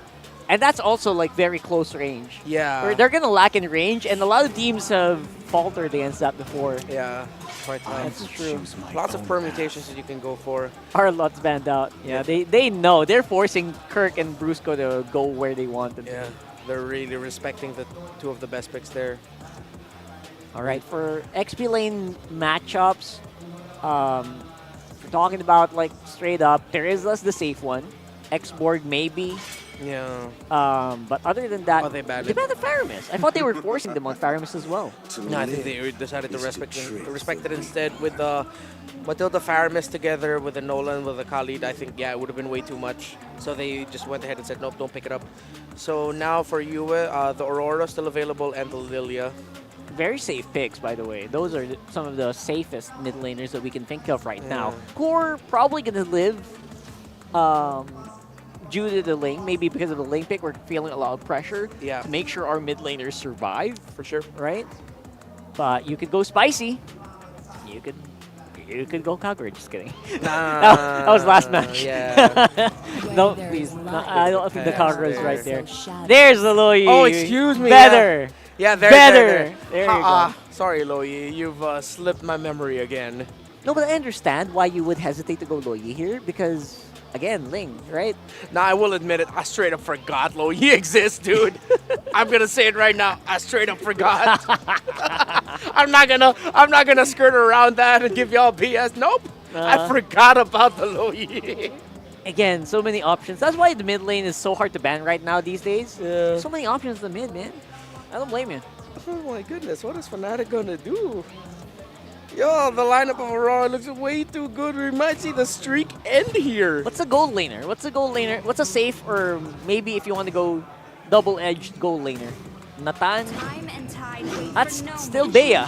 Yeah, it's Bea Jawhead. Oh, okay. It's his turn. Bea pairs up a little bit better with a pick-off type of roamer. They get the Jawhead, but up against the Khalid, Nolan, Matilda. Dude, the streak might actually end today. Oh my goodness, all right. Interesting. Is this Natan? Or is this a carry? Or a more classic matchup? Harris? Oh, Harris banned out. Let me see. There's a lot of protection, front line, back line. Obvious Nolan burst. Claude is still open if they want to Claude's open up pretty the safe. map. That's the safest pick. Yeah. Right? That's Claude's safest pick. But But they go it's an Alice. Okay, okay. Right. So, wow, is this a bit of a... It's interesting. Yeah. Right, these are, you know... Kelra picking up a Doming pick. Doming picking up a Kelra pick. Yeah, it's pretty fun. They switch things up. All right. My. This looks tough for Fnatic Onic Philippines. Yes, their lineup rating, if you look at the crowd control, the push potential is great. But the fact that the early to late game potential, damage potential, survival potential for Aurora is trumping them. Yeah. That's where things might go shaky here. If ever FNOP wins, again, Kirk and Brusco popped off like crazy. Let's see if they can pop off again here as we go to game 3 with Naisu and Ingan. The streak and the longest winning record for MPL Philippines hangs in the balance. Hangs in these two teams. This is game number 3 of our highlight match. Aurora MLBB up against Fnatic Onic Philippines. Joined with me again is Naisu, Ingan here. And looking at the matchup, Renmar and Rockhard mentioned they did a switcheroo. Doming picked up a Kelra hero and Kelra picked up a Doming hero. What can you say about that? You know what, at this point, I've loved pretty much every single draft throughout the series. And if that happens, it's okay. Do a little switcheroo, make things work. So far, both gold laners have been big parts of the wins throughout this. Super Friends taking a lot of hits here, taking a lot of damage, but you know what I'm hoping for, Ingan, is that we get a similar game in this game 3 to what game 1 was for the most part. The very aggressive, fast rotation. Fights everywhere. Fights everywhere. And it could actually happen because looking at Aurora's lineup, speaking of a fight. Okay, so Super Prince is like, maybe just for safety I should. I don't know, that's some pretty big confidence there, I would say, even with the Lightning Bolt recalls coming out. Renegade tempted, but yeah, he's got to back off. And this is what Renmar was saying, the early game potential and the fast rotation of Aurora just might be too much to handle for Fnatic Onic. They can end this really early, around the 11 or 13-minute mark. And looking at the roamer, specifically for Fnatic Onic, that's a jawhead. We've been saying this numerous times that if the jawhead is again on the receiving end, it could be detrimental for the streak of Fnatic Onic. And that's not hard to happen for Aurora because, again, looking at the lineup, their early game, though, and again, their escapability is there with Renegade having the Matilda as well. Yeah, part of this whole thing is, again, on the whims of the roamers, as it has been, but right now, objectively, FNOP's just going to go ahead and start things up. Not sure if Aurora can do much as King Kong gets the turtle, first one of the game, locked in. So right now, leading with an objective so far, but still looking for the first blood for both teams. Yeah, that was a good blitz turtle take for Fnatic Onic, but there's a diversion! Oh! Welcome to the jungle, says Aurora with a diversion. What a play. That's not something you want to walk into, and hey, good thing it wasn't King Kong. And just literally giving false, so false confidence. Henry goes in with a Raging Sandstorm. Just a second off. Keller was able to evade that, and just literally Aurora playing mind games right now. Giving the turtle uncontested when you know that Aurora wasn't going to make a trade. They made something happen, and with the Luyi pick that Renmar almost forgot about during the drafting phase, they made it happen. It's going to go on to Yue. I know. It went on to Demon Kite, the perfect man to get the kill. Really wanting a snowball for the Snowland. And again, this is where the problem ensues here for Fnatic Onic. How can you catch someone if you have a flying Renegade? He's going to walk into it. Diversion again going to be used. They find in 2. Now Kelra could be in trouble as they collapse down. King Kong going to join the fight. Demon Kite going to go down. Tempest Blades also to follow up. Domain goes back. Luckily escapes it, but now on the board, FNOP with 2. Oh, you'd think that was a good trade for Aurora. They got Kelra, the gold standard, down, but in exchange for 2, Renegade, Demon Kite was able to pick up a kill as well, but that's how you slow Demon Kite. That's how you slow him down. Just make sure to pick up an early kill onto this Nolan. Looking at the instant replay, that was a quick burst onto Renegade. Kirk heads up play, connecting the Way of the Dragon, and a good answer here with the diversion play coming in from Aurora. But here's the kick again from Kirk. Kirk might have to deal with this. He goes to the turret, flickers too. Defensively, bobs and weaves, and will stay alive. The moves from Kirk, avoiding it all. That was close call. Once again from Kirk, still deathless 0-0-2. Off to a good start. Even if he's really active, making sure he doesn't go overextend and gets punished by Aurora. And this is the aggression we've been wanting to see. Look at Edward. Already has the passive. He's already mobile. But Renegade with the guiding wind makes him more mobile.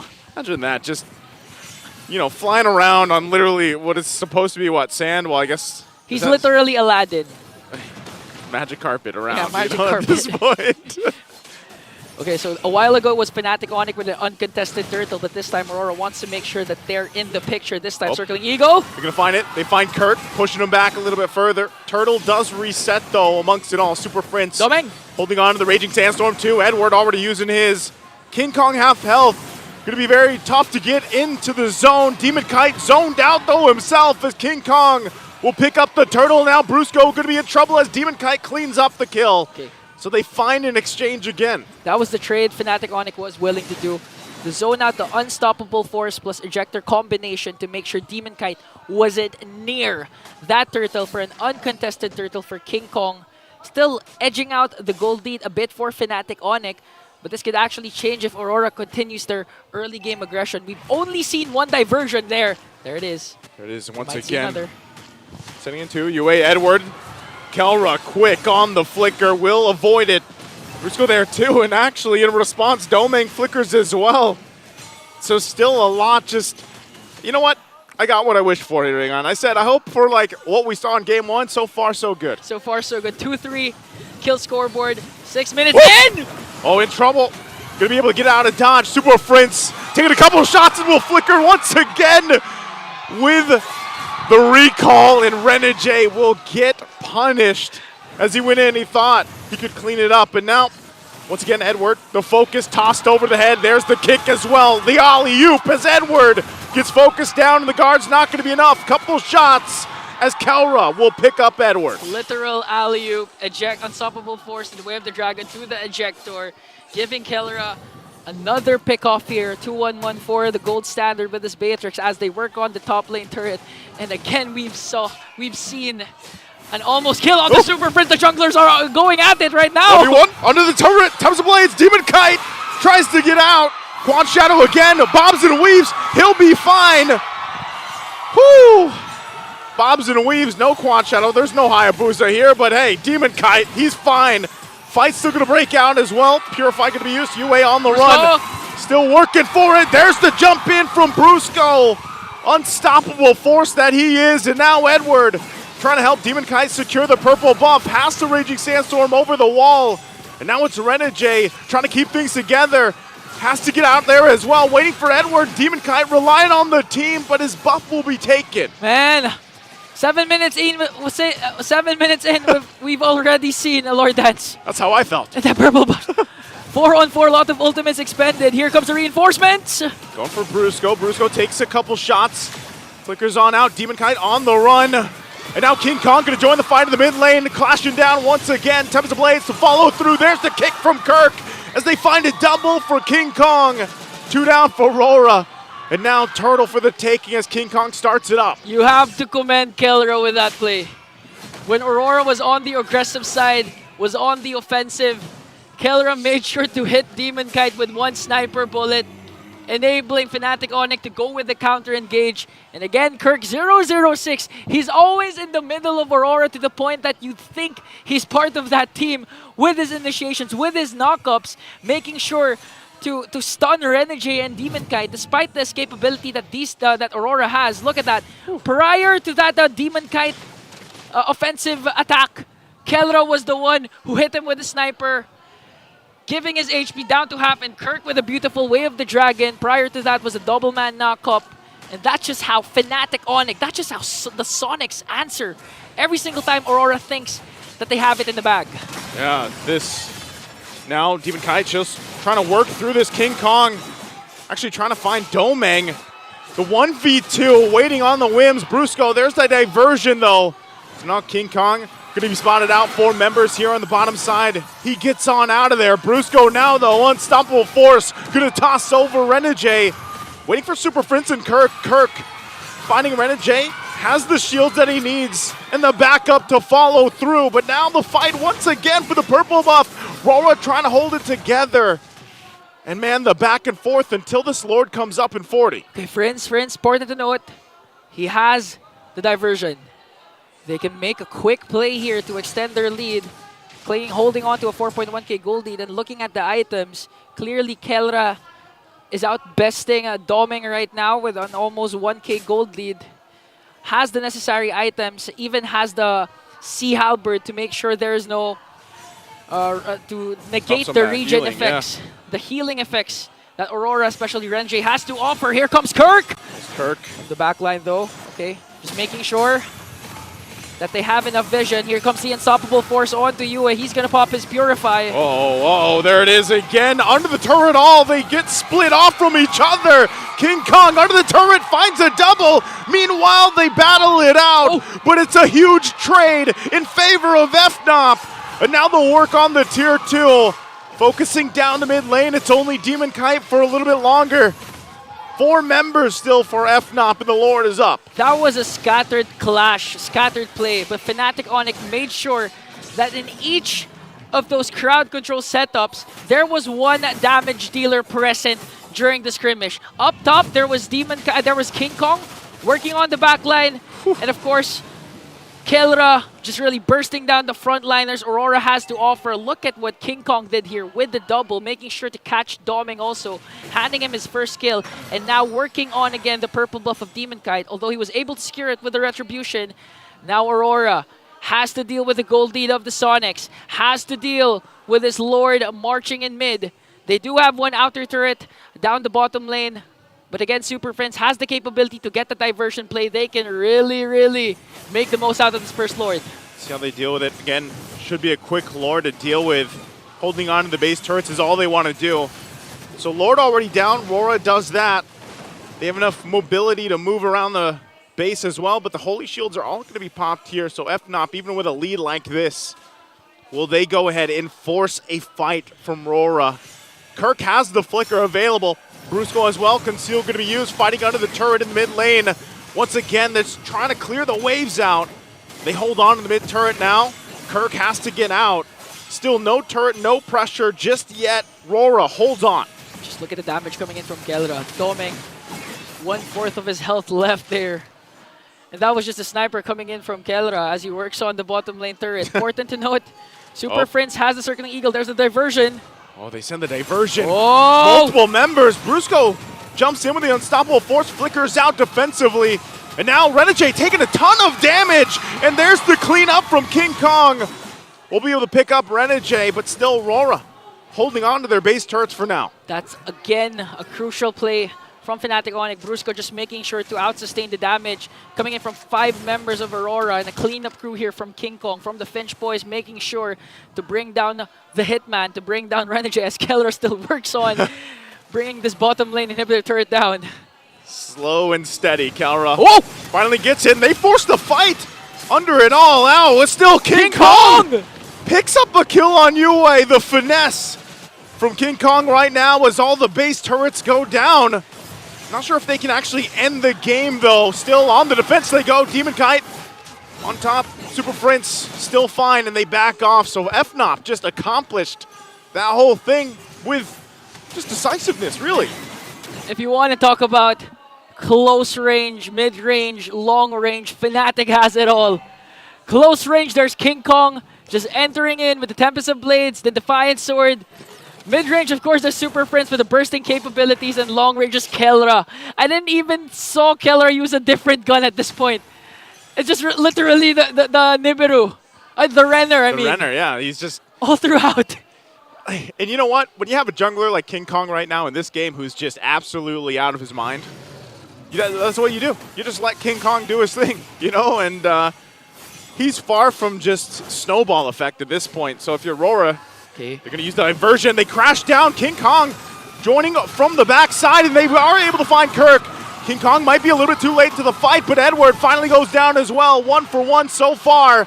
King Kong might give the call. They go and crash down, try to cut off RORA on the defense.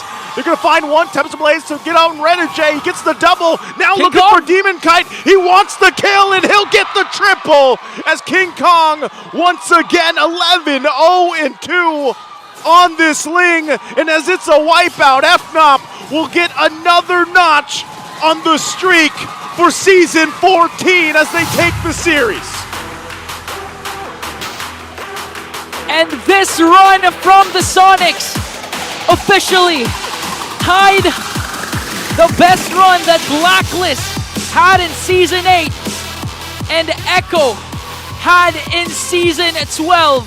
11 undefeated series for the Sonics. And you can see each and every member just happy, proud, and of course, smiling from their amazing, amazing performance. This whole squad deserves all their flowers, especially King Kong with an amazing Ling game up against a very strong team in Aurora MLBB. Again, amazing performance here from the whole team, but I mean, even King Kong, man, like his Ling was something else here. At some point, it was 8-0-1. During the final clash, he wasn't even afraid to go for the back lineup against 3. Yeah. That's how confident he was. That's how strong he was. That's how snowballed he was. Still, props to the team. They really forced Fnatic Onic to bring out the best in them. Aurora MLBB, it's not yet over for them. They have qualified for the playoffs, and they're showing strength going up against the undefeated Sonics. RORA got close, man, and they look great. We'll see how they do in their next matches. And I want to see what they have to say as they tied up the current record at 11 series. Hans Galleria, Mr. Poggy, please take it away.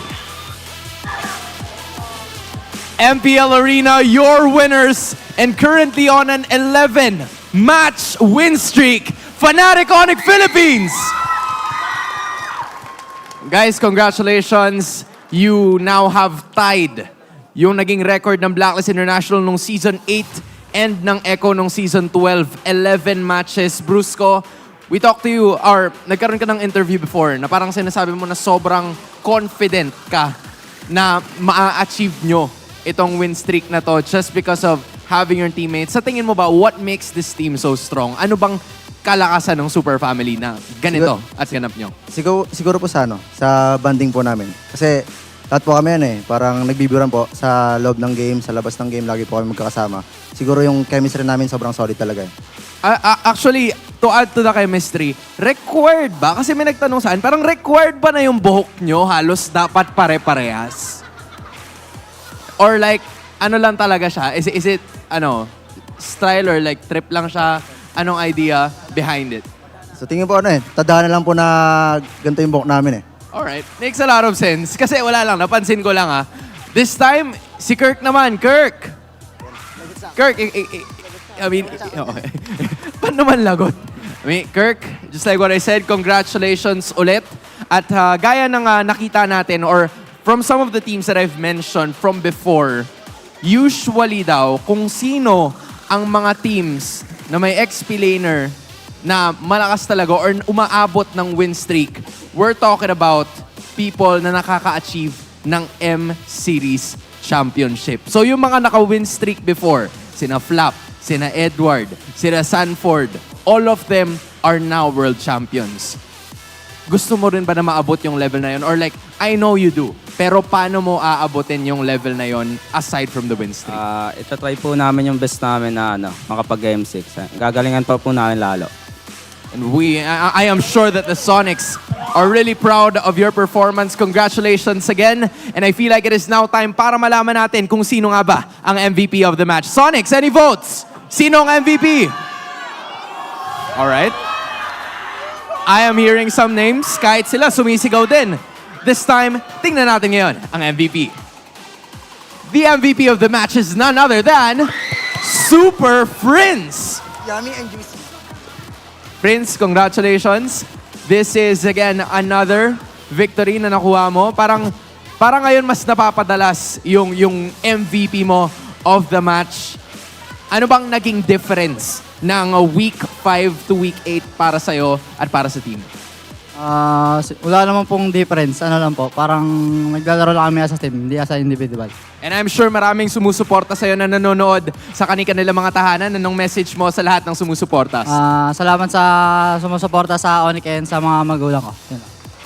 Congratulations again, and I feel like this is also an opportunity for us to showcase our winner of 3,000 diamonds na meron ding libreng ticket para makapasok sa ating Day 1 ng Season 14 playoffs. Come on in! Come on everyone, give him a round of applause. So nice to have you here. What is your name? I'm Don Carl po. Alright, Dan Carl. I am sure na nandito ang isa sa mga idols mo. Sino ba ang idol mo out of everyone sa FNOP? Si Kuya King Kong po. Si Kuya King Kong. King, halika nga dito. Alright. Idol din daw nila. Narinig ko yun. Narinig ko. Alright. Bakit si King Kong ang idol mo, Dan Carl?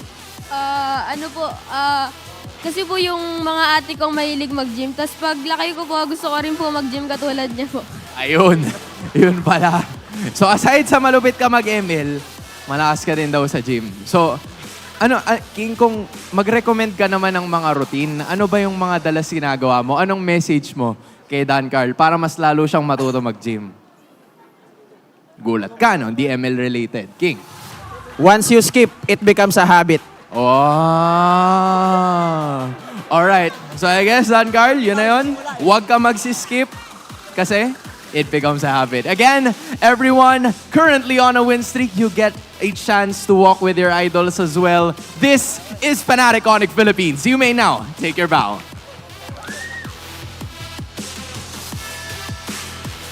And take your walk of victory.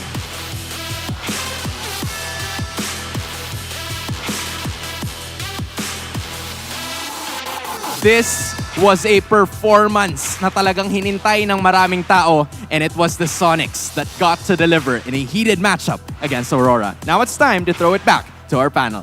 Paso. That is officially the third team to get the longest win streak and the first guy to get the longest here in our bias board. Welcome back here to the Infinix Game Tambay and the Rockheart. This is Renmar, and this is our bias board. Thank you, Fnatic Onic Philippines, for giving me my 7th panda. But yeah, it's all about Fnatic Onic Philippines, man. Sky King Kong! Out of Sky before his name. Doesn't have a championship yet, but he is on the way there. Ling God-like performance. He will get all the headlines. Definitely, 100%. He will get all the attention. But it was super family movement as a team. By Turtle 2 up to 8 minutes, that's where Fnatic Onic Philippines turned things around and took over. Yeah, it does feel like the map did feel like there was a lot of Aurora control. Yeah, left, for the right, first, center for the first 4 minutes or so. Yeah.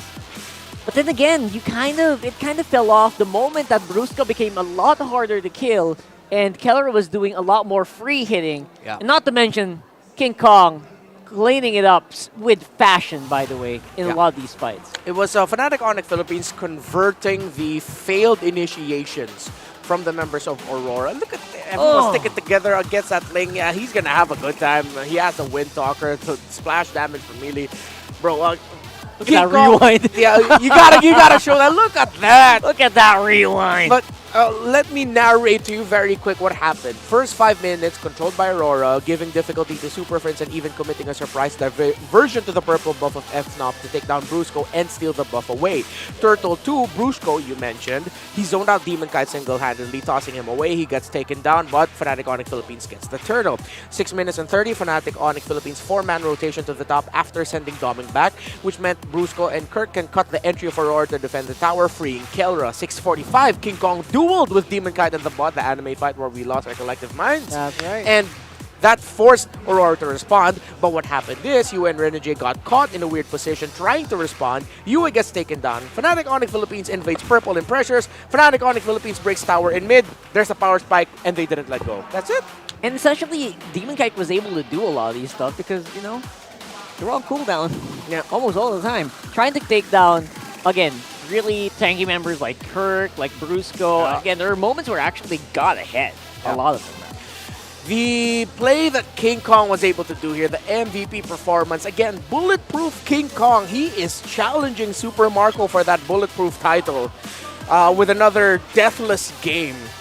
And again, we sort of questioned and doubted the Ling pick, but it was just a Ling diff. It was a King Kong diff, man. Yeah, I'll be honest. I'll straight up question that. Like, that is a scary thing to do. First pick a Ling. But then again, we can't forget who's behind the wheel. Yeah.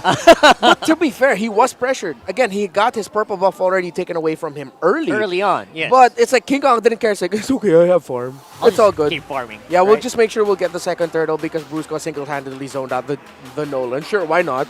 And he piloted the rest of the fights pretty cleanly. Yeah. Even playing from behind for a majority of this first half, honestly. So, honestly, it could have gone either way, but then again, the win condition, the lineup, the whole lineup itself, it showed itself, right? It showed that, all right, what you going to do against a Ling? Yeah. Not much, apparently. Yeah, and because King Kong was an absolute god and Super Friends Kirk and Brusco did not hesitate to back him up, or inversely, King Kong didn't hesitate to make the most of what Super Friends Kirk and Brusco gave to him, it freed up the Beatrix. It allowed Keller to have an easier time in the fights. And even though Aurora has so many tools to give Beatrix difficulty, because the 4 other members of Fnatic Onic Philippines are pushing them back, the Beatrix had all the room here. Aurora just got out-rotated and they just couldn't find any more wins after that sequence that I narrated for y'all. And by around the 7th and a half, 8th minute, Fnatic Onic Philippines just didn't let go. They kept the pressure up. And keeping going is apparently the best thing they could have done in that scenario. Yeah. Just non-stop aggression. Don't let them get anywhere near an opportunity to make a comeback. 100%. There are actually some moments where I saw Aurora kind of shift their priority. They tried to hunt down Kirk instead. Yeah. Instead of Brusco all the time. And it kind of worked. But then again, at that point, King Kong was actually really crazy already. So I actually really liked the performance of both of these teams. Yeah. It just was so hard to actually just recover after a certain point. Yeah, and we were talking about this. Fnatic Onic Philippines always does something from minute 6 up to minute 9 or minute 8. That's their window to commit something to turn the game around, even if they lose the early game. And that's what we did. It just called back to something that we mentioned before, even game 1. The key to victory, where you target your opponents at the time where they're supposed to shine. Right. And hitting it exactly where they need to get that win number 11.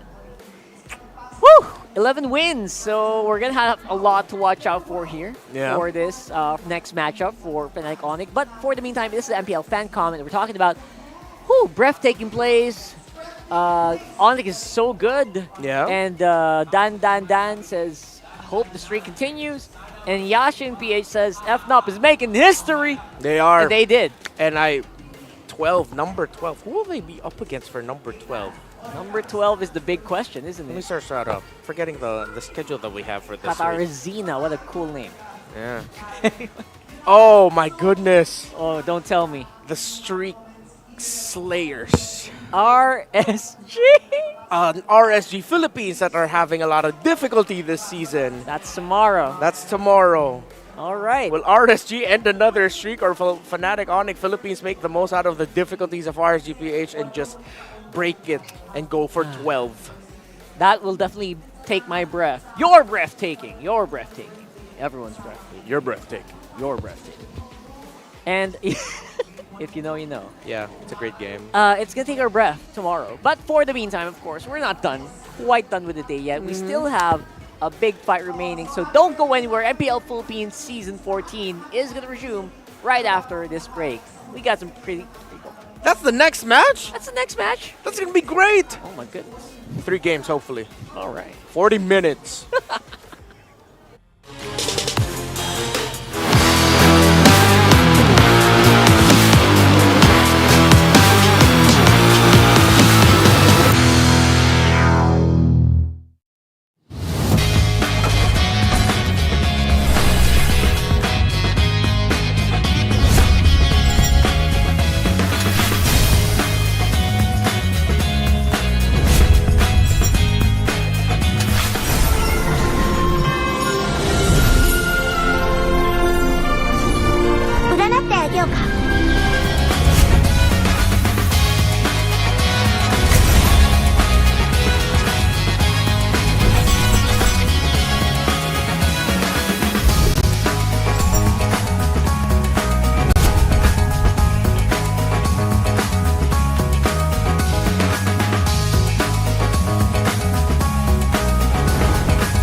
power of the dark side.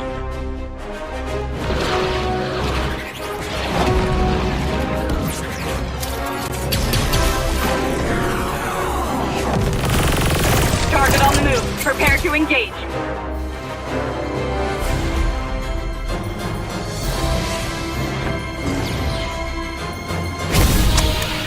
May the Force be with you.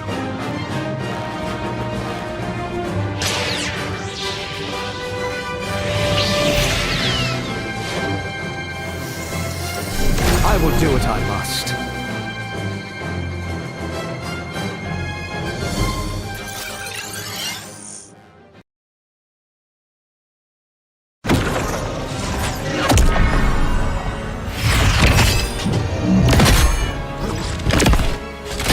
At last, I am complete.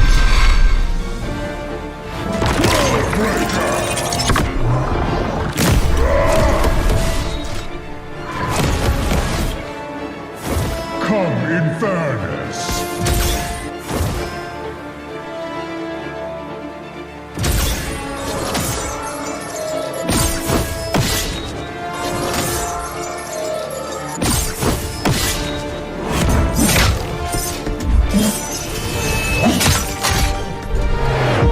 Annihilation awaits. Boundless is my hunger.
Get 8 gigabytes of all-access power. To do it all. Plus only TikTok to scroll and share non-stop.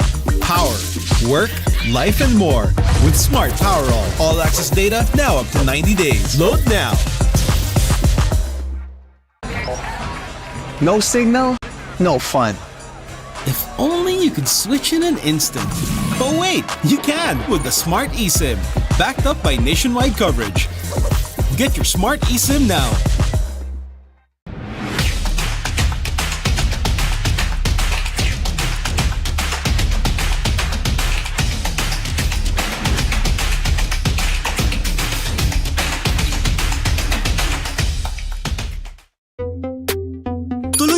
live selling, tuloy-tuloy content, tuloy-tuloy gaming. With new Smart All Access 99. May 9 gig ka, now for 15 days. Load now, live more today, and tomorrow, and after, and the day after.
repping for the 3 stars. Look at us to the top, no ifs, no buts. Winning any game, para to sa PINAS. Di mo matitinag aming boses sa new level. Nasa kalye man o mobile window, I become a legend. Weapon fire, reunite with winners. Built with pressure, like diamonds are made of. Switch in a lane na parang gera. HP racing, may reset. Built na katang buhat ni Hilda. Full load SS parang Laila. Susundan ko ang iyong bakas. Kasama patas, tagumpay natin to. Dahil tayo'y malakas. Para sa Pinas. Nasa amin ang alas, hindi tuwa atras. Kinikilala sa taas kasi kami ang malakas. Para sa Pinas. Nasa amin ang alas, hindi tuwa atras. Kinikilala sa taas, ganito kami sa Pinas. Wow!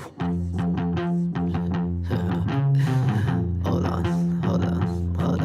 Yeah, malakas ang Pinas. We are laging every beat, no surrender, no retreat. Pag nagsama-sama, just imagine what we can achieve. Lacking every beat, no surrender, no retreat. Giving 100 all my all, cause we just cannot be defeated. We are unstoppable, immune and invulnerable. Ready ang equipment, lahat frozen, malak crowd control. Pakita ko na jab like pow, beast of the southeast. Takas sa watawat, proud and loud, cause every enemy we devour. Susundan ko ang iyong bakas. Kasama patas, tagumpay natin to. Dahil tayo'y malakas.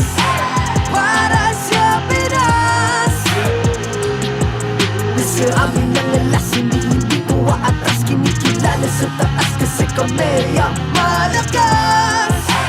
Para sa Pinas. Nasa amin ang alas, hindi tuwa atras. Kinikilala sa taas, ganito kami sa Pinas. Wow!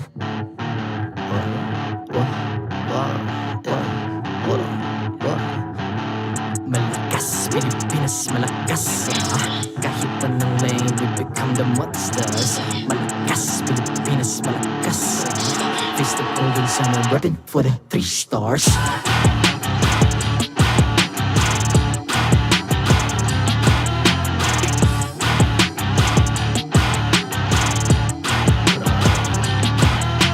Ang lakas ng Pinas, reunite, be the stars. Ang lakas ng Pinas, reunite, be the stars. Ang lakas ng Pinas, reunite, be the stars. Ang lakas ng Pinas, we the stars. Ang lakas ng Pinas, reunite, we the stars. Ang lakas ng Pinas, reunite, we the stars. Ang lakas ng Pinas, reunite, we the stars. Ang lakas ng Pinas, we the stars.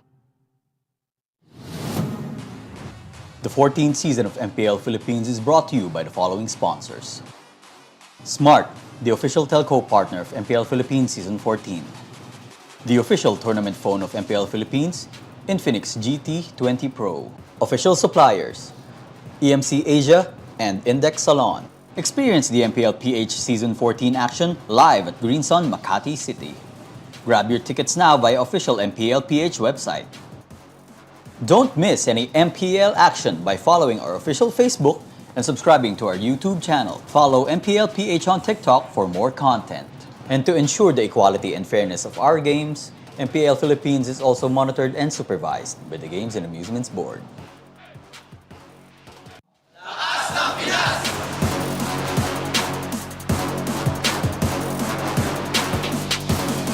Lakas ng Pinas!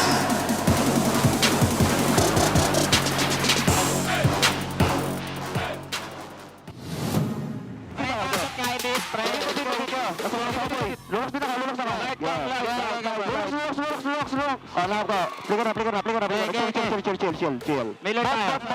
Totoo. Wala kang ulti mo lang. Galang. Masag takong. Patay mo. Try. And welcome back after the break here. Once again, I'm Naisu, joined here with Ingan, and we are here now for the final match of our triple header day. It's the star match, of course. I can't wait to get to it here, Ingan, but if you guys missed match 2, just real quick what happened. King Kong, he shines. What do we call him? Sky King Kong, according to Renmar. Sky King Sky Kong. King Kong. He leads FNOP to the 11th straight victory. So, hey, they're even closer to the record now. They've tied it, like we mentioned. Yeah, they just need that one win. One more win for breaking S8 Blacklist and S12 Echo, formerly Echo, now TLPH's record of 11 series wins. And, you know, so you're going to get a glimpse at the standings here, but ultimately that's the thing. You know, again, Aurora MLBB already locked in their playoff spot. If you guys are just catching up with us, we have one spot left for the MPL Philippines Season 14 playoffs. And unfortunately, you know, at least for this one, we're not going to find out just yet, but there is still, of course, importance to this. Falcons APBren wanting to just go ahead and fight, obviously, for, you know, of course, bracketing and placements once we get to the playoffs here. But that's the thing, too, is just all these teams want to give it their best as we round out the regular season. Yeah, what makes it more crucial for this last series is Fnatic Onic just secured an upper bracket slot. Not yet the first seed, but again, this just means that Falcons APBren wants to beat Smart Omega as much as possible. At the same time, we can recall what Fuse said, that he really wanted to, you know, even out the score when it comes to going up against Omega. Because the first time that they met, Omega won that bout. Yeah, they did. And, you know, there's a lot that has, I would say, developed over the course of, you know, where we had that first half of the regular season, and now we're here almost nearly done with this second half. And so far, even down to the meta, like it's still changing. It's still shaken up, and we still even now have new heroes coming up. I think we are some of the teams with the best unique hero picks, I think, is like 40, 41 around then, like pick-wise. Yeah, even Kirk, I believe, has 12 unique heroes used already. Absolutely insanity, and I love to see it. But, of course, before this matchup, we have to have our panelists break this down. Rockhart Renmar, take us through it. Yes, sorry. Welcome to the home of the players with probably the biggest hero pools in the whole world. Yeah, pretty probably, much. right? Pretty much, yeah. This is 100%. the Infinix Game Tambayan. You're still watching MPL Philippines Season 14. I'm Rockhart, this is Renmar. And let's talk about this game. We're talking about biggest hero pools. Why don't we talk about longest game?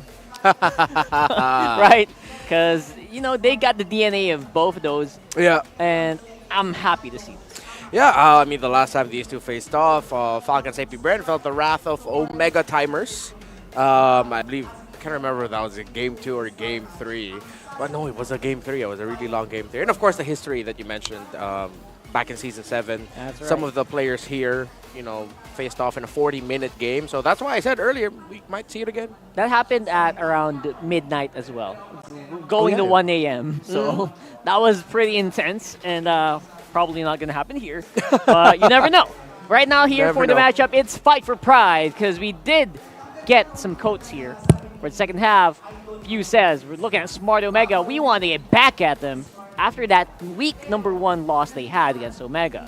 And of course, for Chaknu, they want to play against Falcons APBren because they want to get back at us, but we won't let it. Yeah, it's very direct. One team wants to get back. The other team just won't allow it. I like it. It's a simple recipe for a rivalry. That's right. And the DNA, like I mentioned, is right there and then. These two definitely veterans in their own rights, legends. Oh, hell yeah. As they are. Literal legends. Literal legends here in the game and the league. Yeah, think about it like this. I mean, we know Few as the Golden Goat, while Chaknu is one of the most iconic roamers in MPL Philippines history. The only Hall of Legend inductee who has not won a championship. So it goes to show the effect that Chaknu really has in the perception of everyone in the community. That's right. Again, not about getting the rings yet. Yeah. Oh, and by championship, I mean MPL Philippines championship. Yeah. That's right. We're not talking about like the others. Yeah. MSC, stuff like that. Anyway, we're going to go ahead and check out Smart Omega versus FCAP, where they did get that victory, like we were mentioning. That happened on week 1, where a lot of people were attributing it to maybe Falcons APBren not feeling, rested as yet. Yeah. Now there's probably no reasons. Oh, for sure. Yeah. And I believe in this Omega game #3, Jome getting the MVP there on the Harith, just playing really well. And another thing that we have to acknowledge this was during a time where Falcons APBren, this was their first series of the season. And admittedly, they did say that, they were still shaking off a little bit of the rust. That's right. Preparation for international tournaments is incredibly different to preparation for the Philippines, just how difficult it is here. And on your screen is the Omega timers. What we talk about in Team Omega for the longest time is that past a certain point, usually around 18 minutes, that's when they will get the gold or the lead. And this was the game 3 wherein, look at that. It was all Falcons APBren, that blue line, majority of it. And then late game turnaround, it was Omega. They got hit by the Omega timers. That's what we're talking about. Kings of the late game turnaround. It's just uncanny. It's something about the name, maybe, because Omega is like literally the end. But You're right! It happens with Omega each and every time. With Chaknu, with 4 different players, it happened as well. Yeah. So it's just in the DNA of the name. And I would say, that, you know what? I'm glad that they have a DNA like that. But then again, we do hear in interviews that they're trying to kind of remove that, make them like more of the early game team, right? Yeah. They're trying to shake off the comeback kings status that they had to. In fairness, they were relying less on comebacks this season. Yeah. More on like just really good, specific crowd control team fights. Yeah, and I'm glad that they've acknowledged that. They are still really good at the late game. They are still the best performing team in terms of games past 18 minutes. I believe that's 7 or 8 games at this point that they've won. They're not undefeated, but they only have like 2 or 3 losses in games that go past up against 18 minutes. While on the other end, you also see them still improving. So it's not just relying on the late game. Yeah. It's about also being able to take control early, win before 15 minutes. They can do that too. Which is a big difference from where they were before. Yes. You got to give them that. And their effort for trying is really translating into the game. Yeah. So I love it. I love what I'm seeing here for Omega. But then again, for FCAP, they're probably, it feels like they're on their road to becoming, a Titan again. Like, it feels like the hero's journey to recovery where they got brought down a bit a few matches ago. But you know what? They're bouncing back, and they're trying to get their groove back again. Yeah, I mean, Falcons APBren has already secured a playoff slot and was the second team to do so after Fnatic Onic Philippines. They lost to Fnatic Onic Philippines in that battle in that battle, but it was close. I think for Falcons APBren, it's just looking for consistency. It's Coach Ducky and the other members of Falcons APBren have mentioned that there have been times where they're a little bit more error-prone this season, and they also acknowledge that a lot of the teams got stronger. A lot of the teams have really caught up to them. So now it's a good test to see, especially for Omega, where they are at. Because if they can get a decisive victory here against Falcons APBren, that bodes well for their playoffs run. While for Falcons APBren, it'll be like another wake-up, a harsh wake-up for them that you guys, if you want to make it to M6, you really have to step it up. That's right. And before we can go to M6, we actually have to kind of bounce back to M5, where we're still commemorating APBren's victorious M5 journey, using the first ever FMVP skin, Fist of Glory. That's still on 30% discount, by the way, for its first week. So go ahead, log into your clients. I don't know how long it's going to be there. Yeah. And of course, unlock Falcon APBren's championship souvenir card to obtain the Brody APBren. So they also have their team skin, which is on Brody. They have their own battle emote, their own elimination, their own spawn, and of course, don't forget the recall effect. Yep. If you're a big Falcons APBren fan, there's a lot of goodies for APBren fans over there. You have the team recall, the recall effect from M5. I think it's the flag dropping down. Yeah, it's the flag. That one. You have emotes, stickers as well, so it's a good time to be a Falcons APBren fan. And if you're a world collector, don't let that pass. You need these. Yeah, get it. These are very limited. M5, and again, that's Philippine pride right there. Yeah. You know how Filipinos, they go, oh, Philippines. Philippines. Philippine pride. He said Philippines. Yeah. No, but it's great, dude. Like, the first country to have, like, 2, 3, 4, 5, and then the first final MVP skins. So 6. So, feels good, man. Feels good. What can I say? But what can you guys say? Throw it over to the comment section. Is it FCAP or Omega for you? Honestly, it's really hard to bet against Omega right now. It's so hard to actually, feel like FCAP being a Titan is going to win it all. Yeah. Right? I feel like FCAP can, Omega can still really win it against Exactly. FCAP. Omega have been really good lately. They've been so good with their roam, mid, their jungles. Okir has really stepped up. Jome is still Jome, especially if he gets that Harith. There's a lot to respect. And so when I look at Falcons APBren, they're going to have a tough time defeating Smart Omega here. So my prediction is Falcons APBren. I would still say Falcons APBren here, despite that. Wait, I thought you were going to be an Omega guy. No, it's for despite all both of that. FCAP. All right, For bring up both the FCAP recall effect right in front of our heads. FCAP, let's what's that square? Is that like an Oh, there it is. There it is. a there it hexagon? is. There you It's a go. hexagon. That's FCAP, right? Yeah. So, I said all of that. I was prefacing it, then you Yeah. jumped ahead. I was prefacing, despite, Omega definitely getting a good chance here, I still feel like what do you call that?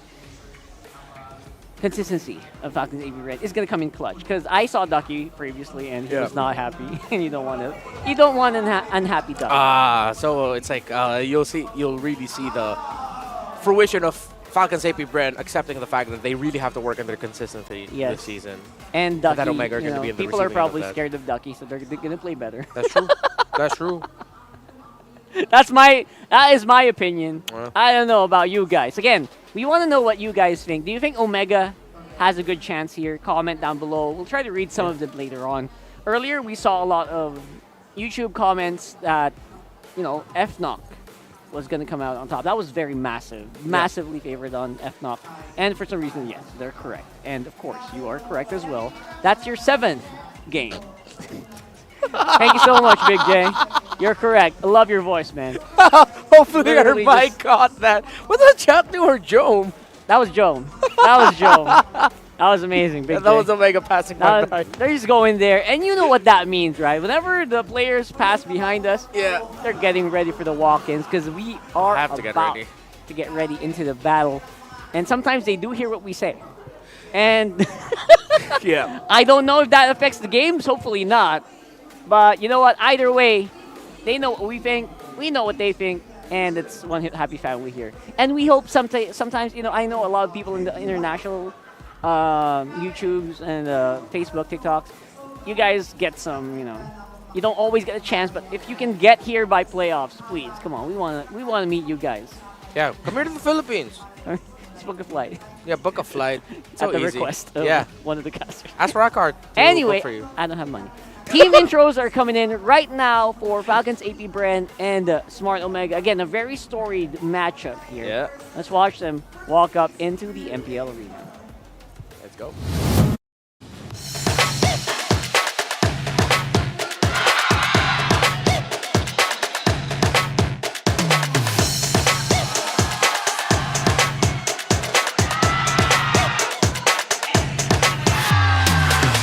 Ang message ko sa Falcons APBren, good luck. Tsaka ang message ko kay Pio, kung mas gagalingan niya, mas lulupitan ko. Ang masasabi ko sa Omega, nalalapit na yung pagbawi namin, kaya galingan niyo. Message ko sa'yo, Super Marco. Baka nakakalimutan mo akong inayakan mo nung unang talo mo sa MPL. Kaya galingan mo para makaumiyak ka ulit. Tignan na lang natin dyan kung nasan ka na. Huwag kang papabawi sa akin. Ang message ko sa Falcons APBren, good luck sa atin, lalo kay Flap. Galingan mo, pero hindi kami papayag na makabawi kayo sa amin. Ang message ko sa Smart Omega ay sinasabi nyo, babawian nyo yung mga tumalo sa inyo. Pero di pa namin kayo natatalo So, kami mananalo. Message ko kay Kylie is, galingan namin. Alam niya naman na marami siyang kilala mo sa akin, pero papakita ko na lang sa in-game kung ano yung lamang ko. Ang message ko sa Omega tsaka kay Andorio, good luck sa atin at pagkatalo ko si Andorio next week, magpariband ka na. Message ko sa APBren sa parating na laban natin, galingan natin parehas. Pakitaan natin yung pads ng magandang laban. Message ko sa Omega, galingan natin kasi babawi kami sa inyo.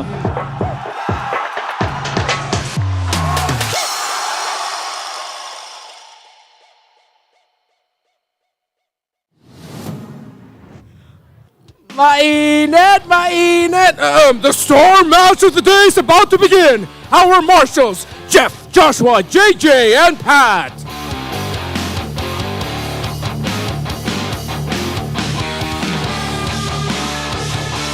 The fight for pride begins with the team seeking their revenge against the first team that beat them this season.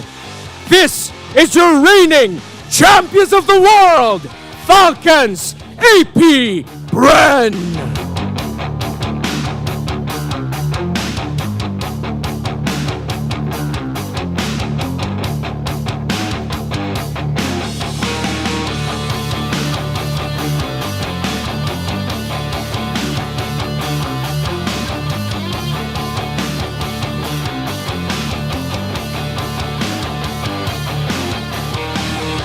But the question is, can they win twice against the reigning world champions? This is the era of the barangay that we love to witness. This is Smart Omega!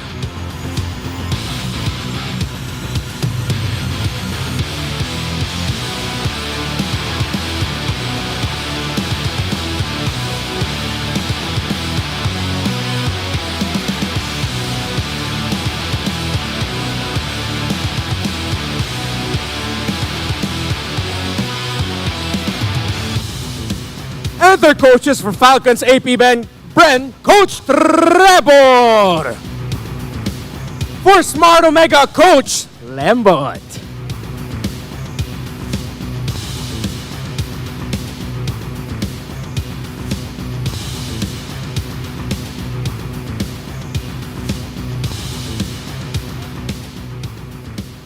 Oras na para sa face-off. We're gonna be going off-roll this time.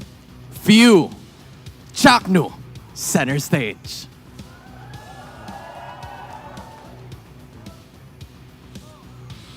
Few, sabi mo dati na lason kayo ng Omega.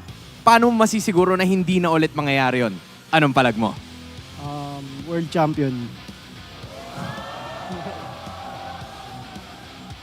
And we leave it at that. Chaknu, paano ka naman makakasiguro na hindi na sila makakabawi? Tatawa na siya kagad. Ano ngayon ang palag mo? Kukunin kitang kampe. Paglaban muna kayo, fist bump.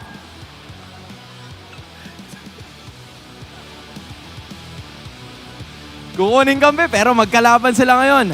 I guess the fight starts now. This is Falcons APBren kontra sa Smart Omega. Paano? Pasok. No, I guess the question is, can you even do that? He wants to be his teammate. Yeah. That's the weirdest thing I've heard all week. Few says world champion. Chaplin says, I want you to be my teammate. I don't know, man. There's logic to it.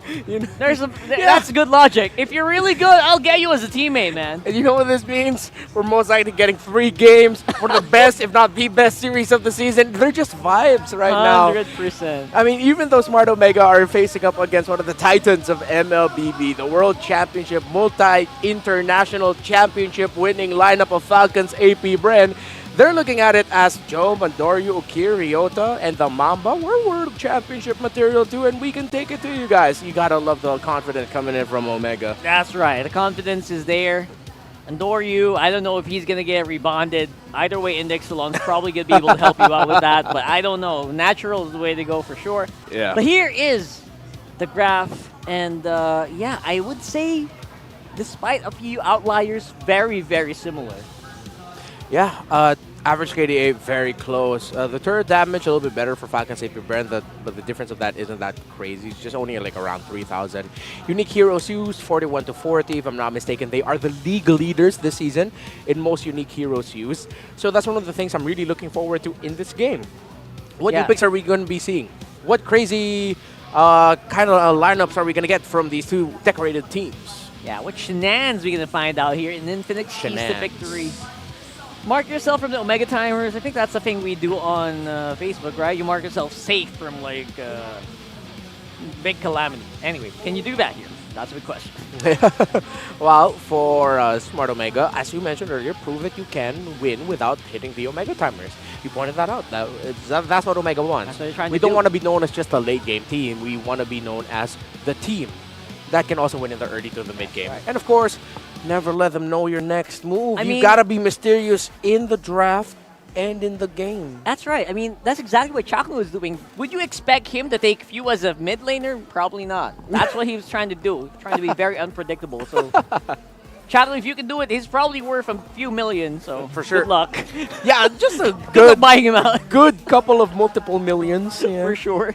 So, if you can do it, you're probably gonna win. Either way, we have a game free. That's probably the. Yeah, there you go. FCAP is going blue side. Yeah. And I think there's still a team. I don't know. For FCAP, it feels like they are still a team that's probably willing to rock that Roger, even though he's fallen in contention recently. Yes, but at the same time, for me, I think I would be surprised if we see a Roger. We haven't seen a Roger the entire day. I miss Roger, man. Roger hasn't been banned. Roger hasn't been picked up. Just when I was starting to practice Roger, this patch comes in. Yeah, it's like, no need to. So side selection priority win rate for Falcons APBren is at a very nice percentage. Nice. So I think we also have to consider that Super Marco might end up with an Alice again. When we saw him rock on Alice, he changed. He wasn't the killer surviving Marco. He was a front-lining zoning Marco, which is very unique. I guess it's easier to become bulletproof if you're literally sapping the health out of your opponents. And, That's true. You know, you're tanky enough. Here we go for game number 1's draft. Nolan's, oh my god, it's a free assassin ban here against Andoryu right off the bat for FCAP. Yeah, and I think we're starting to see now like one of the reasons why, to throw it back to what happened earlier with Blacklist International prioritizing the Matilda. After that series, we started seeing more Matilda bans, even in the first phase. So that's respect. So it's open. Kyle TZ gets his Fanny. There you go. And again, very few heroes can actually contest this right now. Yep. In terms of the jungle, there's a Moskov. Not surprised here for Jome. He's been very comfortable with that, as well as the Harif as of recent. Yes. And I would love to see a Cho here. And maybe an Akairo. Again, the few things that you can do to hard counter a Fanny, which we've been talking about a few moments, but that's probably going to be an Edith roam here for Omega. So the big question now is what will Andoryu end up with? I mean, you still have the Julian available for him if he wants to pick it up. Edith Moskov, good coverage. I think Valentina for free might be good, or the Vexana now. Oh, wait, no, I'm sorry. The Faramis. Faramis. But with the Valentina open, which one are they going to go for? Are they going to pick up the Faramis and then Ukir picks up the Valentina, or will it be the other way around? There's a Khalid is again becoming very, very competitive so far in our league. There's a Faramis as well. Yeah. They're getting ready for that team fighting. And Few has been really focused on this role lately, right? Just trying to keep his teammates alive. Yeah. I love it. One of the most iconic heroes. Is that a Bane? Whoa. Oh, right. Excuse me. I forgot about the Bane. I'll pick up for Smart Omega. They don't want to fight fire with fire. They want to do fire fight fire with water. With water. Which is exactly what Bane is great. Technically Rum, because that's the name of his skill. That's right. No, I mean the fishy thingies. And the sharks, yes. The shark. What's that? Deadly Catch. Deadly Catch. Yeah. They're in the water. And there you go. They're flexing their skins. That's exactly the way to go. What's up to the fellow world collectors? Wow. And of course, not gonna see anything weird yet on the gold lane. Of course, gonna get banned out here is the Harif. Then again, you brought up the possibility of Yalis coming into gold here. Yeah, it's still an option. If they really want to play up close and personal, they can go Lunox gold. But there are still the Claudes available for Super Marco. If they decide to go tanky with the Roamer here and they show it for Omega, they can still go carry. I don't think we're still in a comfortable spot for a Brody. We'll see. Unlikely, right? Yeah. Very unlikely. It does feel like the Brody does have more tankiness compared to other marksmen. And again, they're problematic here. Yeah, and now with a Lilia pickup, that makes the carry difficult to pick up here. They might end up going Claude. If they don't want to dive it, then they go for magic damage gold, which is either the Lunox, the Alice, or the Nathan. You're probably gonna get zoned out here as well, right? Because of the glooms. Glooms are very hard to dance around, which will make you... It'll basically force you to focus on just surviving instead of just, making the damage. Yes, very true. Still don't know the roamer for Ogwin. The Lolita was banned out by Omega. His Edith is gone. His Matilda is gone. Against the Bane, I'm kind of iffy. But Hylos might get picked up by Omega in the roam. I think, what am I missing here? The Grok or the Minotaur? Maybe. Let's see. Is that a Clint? That's a Clint. And a Ruby on the roam. All right. I kind of keep forgetting that Owen's capable of rubies. Yeah. That always slips my mind. I did not see that coming. Besides the fact that, okay, if you change the hero of few and then you tell me, or maybe let's say that's Paramis, right? And that's not few, I'd say Omega. No, Omega looks like, it looks like Omega won the draft. Feels like Omega just with big curveballs, by the way. Yeah, I love it. Let's see though. It might get to the point where, like earlier, it'll be a Fanny being able to early snowball. It's so dependent on the Fanny doing well in the first 3 minutes. And few literally saving everyone's butts. It's not out of the question, right? Yeah. So even the lineup rating, man. Oh, that's right. Oh my god, look at that. Such a big lead for Omega. Omega just, they outright won in almost every single lane. Yeah. And I wonder if that's going to translate into the game here. And again, big question is whether Kyle Teasy can make that big of a difference from minute 1 to minute 3. Because that's always where it comes out to, and whether or not your blue buff is going to get stolen, purple buff rather. Here we go, throwing over to Naisu and Ingan, giving us the game for Omega and FCAP. Thank you very much, Rockhart and Renmar, for your high IQ breakdown of two awesome lineups that I'm loving. I don't know how Ingan feels, but welcome to the English desk. It's the last match, the star match of our triple header once again. And we're breaking right into it. I love to see the Bane, man. I know. Shout out to Leo. Woo! He's probably loving it too if he's watching. But also you have Chakno on the Gatakacha. You have a whole lot happening here. And now, Ingan, tell me what you think. Is this enough? Is this enough for FCAP with the lineup that they have? Look at the pressure they're already putting on Andoryu. I have to revert back to what Renmar and Rockhart has been saying. It's going to depend on the first 3 minutes, especially for Kyle Teasy. The last game of Falcons APBren was up against RSG Philippines. Kyle Teasy also used the Fanny, but we've seen a lot of almost kills from Kyle Teasy. They won the game, but it ended up with Kyle having a KD of 1-something-4. That was it. So this time, Kyle Teasy needs to make sure to secure those kills. Because I do agree once again with the panel, their lineup just really outclassed the lineup of the Bees. It has, the index is usually there for a reason to see that breakdown on how the game could go. And, I got to reference back to the whole Infinite Keys to Victory, too, for Smart Omega specifically. This is always, if you've been a long-standing fan of Smart Omega, you know that they, or they run on Omega timers, like we like to say, So part of that is, like, even the Omega timers has changed a little bit. It's developed a little bit over the course of the seasons here. And I would say nowadays, like in Season 14 at least, before, when I say Omega timers, for those that don't know, it used to be like 18+ minutes. It used to be the long game for Smart Omega most of the time. Like, they would just, every single time they played, it seemed like they just lost the early, maybe even the mid, and they just get to the late game. Who's that?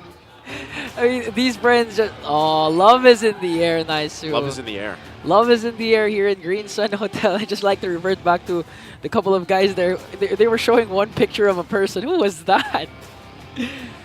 Woo! I didn't see it. Oh, you were so focused on your high IQ analysis, just like our panel. Man, whenever you guys talk, I feel a lot. Do you remember what I was saying, Ingan? No. No, you. Wait, I tried to recall. You were talking about the Omega timers. What'd I say? Nice, dude. Not here. That's a little hesitation there. You know what? Maybe if you do a little dance moves, you'll remember. But look, jokes aside, my point is Omega timers has. Is this who you're talking about? Yes. They're just flexing one single person. Maybe it's their friend. It's probably their friend. This is the beauty of being part of the community live at Green Sun Hotel. While we wait for this, because we're right at the beginning of the game, I wonder what people do. Like, did they just ready all the pictures before they come here to the MPL arena? They get ready. They know the proper brightness settings. Man, they've been long fans of MPL, and if you get a chance to be here and get shown in the broadcast, what would you throw I would on there? do the same. You know what I would do? Show a picture of you like 5 years ago. 5 years ago? If you know, you know. If you know, you know. Well, there it is. We're going back to the game. That's why Ducky wasn't there. That's why Ducky was there. All right. Going back to it again, guys. We're just a minute and a half in. We talked about the lineups. Panelists did it too. You saw the... Oh, hold on. Kyle TC going right after the first blood kill, but Andoryu is going to pick it up. That's some Not damage. a good start for Fanny.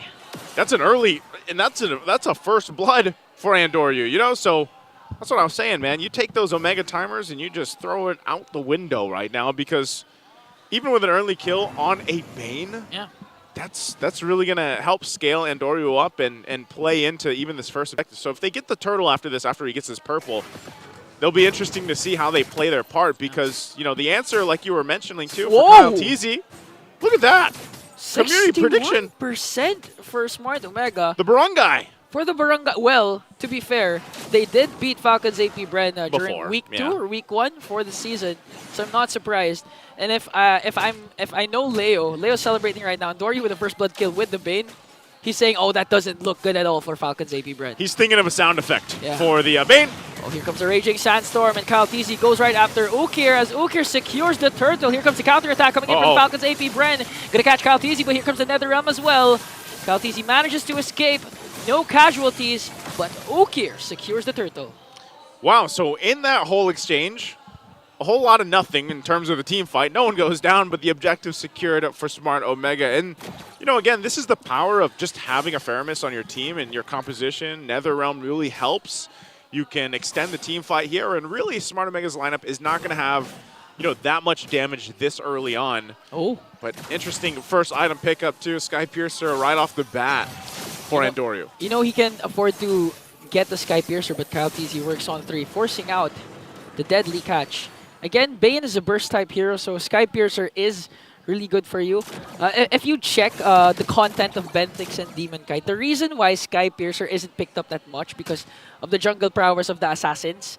They are scaling, like the Lynx, like the Hayabus, etc. They wouldn't prefer going for the Sky Piercers because they're scaling heroes. So as much as possible, they just resort to different items instead. But Andoryu still picks up the Sky Piercer. Well, part of it, too, is just, again, he's got a lead that he can work with. And if you get to a point where you're just, you know, you're popping off on a Bane of all heroes. Oh, good answer, good response, good reaction. That's part of it. And that's the pace he can set. And I like it because really you're just fighting around the objectives. You know that Kyle TZ has to get into a certain, you know, area of range even when he tries to contest the turtles and later on the lords here. So having a Bane, having a Deadliest catch to follow through off of a, you know, a setup from Chaknu, or whether it be Ryota if he gets the flicker combination in that we see Edis do so often. Whoa! That's so devastating. Whoa! Ogwen gets pinned down by 4 members. And that's what you were saying, Naisu. Just merely the fact that Omega can just burst down literally anyone. In that case, that was the roamer of Falcons APBren. And prior to that clash, we saw a glimpse of Few using the Shadow Stampede, pulling Ryota, and they can actually turn things around with one Earth Shatter coming in from Ryota. So even if you're Few, even if you have the Faramis, you can't just pull anyone at this point.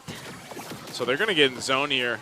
Turtle for the taking, second one of the game. Andoryu holding it together. Kyle TZ joins the fight. Okay, Ryota trying to zone out Flap TZ here. XP versus XP. Kyle TZ goes in, but Andoryu gets the turtle. Spirit Destruction's not going to connect. Oh, it did.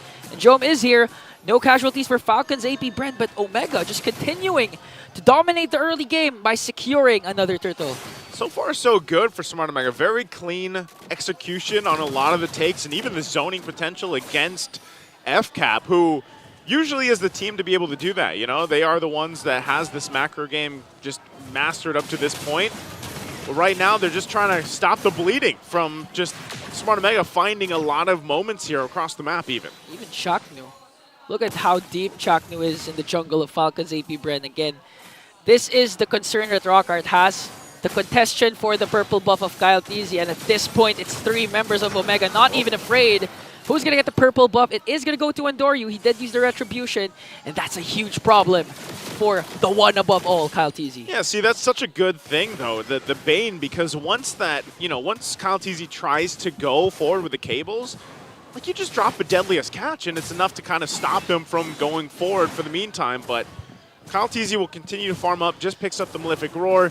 There's pressure on both sides of the map happening. You know, FCAP is, again, playing around the macro style because they just can't seem to find a team fight. You can see the Blade of Hepsies already, too, alongside the Endless Battle for Super Marco. So at some point, both gold laners are just going to show up to the fight, locked and loaded, essentially, and then it's going to come down to positioning. And that's always something, even for Big J. Like, Jome has done that time and time again, especially on this hero. Does pick up the golden staff here, so, and he's in a position now when he just joins the fight, he should be able to go ahead and provide enough damage for the lineup that's already, just with the Bane alone, is actually able to burst down. Yeah, it's also a good sign for Jome that his first Spear of Destruction did connect, but Kyle TZ gets pinned down by Spear of Misery. One cutthroat can finish the job, but he's gonna Spear of Destruction connects! Big Jome! Big Jome! Make big things happen! Takes down Kyle TZ! Oh my! Not even done yet. Raging Sandstorm coming in from Flap TZ. Here comes the Primal Wrath from Ryota. Few with the Nether Realm trying to zone out the members of Falcons APBren as Omega. A clean sweep for all three turtles. Wow! Wow, oh wow. Jome. Man, crucial Spear of Misery as Omega tries to work on the middle lane turret. Here comes the counter attack, and looking at the instant replay. Look at, before that, okay, Spear of Misery did connect. That's why he was able to make Kyle TZ's health go low, but the Pedal Resistance, the Spear of Destruction, connecting onto Kyle TZ, cast it again to bring down the one above all, and that was a heads-up big play for Big Joe. Great play there. And, you know, just right now, Smart Omega pretty much taking everything from FCAP at this point. That's why, you know, in the early minutes of the game, I was like, just take those Omega timers and throw them out of the window. That's exactly what they seem to do. Couple shots here on Chaknu, but he's tanky enough to just take it as they march in with the minions. Oh, AOG plus Earth Shatter from Chaknu and Ryota. Few goes down, but with the passive, he's still alive, and here comes Ogwin. Kyle TZ just waiting for the perfect opportunity to strike, though. But even if Falcons APBren managed to catch someone with the I'm Offended play or the Shadow Stampede, can they actually burst down any members of Omega? Because even Ukir still has the black shoes. I haven't seen them being popped yet. So at this point, who's your main target? Is it going to be Jome and Doryu? Even Jome goes in late entry, so honestly at this point, but wait a minute, here comes the counterattack from Omega as they bring down Flap TZ. Very easy kill there as they work on the middle lane turret. Once again, they're going to bring it down. So far, so good. 4.1k. We've been saying Omega timers, 18 minutes. Don't make it reach that point. I think Omega's the one not going to reach the Omega timers. At this point, they're fine. Oh, Few! Oh, Few has to cast the Nether Realm just to make sure to avoid the potential death as Ukir also pops his black shoes. In 7 seconds, we might see a very, very huge clash. Another pull coming in from Ogwin. Here goes AOG onto the back line. Two members will fall down. Still no deaths for Omega. Kyle TZ again suffers the brunt of the damage of the barangay. Just it doesn't look like there's any window at all for FCAP. I mean, you asked the question. I just think they don't have a target that they can actually go for from Smart Omega, and they're falling further behind too. And with that, you know, again, Super Marco, he hasn't been able, he hasn't gone down, he hasn't gotten any kills, but he's got the items that he needs. I just feel like part of it is the fact that you have usually Chaknu or Ukir in the front side of things, and you're not going to kill either of them because, like you mentioned, Black Shoes is there. So Flap trying to get some vision here for the team, Few as well, but they're going to have to buckle in for this first Lord push. Yeah. In terms of 5v5 clashes, Chaknu also has the Revitalize, very handy when it comes to the skirmishes that Omega is forcing onto Falcons APBren. They all still have their holy shields for the 3 inhibitor turrets, but this might change with the lead established by the barangay. They have a Lord. We can wait for the setup coming in from Ryota or Chaknu, or will Falcons APBren manage to counterattack? There's a Lord. Shields are still up for now. Ryota goes in with the Earth Shatter, but Flap answers right back with a Raging Sandstorm. Few has to cast that Nether Realm. Finally a kill onto Ryota, but Ogwen goes down as well. Flap TZ. The Crab Claw Cannon from Andor is just too much. Kyle TZ working on it, but Omega will take game 1 away. Just like that. No barangay timers. Because Omega cleans up Falcons in a very fast game. Oh, man.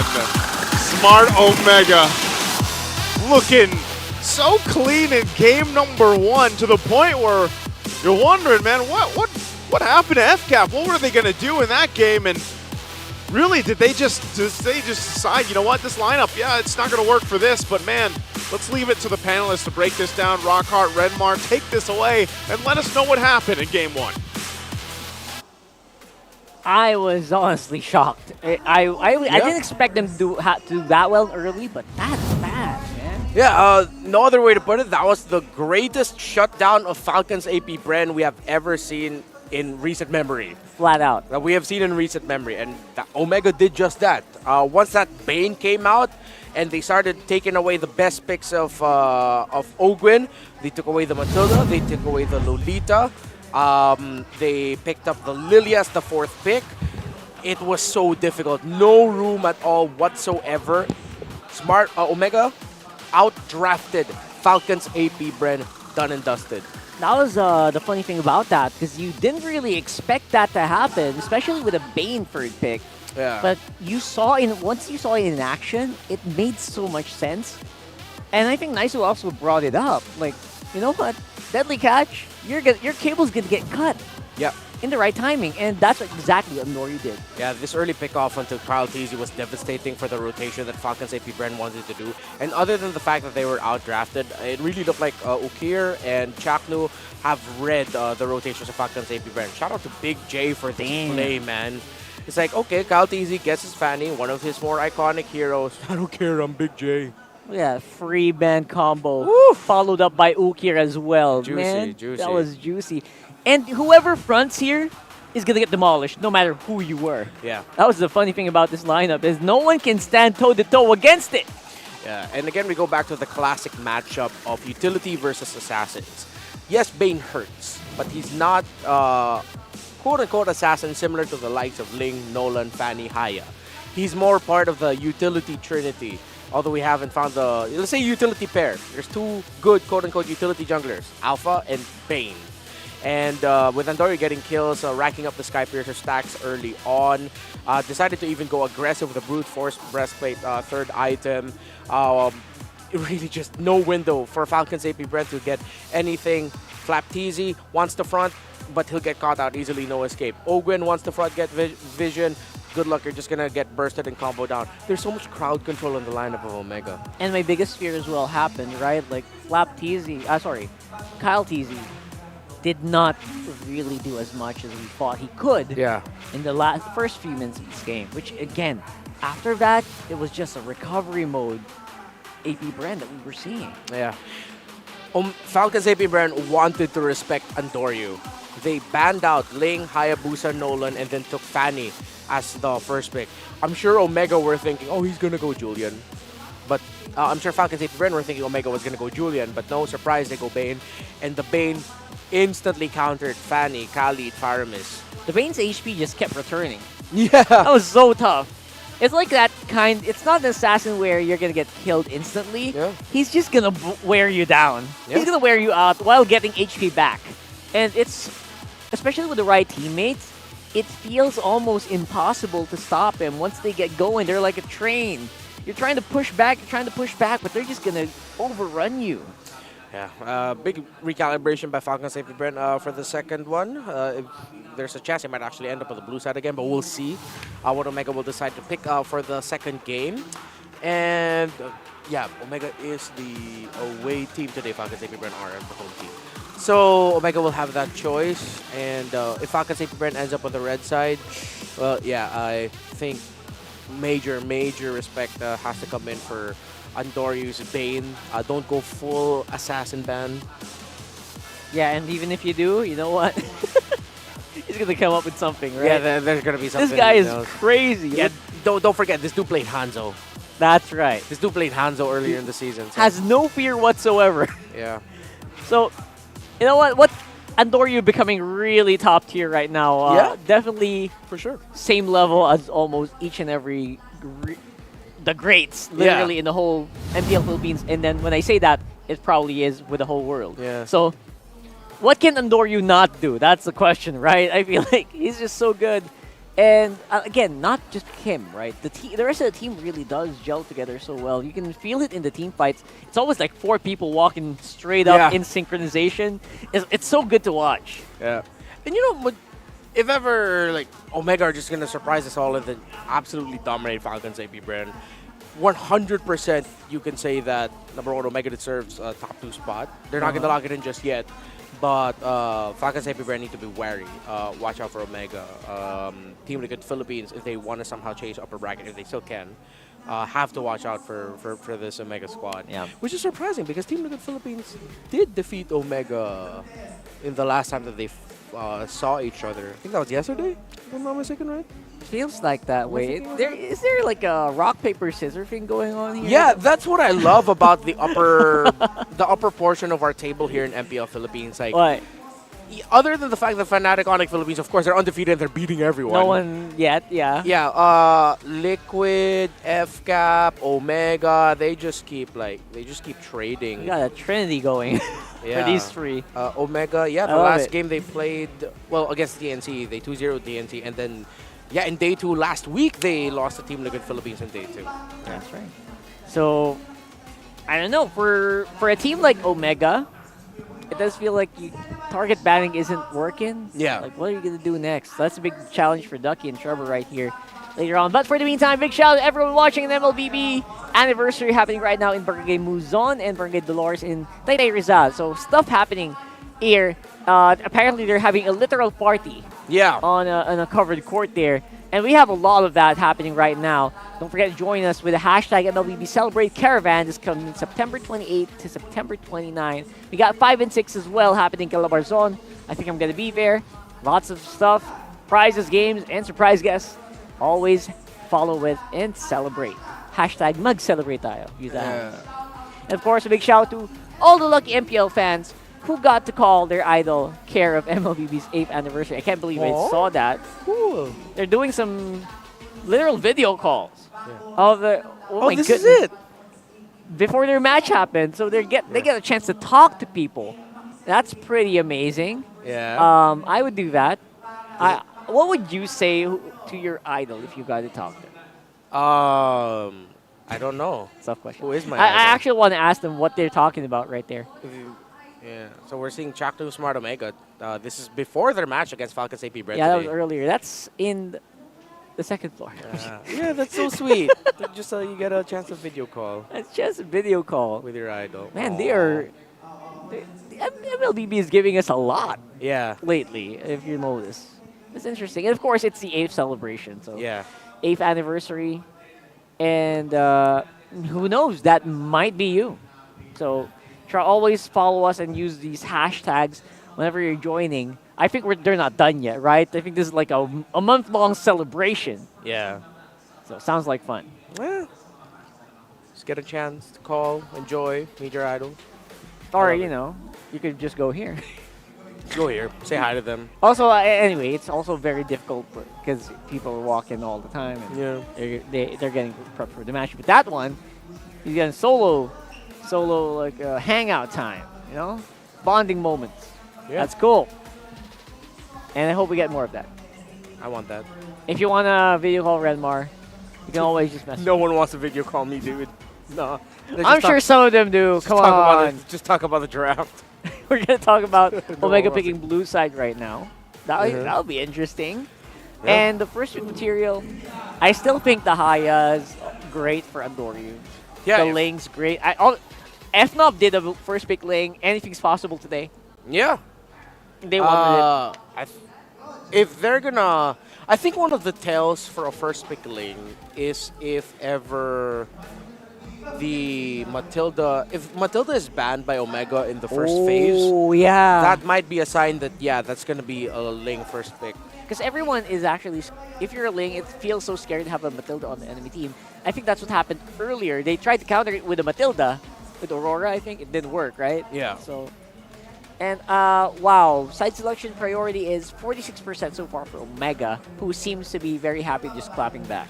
Yeah, they're good with the counter. So, again, hopefully we do get a chance to see some crazier pickups here. But again, Omega being one of the teams, being the first team to play Gatot Kacha this season and still making it one of the picks that they go for. Really great on the hands of Chapnu. Yeah. So, this draft is going to be a banger. Going to be a big banger. And again, I want you guys to kind of comment down below. What do you think Falcons APBren should do? What do you think of their performance last game? Do you think Omega can 2-0? I mean, it's not out of the question, right?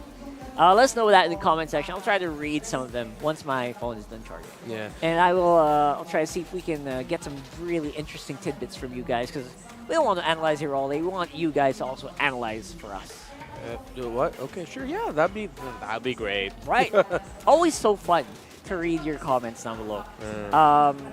Number one, I think. Yeah, no, they don't need to target ban Andorio. I think they've proven that they can deal with it, right? Unless they're gonna go 5 jungler. Yeah, no, a 5 jungle ban is way too much. Again, That's too much, though. Like, you can already play the Bane. Andorio has a hero pool 1, 2, 3, 4, 5, 6, 7. He's played 8 different junglers this time around. But I mean, I doubt we're gonna see a Fredrin again for Andorio. I doubt we're gonna see a. I don't think that won. Actually, that no. didn't win. Yeah, no, right? that didn't win. Yeah. I mean, Ling, Hanzo, Nolan, Bane, Hayabusa, Julian, Fanny. That's a wide pool. Not gonna ban all of that. The Hanzo 100% win rate. Yeah, in the one game that I played, we didn't even see Andorio bring out the alpha. So that's gonna be fun. Who's the Hanzo mains out there? Show of hands. No one. I thought so. We're going into the draft right now for game number 2. And honestly, I don't want to be surprised. I feel like we can still probably eke out a first phase jungler for both of these teams. But Fanny's out of the question now. for sure. But Fanny did respect it. Oh, there, Omega banned the Matilda. Oh boy, you know what it is. Yeah, so could be a link pickup for Omega as a first pick if it's open. But they also have to consider the very wide hero pool of Ukir. So many. I think they're just gonna think about more what they could get in the. Yeah, okay, respect the get one EXP / roam flex away. Let's see. There's like, I'm getting quite overwhelmed with the different ways that this could go in the draft. I mean, with the Fanny gone, you still have Ling, Hayabusa, Nolan open. Great. We're seeing more unique first picks if it's a roam. We've seen a Tigreal first pick. We've seen a Cho first pick today. And yeah, I still think the Ling is definitely the target here for Omega, trying to pull a FNOP. Yeah. They're trying to pull an FNOP here. But yeah, there goes Phoveus. I would say for FCAP, it's hard, man. Yeah. It's hard to guess here for some reason. Yeah, and you see Trevor like deeply mulling it. There's really a lot of ways that they could go in terms of what to ban out. They're also thinking about looking at the EXP, looking at the roam pickups potential. You gotta prioritize.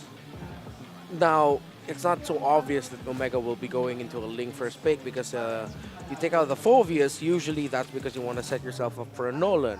Right. So this could be a Ling, this could be a Nolan. Huh. Tough, very tough. Look at this. YouTube comment, Campo Gary says 10 minutes, almost 11 against FCAP. No team ever pulled that off against APBren. Very good observation, and you're correct. Man, that's going to be tough. This is going to be tough, man. So right now, obviously, we're still questioning whether it's going to make an appearance here, but I believe FCAP can be ready for a first pick Link here. Yeah. Still so many options that I think have not been explored. Maybe Ogwin can pull off a Kufra, but that is a Moskov. Again, Jome is the one that they want to give comfort to. Love it. Jome's feeling it, and they just want to make Jome an island. And it looks like an island that's difficult to catch. So watch him just split push and the rest of Omega fight as 4. I think we're going to get 2 tanky frontliners, a tanky EXP, a tanky roam. They might consider a Julian or a Nolan for Omega. For Falcons APBren, should you get the Hayabusa here? Yeah, I would. Actually, if Kaltis didn't make it on the Fanny, I would love to see the Hayabusa here. More assassination potential against heroes like the Moskov. And you're right, earlier, there you go, the Hayabusa instantly answered here. And that's a Khalid still. Yeah, okay. So, Omega, Ogwin, Cho, how many Cho games does Ogwin have this year? Let me double check. And these are, you're thinking about like the possible like counter picks against the Hayabusa right now. Yeah. Chaknu has No Cho game this season. I know he's very capable of that. Yeah. I'm surprised it didn't come around here this season. Maybe just going for the really big curveballs, like the I guess Hylos it's been Hylos' season early on, right? Like from week 1 to 7. Arlot is an option for Omega. They can pick up an Arlot here. And There's a they Ling. do go for the Ling and the Arlot. Beautiful, beautiful picks from Omega. Yeah, I think if Oakwind has it in him, this is the time to bring out a Cho. If it's not gonna go Cho, then you're gonna go Jawhead. But if you're playing pickoff, that means that's a lot of pressure onto Flap TZ. Ruby? Maybe again. Ruby again. Ruby could work here for this time. Because the Ling and the Arlot's going to want to play close. And these are the heroes that can kind of get willed down Yeah. by the Ruby. Because earlier it was impossible. The Ruby was really just going to evaporate. This time it can work, I think. You might either go Hylos or Grok, but Cho for Ogun, even though he hasn't played it this season yet, Chogun, they would want to strongly consider it. Or Gatot. There you go. Huh. Someone laughed really hard here. That's Auntie Anara. That's Auntie, yeah. I don't know why. Yeah. Anyway. I mean, I get it. They don't... Omega doesn't have any more room for true damage to shred down that Gatot Kacha quickly. Kier's picks in the mid now is going to be very important. Chaknu's roam. Hylos and Arlot would honestly be really good for them. What are the... Oh, and Integral, yeah. So a there good you band. There's a good band. That's good. Pretty good. We're still looking for... Apparently, they're going for Chakno hero band. Yeah. I wonder if the Kufra is viable here. Can the Hayabusa get blocked out by a Kufra? Bouncing ball? No, right? On Shadow? It can. You can. It should, yeah. Like, it stops the teleporter. It soft counters. It kind of slows down. It stops the enhanced basic attack of Gatot as well. Yeah. Stops the Raging Sandstorm. Oh no, sorry, not the Desert Tornado with the. I am the spinning tornado thing of the Kali. Yeah, that one. Spinning tornado thing. Don't quote me on that. Yeah. Chakno. He's actually undefeated with a Hylos and Minotaur, you know? Hylos would work here? They need a really tanky presence. By the way, Kyle TZ is undefeated with a Hayabusa. So that has to be taken into consideration. Oh, look, so many respect bans on the 2 mid laners. Huh. Well, you know what? Lily can work here as well, so why not? I actually don't mind it. Aurora Vixano are still open, and I think that might end up being the trade that these two go for. There's the Vixano.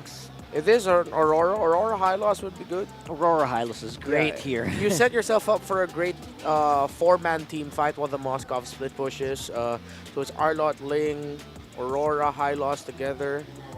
Am I here? Did I see a Cho in the mouth reading, lip reading?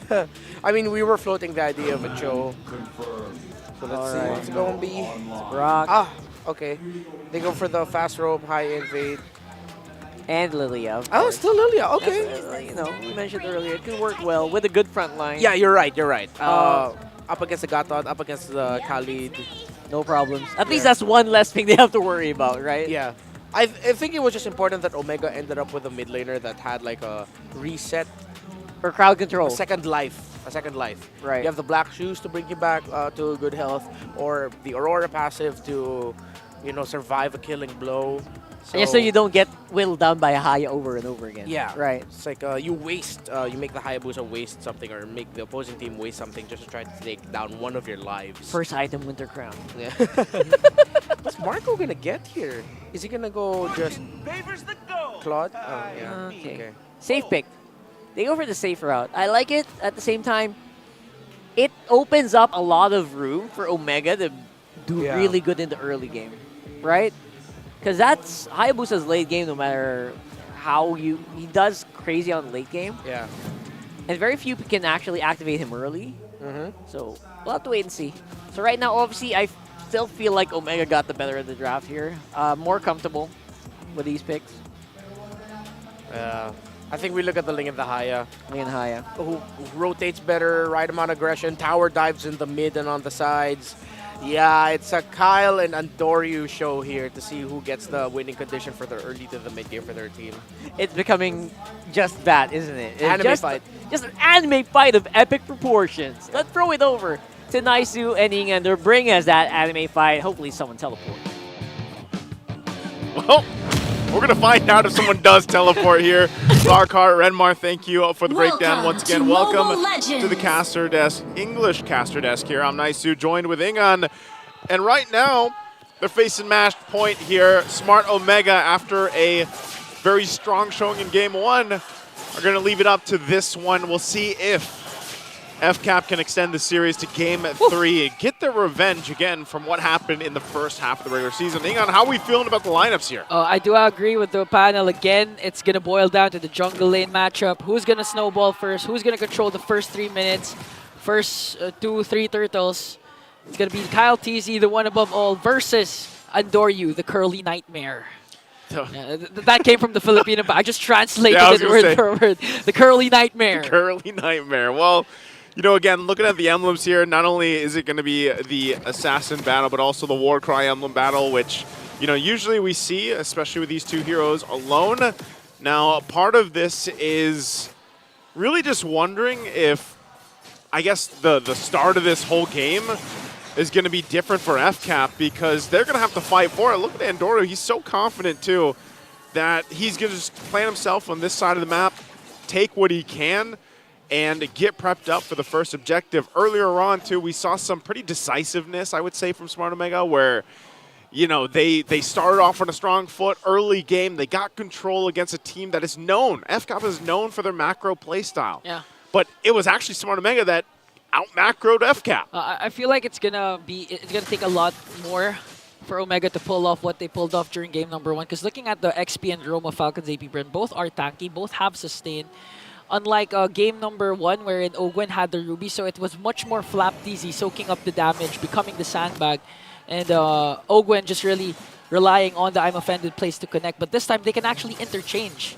Even Ogwen can soak up the damage, or with the AOG, connect with the crowd control. But this time, a strong start for Kyle TZ as he gets the first turtle uncontested without any trade from Omega. Yeah, no trades happening again. This is all rotation and also just timing. This time around, Smart Omega decided not to just go for it. And that's the thing. You don't, like, even if you give up, let's say you don't contest the first 3 turtles at all. With the way the current meta is, some teams have actually made that work. They don't contest any of the turtles. They get prepped and ready. They find what they can elsewhere around the map, and then they go into a fight for the first Lord.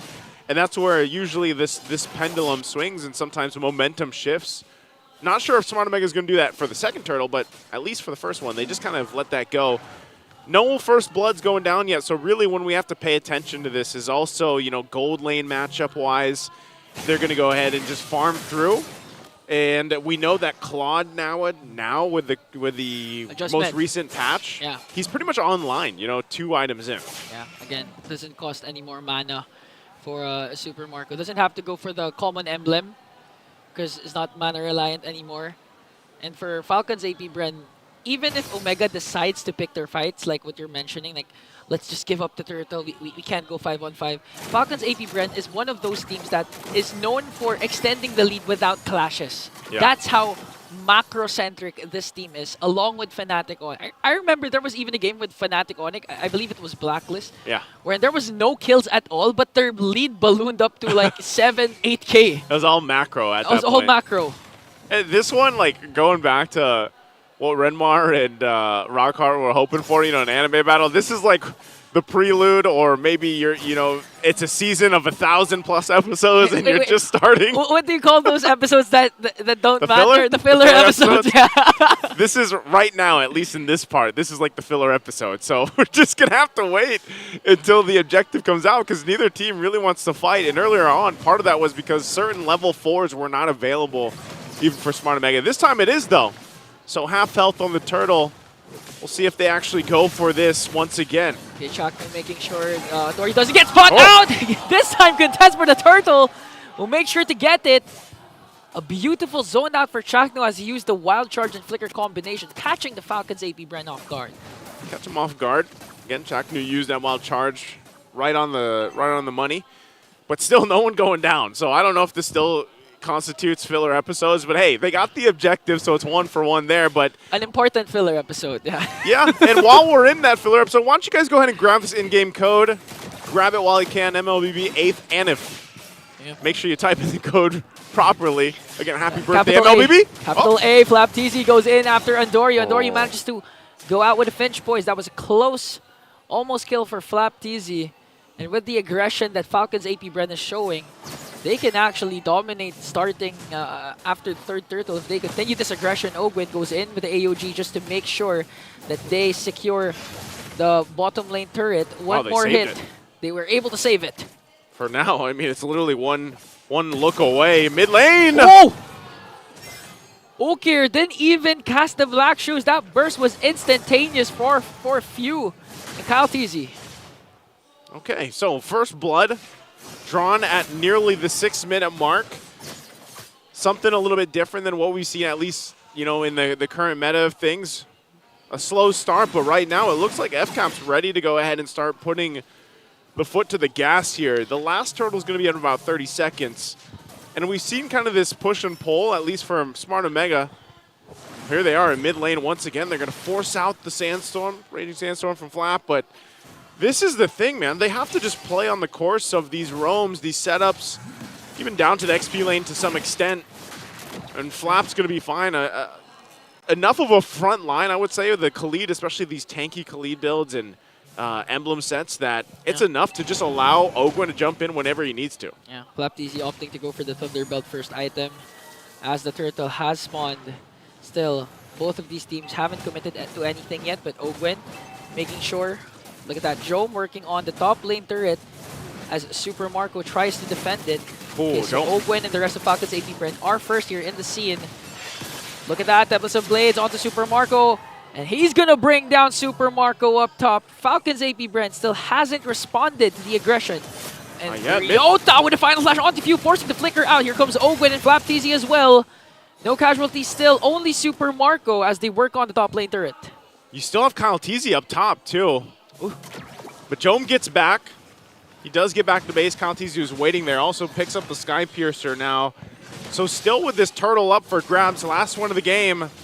Chaknu less than half health here. Who's going to take the turtle? Okay, Kyle TZ might be able to enter. AOG will be casted by Ogwin as Kyle TZ will get the turtle plus the kill onto Andorio and Chaknu. A double kill from the one above all. Final slash coming from Ryota just to delay, but a triple kill is inevitable for Kyle TZ. And there we were talking about, you know, the flip of a switch. FCAP balloons the lead after a rather calm early game. Now up 3,000 gold. They'll get some turrets off of it as well. Looking at the instant replay brought to us by Infinix, you can see it drop down here. Well-timed ultimates, just crashing down into a shadow kill from Kyle TZ as he picks up the turtle too. And good attempt, you know, even with just Smart Omega trying to get in that zone, that area, but unfortunately they just got crashed down on, literally, from Ogwin. And that just makes Kyle TZ Sky Piercer more worth it. 3 kills after picking it up. And look at this Flap TZ goes in, trying to zone out the members of Omega. And strong start for Kyle TZ. 3-0-1. It's nice that Falcons APBren's layering of skills were on point, because the chain CC onto Andor, you didn't even give him time to cast that Tempest of Blades. He was up in the air, controlled for a very, very long time. I would say this is one of the lineups where it goes back to like old Smart Omega's playstyle. You know, late game, this lineup right here is actually going to be pretty good. Like, they're going to be able to cover their bases when it comes to damage, physical, and magic. Even when the Lilia gets there, you know, he's only got the glowing wand at this point. Still working on even the second item locked in. You've only got a Thunderbelt here, of course, for Ryota. His whole job right now is just to get that final slash off, or they can rely on the wild charge. But really, for this lineup, it's just going to take a while for it to go ahead and get cooked at this point. And Big Jome, he is part of that process, right? Especially with the Mozkov here. But the same can be said even on the flip side for FCAP, and the fact that they've already got themselves this kind of lead. Super Marco is fine. Even if he went down earlier on, like, they're already much of a threat because of the fact that you have the snowballing happening on Kyle TZ. Lord is up. and they can actually play around this power spike they have right now. First Lord up for grabs for both of these teams as Falcons APBren trying to gain the upper hand here in terms of positioning. Shaknu, Ukir, Ryota making sure that they still have vision for their team. Relatively quiet start to a Lord clash. In any given moment, even though Jome is up top trying to make a slow push there, again with the Spear of Destruction, he can enter any given moment. And Falcons APBren, they know this. That's why they have to work on the minions first. They have to work on the wave managements first before committing to this very first Lord. Yeah, you can see that. He gets the call, gets the information too. That's why Jome backed off Flap though, because he uses the defensive Raging Sandstorm over the wall. He's going to be fine. Not sure, even with that down, that'll stop FCAP from starting up this Lord here, at least to try to bait Smart Omega to contesting it, fighting it. Also a big pickup here defensively for Super Marco. Wind of Nature now available, so Jome's going to keep pushing the top. Oh, they're going to blitz the Lord as Kaltizi secures it. Here comes the counter-attack, though. Will they commit? Okay, so there was no trade for Omega apart from a slow push up top. Yeah. But Kaltizi is able to respond right away. That was a quick burst down for Falcons APBren. Huge credit for FlapTZ, making sure that he zones out the area, trying to find where Andoryu is hiding, and once they know that Andoryu won't be able to contest, they just literally bursted down to First Lord. Yeah, quite a bit of difference here in the XP lanes, of course, for Flap. He even has a winner's crown at this point. So the Lord's going to be worked on pretty quickly. They might force this fight under the turret right now. Ogwin thinking about it, but not pulling the trigger on the Avatar of the Guardian. So right now they're just focusing on these tier 2 turrets. They get the bottom one down, but ultimately Smart Omega holds on enough. Even clear-wise, like they can do this defensively pretty well. Whoa! Oh, Ryota. Interesting. Didn't catch anyone there. As Falcons APBren gets the middle lane turret. Extending their lead. Wow. 6.8. Look at Kaltizi forcing out the Black Shoes of Ukir. Here comes the attack. Ogwin still has the AOG as well as FlapTZ with a Raging Sandstorm, but they're not going to force out anything. And Omega will resort to doing those split pushes with the lineup that they have with the Ling and with the Moscow. Yeah, and this is where, you know, you guys, you find yourselves in these positions and you're like, all right, what do we do? What do we do from this point on? We're 7,000 behind. We don't really have any space to work with, so we're almost forced to clump up together, except for Jome. Jome's the exception. He can actually go ahead and push to an extent, so can the Ling, but realistically, you don't want to be too split off. Yeah. Because of the fact that you also have just Kyle TZ roaming around. You know, if you get caught in a 1v1 with him, you're most likely going to die right now. Yeah. So, as you can see, even the damage coming out from Flap is pretty insane, you know, on this Khalid pick. So, right now for Smart Omega, they've kind of got to... Oh, this is what I was talking about. Anime battle, though. Woo! Oh, and Ogwin catches him with the taunt! Picks up the kill as they bring down Andoryu. That was a crucial kill for Falcons. That's tough, man. The taunt right there, of course, from Ogwin. Just anywhere he goes, and if it's with Kaltizi or not, that's always something you have to watch out for. That's what I was saying. You can technically, theoretically, you can split push if you want to, put pressure on the side lanes. But if you get caught out like that, Game over. You're not going to last long, right? You're just going to be taken out in an instant with this kind of snowball in effect. So right now for FCAP, they're just cleaning up what they can. Whoa! Whoa! Again, forcing out the Black Shoes. That was a good cast of the Wiki Shadow kill. Crucial resource expended for Omega as the Lord spawns in 20 seconds. Okay, a good seal coming in from Omega. Will they try to go for a counter-engage, counter-pick-off as Kyle TC picks up a Blade of Despair? And even Super Marco knows that he can zone out Andoryu, not even afraid up against the Ling.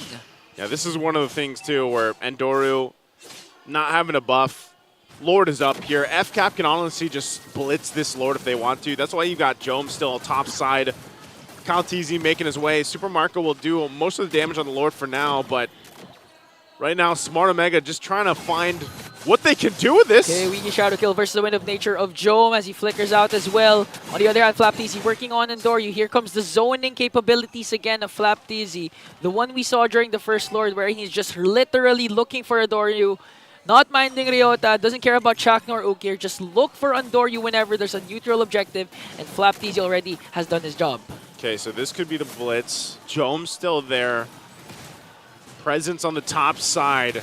They might break out in the fight here. It does go through a reset, so still, there it is, Ukir. Again, forcing out the Black Shoes. Kyle TZ making quick work of Ukir as they hold on to this Lord. Here comes Ogwen with the taunt coming on to Ryota. Ryota with a Vengeance in, Vengeance out. Super Marco dishing out the free hit. Here comes the counterattack from Falcons APBren. Mega kill. Ryota and Chaktu's gonna fall down. But here comes Ukir as well. The damage coming in. Andoryu works on the Lord as he gets it, secures it. Gonna bring down Kyle Teasy as well. Now Super Marco on the revenge tour here, trying to work on Andoryu.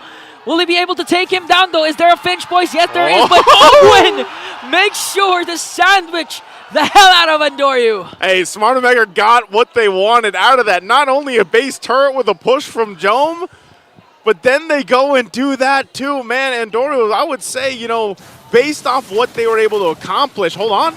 Okay, two ultimates expended just to try and bring down Ukir, but Ukir managed to stay alive. Here comes Jome again. The damage coming in from this Mothscope. Not even afraid, going up against 3. Here comes Ogwen with the taunt, but Chakno as well is here. The touch coming in from Ryota. Will they be able to bring down Flap Easy? Yes, indeed. Ogwen is the next target, and another kill coming in from Jome. Blade of Despair. Spear of Destruction, though, is not going to connect, and that's 2 Bs down with the Lord push coming in from Omega. Oh, Smart Omega going to the top side to walk in with the Lord. Not sure if they want to force a fight or at least just get these base turrets down. FCAP still plenty ahead. They still have to respect the damage that they can do as well. Kyle. Okay, Kyle goes in with a Wiki Shadow kill, manages to burst down Jome! And what a huge defense from the one above all, foiling the push of Omega. As soon as I said it, man, Kyle Teasy jumps in. I'll say you still have to respect the amount of damage that FCAP can do, and especially if Kyle is up. You know, we saw his items earlier. He does have that Skypiercer, Blade of Hepsies, VOD, Hunter Strike, and the Malefic Roar. He's got all he needs to burst someone down, and that's why even before we saw Ukir, how many times he had to use the Black Shoes just to withstand that shadow kill. So right now, great, you know, a great way for Smart Omega to go ahead and be like, all right, we're not going to let this completely go out of hand. They made something happen, but they have to do it again. They have to still kind of keep it cool, calm, and collected to be able to get in a position where now FCAP is actually going to be a little more hesitant. Like, they're going to be a little more weary of the fact that, hey, we can't let Jome do this on the other side when this next Lord comes up, because you might get in a position where you don't actually stop him, you know? So for FCAP, even despite the lead that they have, this kind of side lane pressure that comes from the composition that Smart Omega brought to the table is a concern. And FCAP has done this time and time and time again, especially in the hands of Super Marco when he has this Claude even. So, you know, that's nothing new for them. They've just got to manage it now because it already happened in Lord 1 or Lord 2. Even Kyle TZ knows the capabilities of a Ling. So it's either or. Either Jome is going to do the split push or Andoryu. Late entry for Andoryu to try and steal with the Retribution steal the third Lord potentially.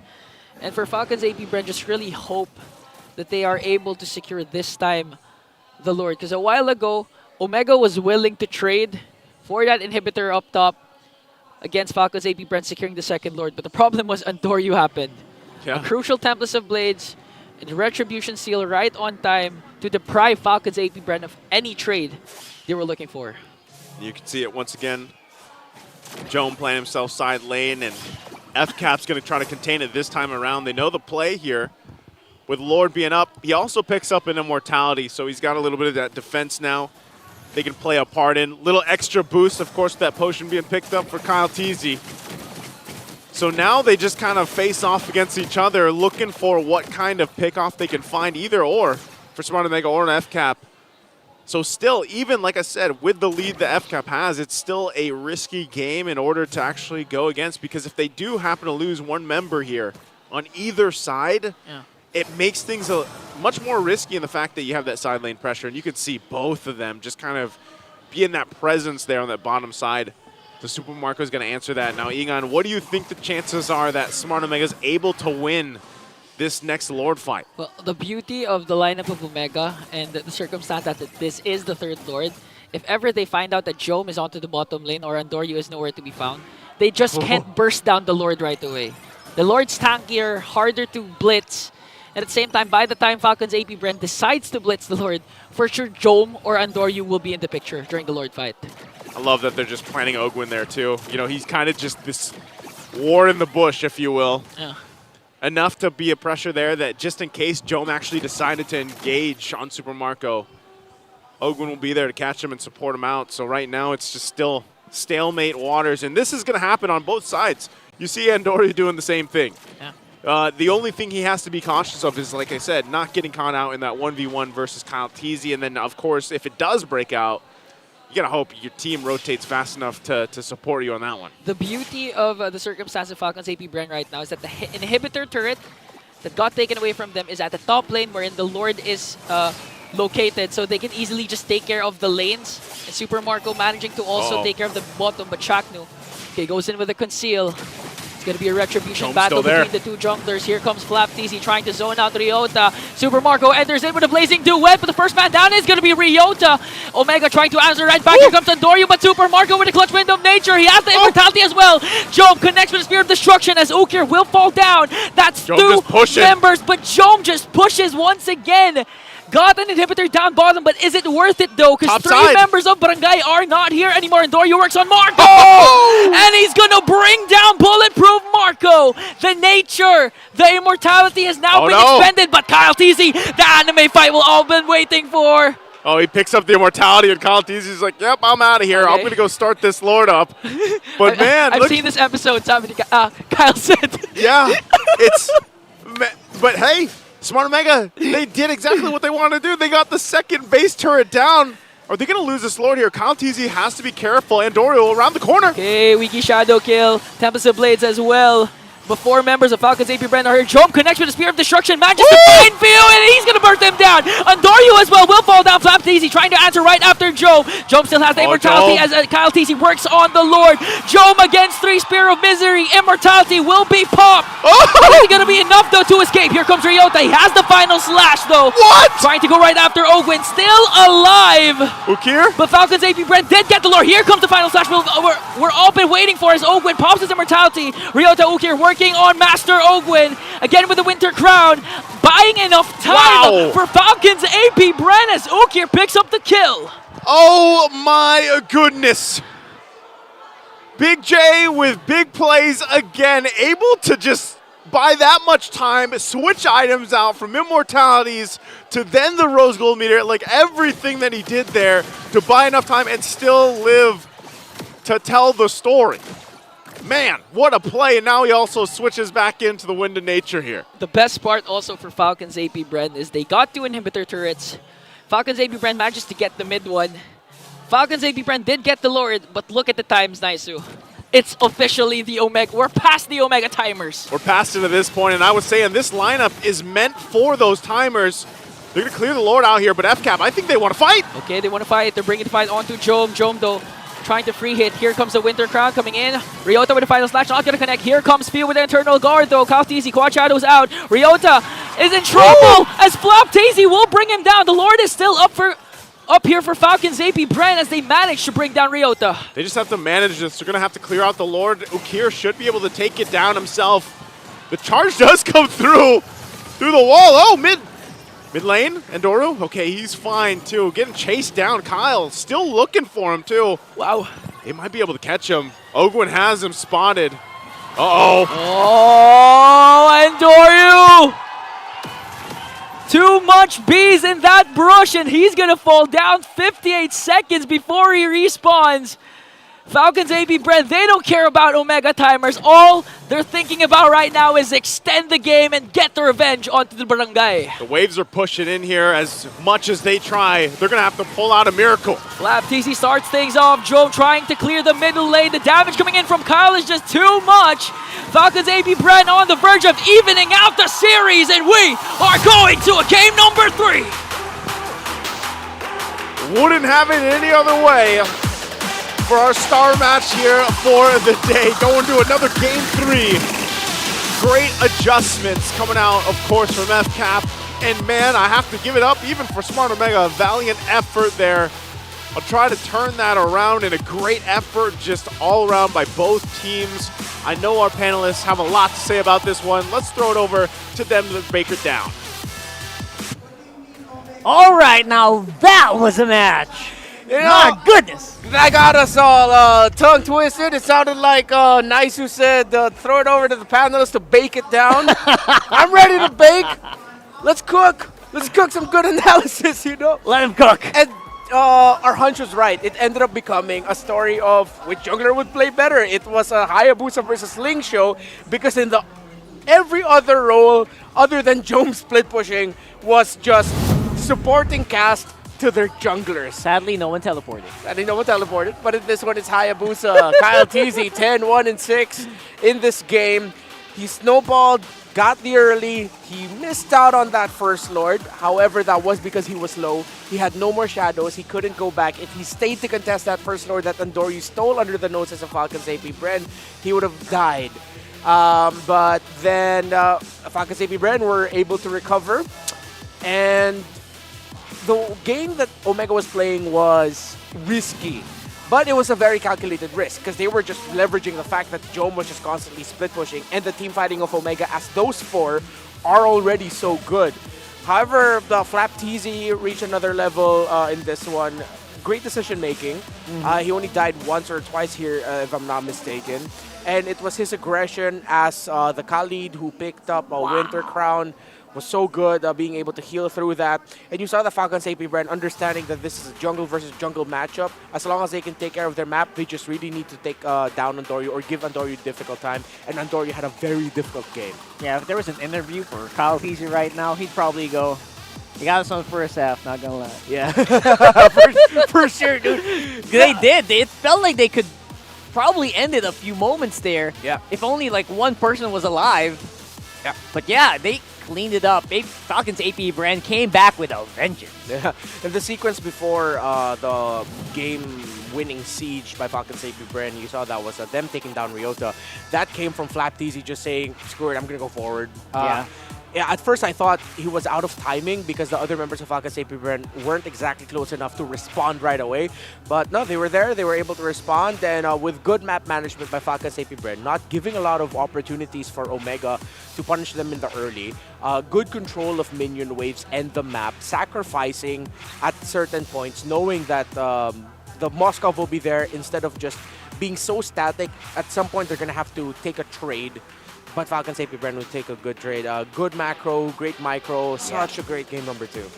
Yeah, there was that moment where you were actually saying, yo, someone help out Flap. Yeah. And that was that moment right there, right? Yeah. So, yeah, they did, and they won. And that's exactly the story here. But then again, it was just not one-sided. These two guys have been working TZ Brothers hand in hand. Yeah, it was a story of the jungle versus the side lane, except this time around in the side of Falcons APBren, with Super Marco having, he was given a lot of difficulty in this game, really. Not a lot of opportunities for the Claw to dive in with a massive Blazing Duet, being up against the Arlot and the Grog. It did now fall into the hands of Flap TZ. Remember, EXP laners now are the new main roamers or frontliners. Yep. Roamers are usually follow-up now in terms of the ultimate priority. And we're seeing that happen time and time again. And the combo of just the Gato Gacha as well as the Raging Sandstorm, which some people forget, you could reposition that with a Flicker, which we saw a lot of times here being done by Flap. Yeah, I'm glad you pointed that out. I think that was the second or third turtle where Flap TZ was Raging Sandstorming, then he flickered back. Yeah, it's not necessarily like a full all the way to the back. It was like a diagonal, a little bit off to the back type of deal. It happened multiple times, and it caught people off guard. Yeah. You think you're safe because you're out of the circle, and then the circle moves on the ground. So, it's like, I'm safer. What? I can go back? That's crazy. So, again, stuff like that are what makes the Kali just so good. And the big circle, again, by the Gato so hard to fight against. Now, if game number 1 was a great showcase of how to dominate Falcons APBren, written by Omega, game number 2 was just a story of Falcons APBren playing the MLBB that they were known for. If they're not going to dominate you by getting kills on you over and over again, they will do so slowly, war of attrition style. Choke out the map as they do. So at this point, you know what?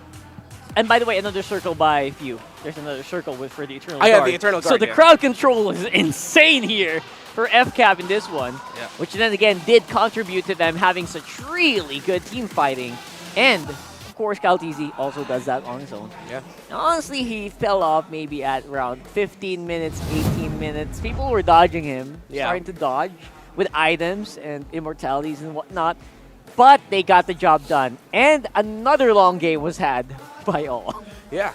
And one of the impressive things here that Falcons APBren did was as the game went longer and longer, we talked about number one, them willing to sacrifice turrets, letting Joe push out, even though as long as they have someone to stop him from ending the game, that's okay. At the end there, with them being able to find Andorio, who was trying to make space up top, after he cut the wave in the mid, that just shows how they changed to, all right, let's just make sure our lanes are covered. Even if it's Ogwen, we have Flap anyway at the front line with the rest of the team. We get the Hayabusa to join us, have Kaltizi join Ogwen and hunting down Andoryu. That's right. That was a great adjustment, on-the-fly adjustment by Falcons APBren. I'm surprised they actually didn't get split push to Oblivion here, considering there's a Ling and a Moskov, which, again, Big J was trying to do that really, really well. Yeah. And again, actually, to the point where he's sacrificing teammates to the Lord just so he can split push. Somehow it does work out for Omega. They're just not getting the Lords because there's so much split push and team fighting to be done. Yeah.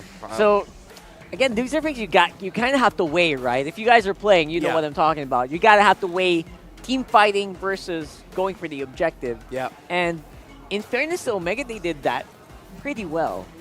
They just needed that little bit of like extra 10%, but they didn't have that. And Omega was just, Falcons APBren was just pushing back. So it was pretty fun. It was pretty fun time, had by all.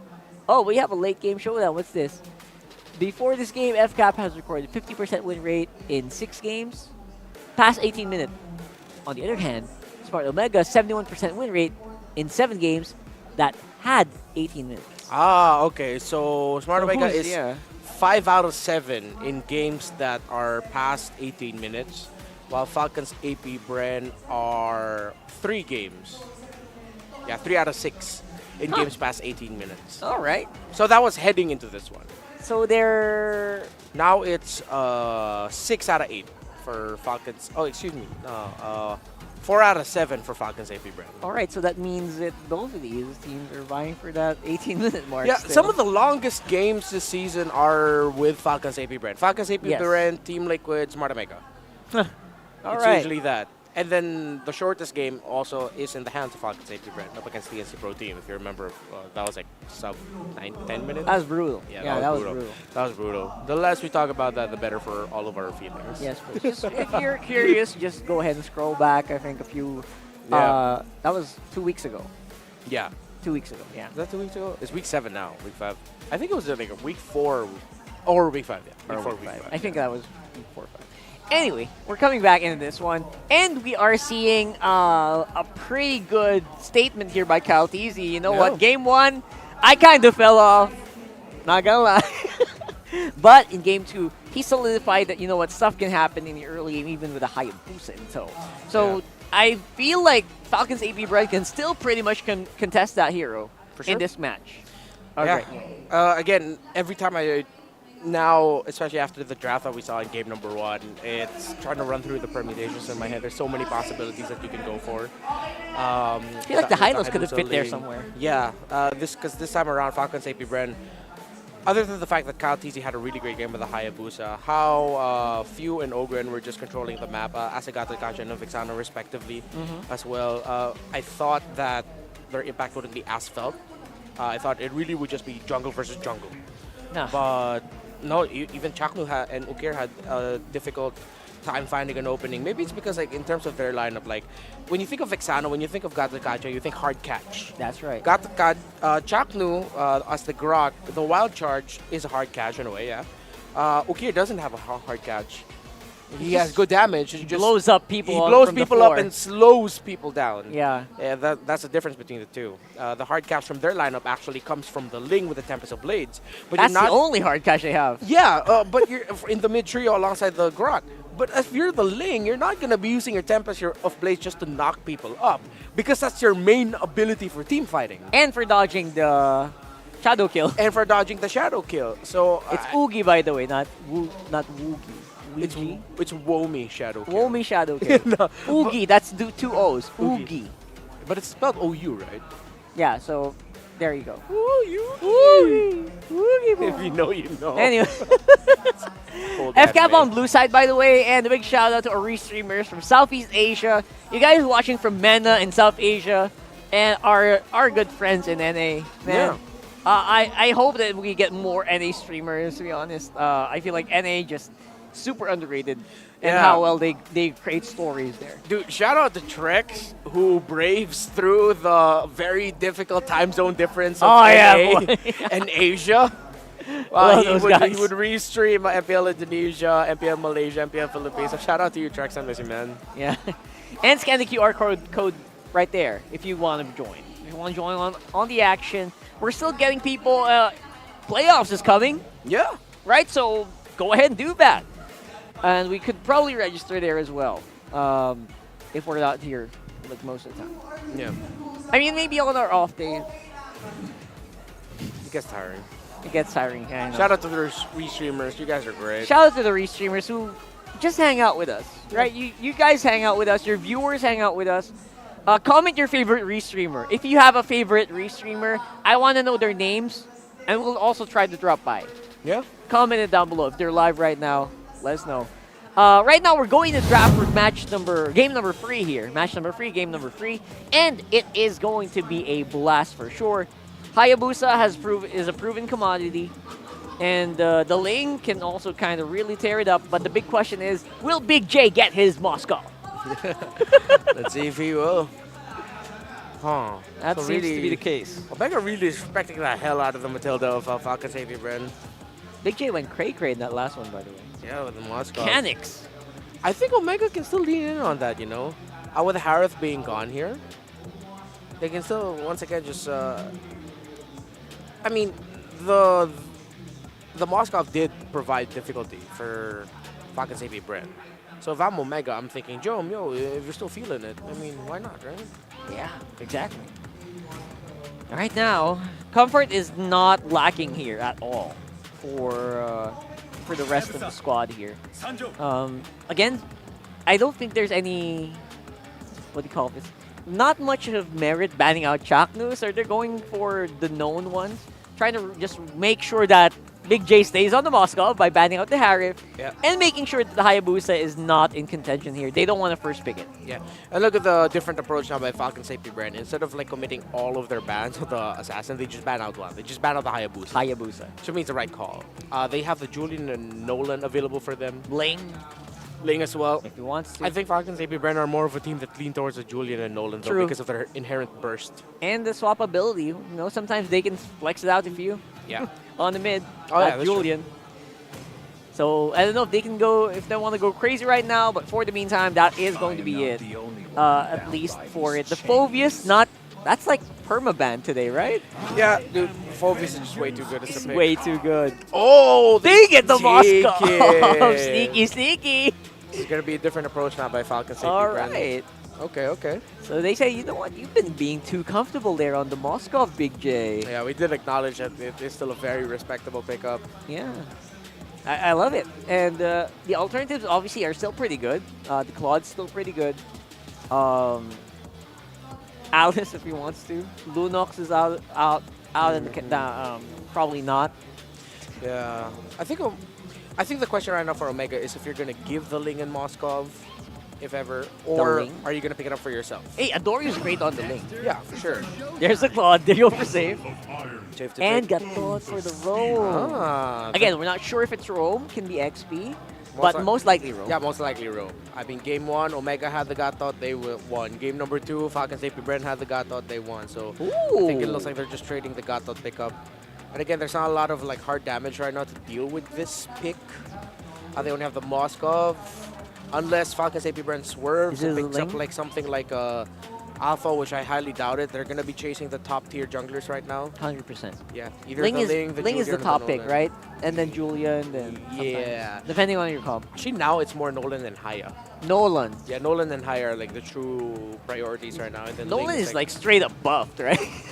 It's the slow because it's the slow that is ultimate A has. fracture. It's There either you the go. Nolan, yeah. And they acknowledge that. Yeah, and chasing the Khalid. Third game of Khalid for Flap. Yeah. Yep. Wait, 3 straight. You're right. Huh, having That some is- fun here. 3 straight Khalid games for Flat TC. He didn't look. He looked like, oh, after I got picked, his arms stretched out. It was, Yeah. Here we go again. I feel like he's like, what year is it? This is M2 all over again. Oh yeah. It was during that time Khalid was like the EXP laner pick that you go for. Ooh, like, great you point that out. And he was also part of that. Yeah. Good I think chase the Julian here. If Julian. I'm Omega. Julian. But don't turn off the idea of there we go. The Bane. Oh, we're talking about people who that duo, bro. This Gatot Bane duo. Yeah. They did this in game 1. Obviously with different marksmen.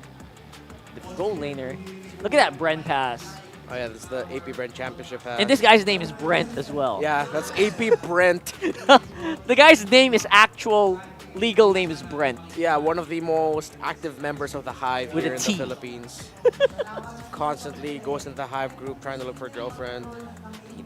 Yeah. No, that's the running joke That's of the the running Hive. joke. Shout out to the Hive if you know. Yeah. Shout out to the Hive if you know, Just, you know. Everyone's in on the joke. Just so that you guys, don't get misled. Yeah, even though it even got to the point where Brent's saying, guys, I'm just living my life peacefully here. Why are you dragging me into Really this? nice guy. He's If a you really talk great to dude. him, he's a really chill guy. He's Yeah. always smiling. I would not be surprised if, he's the one getting hunted. You know, I'm surprised that Omega banned out the Valentina. I think they're thinking of picking up a Faramis here. Faramis sounds great, right? It would this lineup would do great with the Faramis. Yeah. If they go Faramis, Literally unstoppable. yeah, what's left for Falcons APBren is the Vexana or the Aurora. In fairness, Aurora's great combo with Khalid. Then the Nolan can probably just go ham. Yeah. I'd like the Aurora more than the Vexana. Pretty But I glacial. understand the... Oh, Okay, yeah, that makes love sense. that respect for Yeah, of Ogun. course. You have the Cloud, you have the Bane, you have to take away the Lolita. Hmm. I think, I just said Aurora, but Aurora Vex. I think either or would be okay. A It's what? just Sorry? like Aurora or Vexana, either or would be okay. Yeah, for sure. It's just you're gonna have to pick your poison. If you're thinking, do I want more damage? I go Vexana. Do I want more control and survivability? I go Aurora. Do you think about banning the Faramis here? I think they have to. It's quite deadly, honestly. Dude, Faramis, Bane, Gatot. Yeah. Bruh. And they have the Cloud already. Matilda's out, so you know what? Don't. Bane's Faramis is just so good. Wow. They know something we don't. They know something we don't. I did not expect that ban at all. Mincitar. He does have. Wait, I know someone played Mincitar earlier this season. Someone did. I just don't remember who. I know it made an appearance somewhere. And it yeah, won, by the way. It won. Oh, that was Aurora. That was Renegade. I remember it won, It right? lost. Did it win? It lost quite badly. Huh. There's a Vex. Oh, they don't play the Faramis. I would have picked the Faramis. That's a great Faramis lineup. Yeah. Maybe again because they were thinking too late game. Look at the Khalid, look at the Nolan, and thought, maybe I do not want my teammates all clumped up together. Oh, good point. Yeah. Yeah. The you know what? The NetherRealm does kind of force you to play close. Yeah. So I get it. Yeah. Definitely do not pick up the Faramis here. Yeah, don't. And No, for no Falcons need. APBren, yeah, no need. It's I think good. you want to go full mobile with this lineup, right? You want to go really mobile. You want to be able to chase them down on the map, which they're probably going to be running from you anyway. Look, it's Few and Ogwen thinking what they want their pairing to be. Oh, Low Yi's open if they want to. That's a great pick. Loy is great pick here. For the roam though, that's Nana. Nana and Hylos. The most. Oh man, people are celebrating. Even Omega fans are like going ham right now. I love it. Me loving me some Nana in this game. The easiest set of abilities to remember: Molina Blitz, Molina Smooch, and the Boomerang Toss. I forgot the name of that one. Molina's Blades. Blade of Molina. Blade of Molina. Okay. Oh my goodness. I think I go Grok. That'd be cool. Again, I'm with y'all RG boys and RG girls here. Works. The Molina Smooch, man, how are you going to control it and how they handle the Blitz. But playing the Hylos into a Bane, into a Gatot, into a Vexana might be tough. If last time it was Jungle versus EXP, now it's the Roam EXP. of Falcons APBren versus the Bane and the Gatot. Yeah, I actually get the high loss. Slow down these melee heroes, make them hard to chase you down. Oh, is it more setup for the Nana, something like that? Or? It's more like the Nanas for the finisher. They're gotcha. just playing defensive on the high loss, man. Gotcha, Super gotcha. slow. I gotcha. Okay, let's see if that's going to work out here. As we throw it over to game number 3. I'm excited to watch this. Throw it over to the casters. Thank you so much, guys. We're just as excited to see the combo of a glorious pathway and a Molina Blitz. I'll tell you that much. That is going to wreak some havoc here. But welcome to the last match of the day. It's me once again on the English desk, Naisu, joined by Ingan, as we bring you this one. FCAP and Smart Omega now in Game 3. FCAP looking for the revenge from earlier in the season. And I don't know, man. Very fun lineups, I would say, for our last game here. What are you thinking, Ingan? It's not a star match without unconventional picks, without Game 3s. And again, okay, seems like Falcons APBren are the aggressors trying to get their orange buff away from Andoryu. Whoa, just double heal. Just a quick reset here for Flapteezy and Ogwin.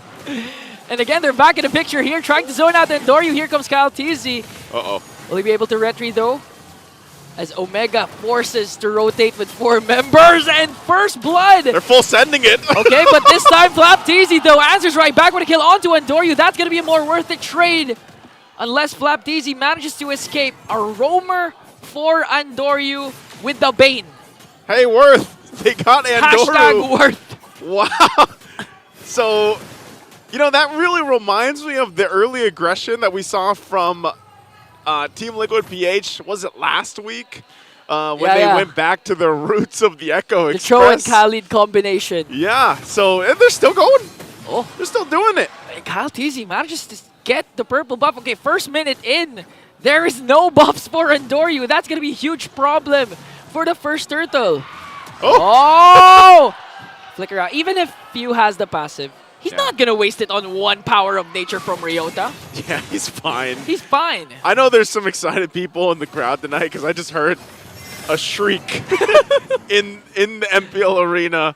Probably a Nana main out there, but this turtle is tough for the taking.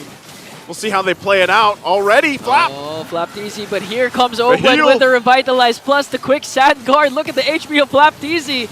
All of a sudden, it's like he went home. That's just... Woo. I was going to say, like, that's just dirty. That's just healing right there, man. Unfair. Revitalize with the sand guard there. That's tough. Like, how do you even overcome that amount of healing? Look at this. Nana main's idle. Last season, Few has played Nana in 3 games with a 100% win rate. You know, I gotta say. Tell me. That's also my record for ranked games when I use Nana. 3 games with 100% in span of 3 months. That's how much I don't use Nana, but Few. That's locked in, man. That's locked in. Yeah, and we've been saying, you've been saying this. Wait a minute. Whoa. Okay, Ogwin. Trying to zone out Shakno, and here comes the wild charge from Ryota. Answers right back with Raging Sandstorm, but deadly catch from Andoryu as he goes down as well. In exchange for Ogwen once again. And the quick sand guard plus the juke from Flapteezy. A 2-0-0 start for this Khalid. That's what I like to call athletic flicker right there. Athletic flicker. Very athletic, a Flap.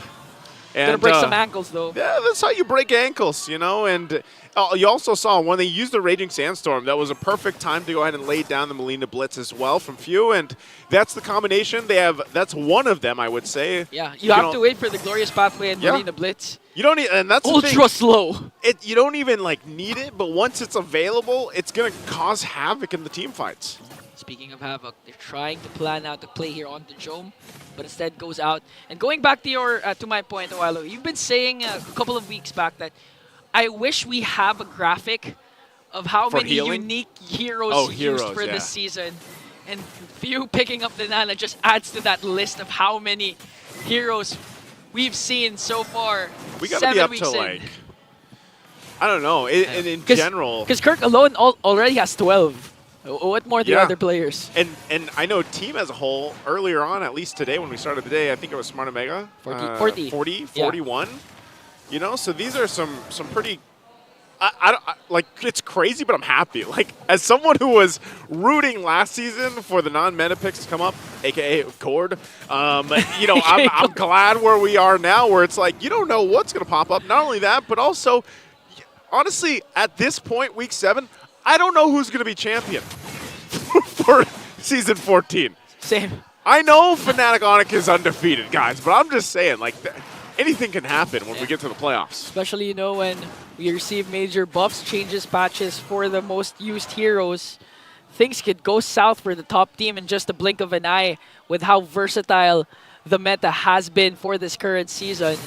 I mean, who would have thought Few's even the one who said that he wanted to really go on a revenge tour against this guy. Jom is going to fall down. Big damn. Big damn, big plays, and a big shutdown for Falcons APBren as they also get the turret down bottom. Oh, man, I can already see it, Ingon. After today, your ranked games won't look the same. It's going to enable a lot of Nana heroes. But speaking of the current meta, though, it's viable. Again, with the current adjustment of Nana's ultimate, it's not just one... not the ultimate, though. The Molina Smooch. Yeah, the Molina Smooch. It's not just a single target anymore. It's AoE, meaning a lot can be transformed. And speaking of transformed, Ukir just got transformed there. And even that alone has damage to dish out damage onto Ukir just like that. Yeah. And so, you know, with all this happening, like, there hasn't been any of these huge team fights. It's all been mostly, like, just pick-off centric, aside from that early start where we saw, you know, the invade from FCAP and everything else. But really, it's just been, all right, we find a moment here. We lay down the layering of ultimates that we've been talking about this whole time, and that's enough to get a kill. Look at this. Kyle knows. Kyle knows. He knows. He's sensing it. They got some information here. Oh! Oh, but does he know the wild charge is there? Plus the Guardian's barrier manages to escape, and here comes the Nana pick 2-0-1. Ogwen on the charge with a glorious pathway, but a passing coming in from Ryota will ensure that he is safe. He is safe, and now that's the, you know, even in a sense, that Fracture, having that slow now, that 30% slow, does play a role in Nolan being able to escape in those instances right now, too. That just leads into this third turtle for the taking for FCAP. So Smart Omega tried to make a play. They tried to, you know, throw it out to left field. It didn't work, though, unfortunately for them, and they're going to lose these tier 1s as well because of Flap. Just putting pressure on the back. As Super Marco works on the middle lane turret, Kyle TZ and Flap TZ. Oh, they managed to catch Ogwen, but Ogwen has to revitalize. Is he going to be alive, though? Here comes the sun. Was able to cast a glorious pathway. Now Flap TZ just making sure that Omega stays there. And now Shaknu picks up a Thunderbelt. And you were saying the fracture of Kyle TZ played a huge role in why he was able to escape. You know who else played a huge role? Who's that? Few. Killing Jom, handing him his second death with that boomerang plus ultimate, and Omega just really managing to get another turret here down bottom. Just trying to salvage whatever they can because Falcons APBren right now has a 4.5k gold lead. Yeah, you know, what has to happen here for Smart Omega is you got to catch up in the jungle, you got to catch up in the gold lane, and that's what they have to do to get in fighting form. Hopefully for this first Lord. Now, I would almost rather see Smart Omega maybe not contest it because they're just kind of down, you know, they're behind too much in the key roles right now. And unless they can get a pick-off potential or a great set, maybe from Ryota or even Chaknu, that would be great for Smart Omega. But right now, the way things are going, they're just kind of out-farmed, and they've got to get time to adjust from it. So if that means giving up the first Lord for now, so be it. Just defend the best you can because Jom's also got to catch up on this Claude, and you can already see Super Marco is going to be looking to do the same thing we saw Jom do the previous games with this Moskov in hand. Yeah, and not even just the gold lead though. Look at the level gap. 4 levels ahead for Kyle TZ against Andoryu, level 14 to level 10. And even at the gold lane, Super Marco 2 levels ahead up against Jom with the Claude. Oh, as they pick up a kill onto this is a Gatot Kacha Chaknu, and they just bursted him down like he was nothing. That's the burst damage. Big burst. That's what we were talking about. That's Big Bursta. You know Big Bertha? Yep, I know. All I know is Big Damn. Okay, That's Big it. Damn. Right there. Lord secured. Locked in here for FCAP. They're going to be able to march in pretty much to the base turrets, obviously, from this Corrosive Scythe just being picked up by Jom at this point. so he should have those 2 items that we talked about, you know, time and time again with the Claws. But I don't know, man. It's getting iffy here because right now, FCAP playing into the Glorious Pathway just to shove them off of these turrets. And they're going to successfully take down the middle lane turret. And Few a while ago said that Falcons APBren, direct translate, just translated for me, is the Lason against Omega. Literally, Few is the Lason, the poison, with his unconventional Nanabic, doing wonders for them. 202 KDA, so far so good. I haven't even seen Few pop his passive. That's how much play safe Few is, but still able to dish out the damage and the crowd control. Here comes the Glorious Pathway. Kalteezy onto the back line, onto Chaknu, forcing out Andoria to use that deadly catch as the Lord pops the holy shields of Omega. Now they're going to work on the turret. Still got to deal with the Lord here. They're going to jump in. Oh, Chaknu jumps in with the AOG. Just try to delay the push, but they're able to burst down the inhibitor down bottom. Kalteezy works on the top lane. And 10 minutes in, a 9.5k gold lead. Now we have to go back to our talking points a while ago. In this case, Omega, they really wanted to reach this time the Omega timers. They still need 8 minutes or so, maybe 6 for the new season for that Omega timer. Right now, though, there's the pathway. Oh, plus the stun coming in from Ogwen. Chaknu manages to escape. Here comes the damage coming in from Falcons APBren, really trying to work on the turret. And look at the damage from Super Marco. Just working on the minions, but manages to... Is it the passive of Moskov? Wherein if you hit something, it reflects the damage, it bounces the damage to the nearby enemies. Right? For Moskov? Yeah, for Moskov. Oh, you're talking about the spears? Yeah, the spears, yeah. I was like, you mean reflect damage? That's a different thing. No, not reflect. I just can't translate it properly. The spears, yeah, okay. Yeah, the spears. Get yours now. Falcons APBren Rico. What were you saying? Sorry. I really just the amount of damage he can do with the spears. Yeah, I just really want to get the TLPH one, but here comes Ogwen with a glorious pathway. Okay, at this point, Omega, it's safe that they're able to go out from their base. But again, Falcons APBren will just really bring out the clash wherever they are. And that's the thing, man. They're 10,000 gold ahead. Off that one Lord, they were able to get that one turret, maybe another the Holy Shield on top. But for Smart Omega at this point, like I said, it's really just playing into late game. You know, that the timing's there. The power spike for late game has to be in their favor. And honestly, I don't think they fight this Lord either. Like, you're not in a position to fight this, so just go ahead, get in the defensive mode, backdoor against the wall, get ready to defend the base, the push, because FCAP after this one is going to come swinging. They might even force a situation where you have to fight. And this is where that deadly combination really comes into play, too. I mean, I'm sure you guys watching have all seen or at least witnessed when a Nana is in the base, right, and you're trying to defend. You can't really stack up. Then you pair in a Glorious Pathway on top of that and a Sandstorm. Just too much. It's too much to deal with. So even the areas around the crystal here, the base for Smart Omega, you have to avoid from actually getting clumped up in that situation. So that's the question. How do they juggle that around? How do they deal with the push, of course, coming from these waves and also the Lord?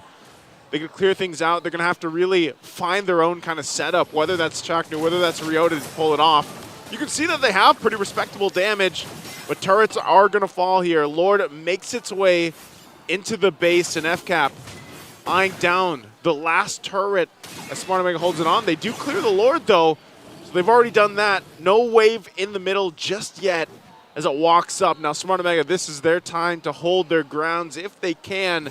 There's the pathway. Oh, but the gorgeous barrier. Woo! But look at this. Pew picks up the kill. Onto Ryota plus Kalteezy onto the backline. Going to bring down Chaknu as they work on the middle lane inhibitor turret. The base of Omega. No more inhibitors left. The push is here for Falcons APBren as they try to complete the revenge tour and get the win against Omega. You see the smile on their faces. They're like, yeah, we did it with a Nana. And now they're feeling good as well about getting their revenge. And man, FCAP, what a combo. Woo! The pathway, the blitz, you saw it. It was all perfectly laid down. Even Kalteezy with a fracture onto Chaknu, onto the backline. And just too much to handle for the barangay. And what a way to have a revenge tour with a Nana pick by the Kapitan. Phew. This makes it exciting to think. I know we still have a day tomorrow, and I know we still have like week 8. But at this point, I don't know what to expect for the playoffs, man. Like if we're here at this point, and you know you got Nana coming through, you got the likes of all these Khalid picks, the Bane picks, everything. The Nana picks. Yeah, I hope that we continue to see these new heroes come to play, even in the playoffs. All I can say is still heads up high for Omega. They already qualified for the playoffs. Still a good sign that they're able to go head-to-head, toe-to-toe with the reigning defending world champions, Falcons APBren. A lot of credit to this guy leading the charge for Omega. Big J! Big J. With amazing big plays a while ago, even during their Game 2 loss. He had a lot of beautiful plays. Yeah, great adjustments there. That's going to wrap it up for us tonight on the English desk. And I'm Naisu. This is Ingon. We're going to be thrown over to the stage with FCAP. And, of course, our host today, Hans Galleria. Woo! Take it away, boys. Let's hear what they have to say.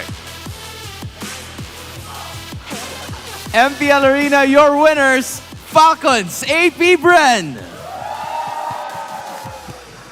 Guys, congratulations. It was a reverse sweep na nakita natin. Flap, nice haircut by the way.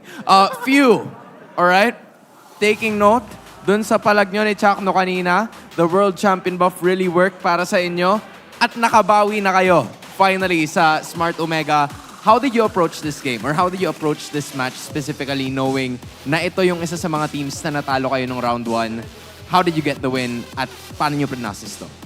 Ayun, yung mindset din namin kasi talaga gusto namin makabawi sa kanila eh. Tapos, same lang nung sa lahat ng nakakalaban din namin yung approach namin. Focus lang sa sariling gameplay namin, tapos aralin lang muna namin kung ano yung ginagawa talaga nila bago kami mag-drop. And you were able to adjust and execute that in today's matchup. Congratulations, Ogwen.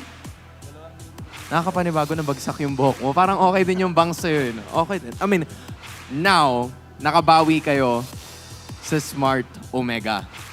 Ang isa sa mga makakaharap nyo next week, or should I say, Onic or Fnatic Onic Philippines. Currently, they are 11-0. Kung sakali na manalo sila bukas, how confident are you facing Fnatic Onic Philippines again for round number 2? Tingin ko confident kami ngayon kasi gustong-gusto rin namin bumawi sa kanila eh. Kasi last rin talaga nila, gusto namin sila makalaban talaga ulit. Now, kung meron kang mensahe sa Fnatic Onic Philippines, specifically, I'm sure that they're watching right now. Ano ang message mo sa Fnatic Onic? Brusko, wanda ka na sa akin. Parang mainit ka lately, ha? Sige, at doon na natin tatapusin yan. Congratulations, boys. We will be now taking note kung sino nga ba ang MVP of the match. Can I get some names, everybody? Sinong MVP nyo? Alright, I hear some names. I hear a lot of names. But the MVP of the match is going to be Kyle Teasy. Kyle, congratulations. Dahil sa panalong ito, posibleng makita natin na nag-reband na si Andorio. I don't know what's gonna happen there. Pero ano ang mensahe mo sa lahat ng mga taong sumusuporta sa inyo at sa Falcons APBren? Sa lahat po ng mga sumusuporta sa Falcons APBren, maraming salamat po. Pagpatuloy nyo lang po kami supportan at gagalingan pa po namin. Thank you. It's always been like this. Parang ikaw lagi ang MVP of the match. Congratulations sa'yo, pare. At ngayon naman, makikita din natin ang winner ng 3,000 diamonds together with a playoff ticket para sa darating na Season 14. He's gonna come over right now. Hello? Hello, do you? Uy, balato daw. Next time na sila kausapin. Okay. Pero yun nga. Alright, what's your name? Jacob po. Jacob, alright? Ikaw ang panalo ng 3,000 diamonds and you get a chance to meet one of your idols. Sino ba sa kanila ang idol mo out of everyone? Si Flap po. Si Flap! Idol ng mga kids. Si Flap, okay. Bakit si Flap? Ayan, dyan siya sa tabi mo. Bakit si Flap? Magaling po mag-XP. Magaling daw mag-XP. Okay. Hindi Parang ba? di naman. Parang hindi naman daw. O sige, ano bang mensahe mo kay Flap na ngayon nandyan na siya? Anong message mo sa idol mo? Sana po mas galingan niya pa po lalo para po makaabot po sila sa finals. Alright. Thank you. And ano namang response mo dun, Flap? It's so nice to hear some... Thank you so much. Mas gagalingan ko pa para matuto ka sa akin. Yeah. Para matuto ka sa akin. Manalo ka ng 3,000 diamonds and you can also get to walk with your idols patungo sa ating runway. So again, everyone, it's Falcons APBren. You may now take your bow. And take your walk of victory.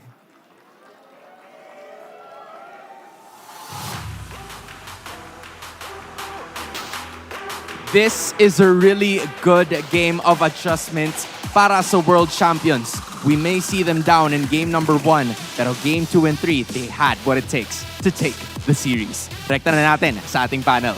Pasok. There you go. I can see a lot of satisfied faces with Falcons APBren and a lot of satisfied Nana players in the world. You know what I love here? Seeing the comment section. What? They have the same exact feeling as us. Once they saw that Hylos and Nana, everyone's thinking, yeah, that's gonna be a headache. And it was. It was the MVP. Let's go, Few. And you know what's crazy? That stat line they showed? Yeah. Last season, I forgot that. He played 3 Nana games and he was undefeated. What? So in 2 seasons, Nana's 100% win rate? In the hands of Few, yes. Oh my goodness. His Nana's been undefeated since season 13. Unbelievable stuff. The more you know. Huh. I love it. I love it. Honestly, it does feel like it's a very viable hero, especially with a really sticky floor, the Glorious Pathway. Yeah, and that Glorious Pathway, that magic carpet laid down, really set up a lot of things for Falcons APBren. It allowed Ogre to get into better position. It allowed an escape tool or an initiation tool for Flap TZ, providing more slows for the Desert Tornado. There we go. Desert Tornado. Yeah. I was saying that Desert thing earlier. It was very close. And of course, set things up for everyone, really. The Nana. And this was the Hylos, Khalid, Nana playing together so well, giving a lot of difficulty to Omega's lineup. Yeah, and of course, Omega lineup is no slouch either. This is a lineup that's designed to steamroll lineups. I've faced against this a few times in ranked games. It can literally just walk all over you. And unfortunately, again, it's hard for them to walk since most of them are melee heroes at the end of the day. So, beautiful plan for APBren. Yeah, when we think of mid laners, when you think of, shout out to my TCG players, Blue Decks, you think of control. And that's exactly what was provided by Falcons APBren. Game number 1, there was so much control in the lineup of Omega that Falcons APBren got stomped on. Game number 3, now with you have the 3 heroes that I pointed out for Falcons APBren, the mid, the XP, the roam, with all that control, Omega couldn't find the tempo. Yes, Omega does have that same amount of control. They have the Gatot, they have the Vex, they have the Bane. But the difference between game 1 and number 3 is in game 1, Falcons APBren gave less openings for Omega to capitalize on. And most importantly, because of the nature of Few's hero here, Omega just couldn't full commit all dive. The Nana has that escape tool to be, that second life that we talk about. We're talking about second life. We're talking about Aurora, Lilia. Nana was the last thing on my mind. Nana. Yeah. Oh my goodness, alright. She's been popping up here and there since season 10. Funnily enough, it's great against Haya. Can't get eliminated by Haya if you're running away. Invulnerable. Yeah, that's true. Huh. Okay. The more you know. What if down the line this is like a championship winning pick? And honestly, it can be.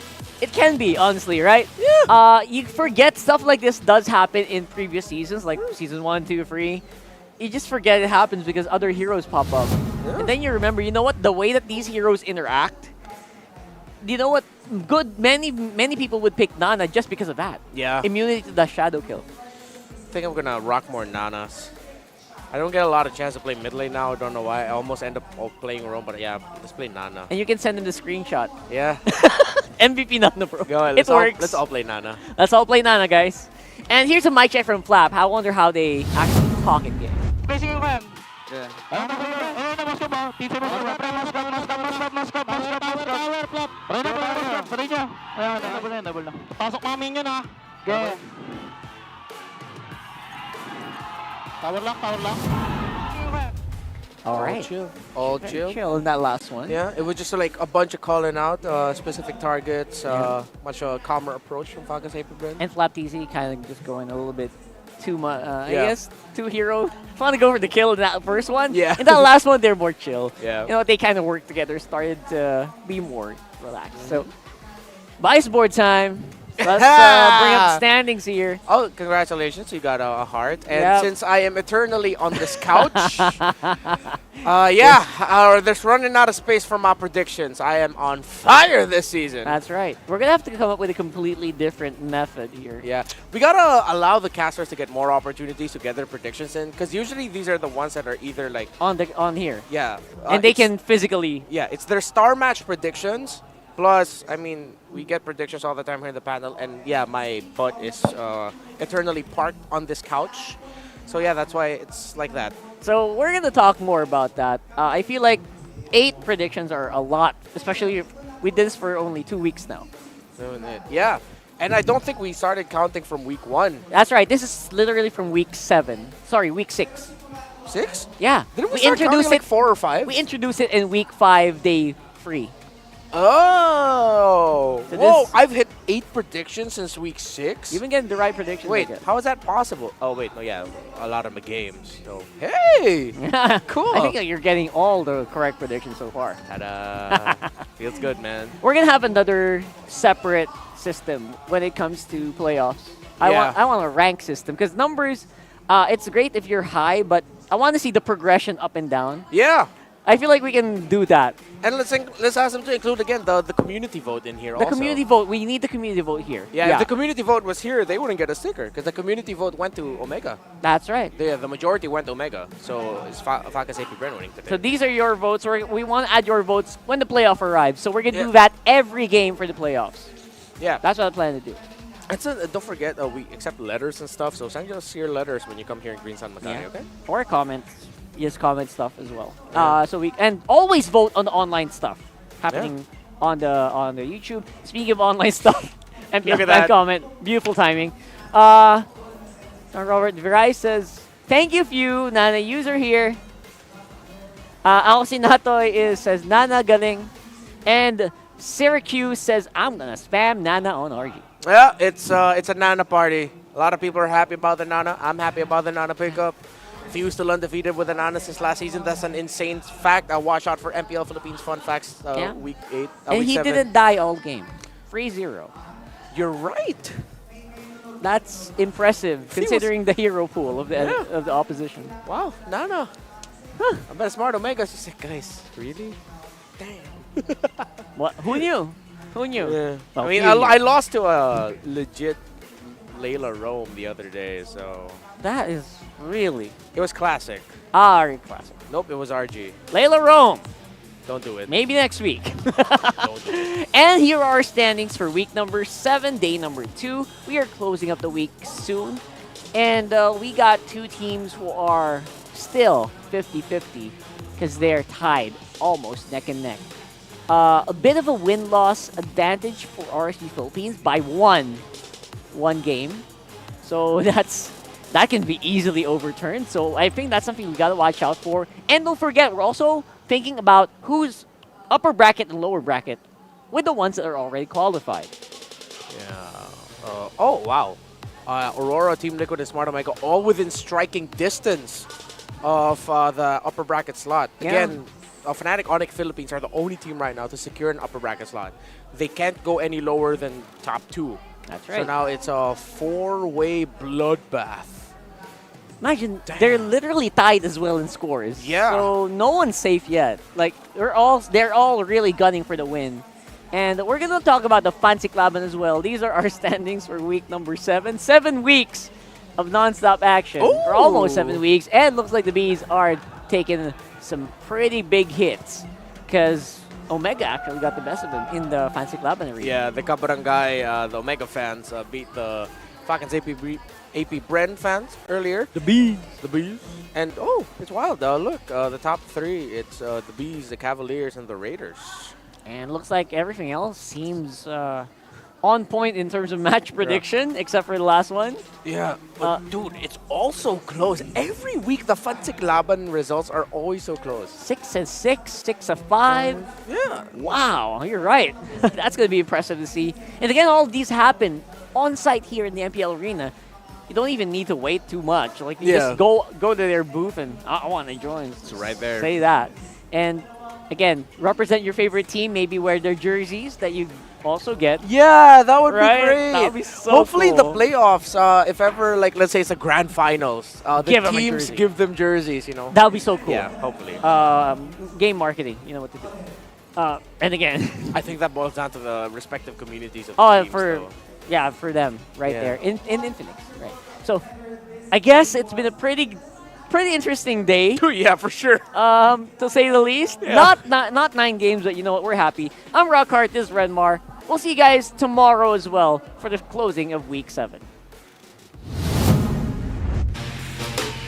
We are down to the final spot in the playoffs. Ang naghihintay sa kanila, Fnatic Onic Philippines, Falcons APBren, Smart Omega, Aurora MLBB, at ang kaka-qualify lamang kanina na Team Liquid Philippines. Isa na lamang ang natitira. Sino sa RSG Philippines at Blacklist International ang makakaselyo ng kanilang playoff spot? We're about to find that out sa kanilang mga susunod pang laban. But that is it for now. In behalf of Mara Aquino, my name is Hans Galeria, and this has been MPL Philippines Season 14. Have a great night, everybody. We'll see you tomorrow.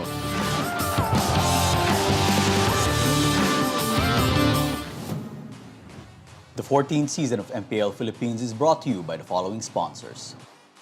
Smart, the official telco partner of MPL Philippines Season 14. The official tournament phone of MPL Philippines, Infinix GT20 Pro. Official suppliers, EMC Asia and Index Salon. Experience the TLPH Season 14 action live at Green Sun, Makati City. Grab your tickets now via official MPLPH website. Don't miss any MPL action by following our official Facebook and subscribing to our YouTube channel. Follow MPLPH on TikTok for more content. And to ensure the equality and fairness of our games, MPL Philippines is also monitored and supervised by the Games and Amusements Board.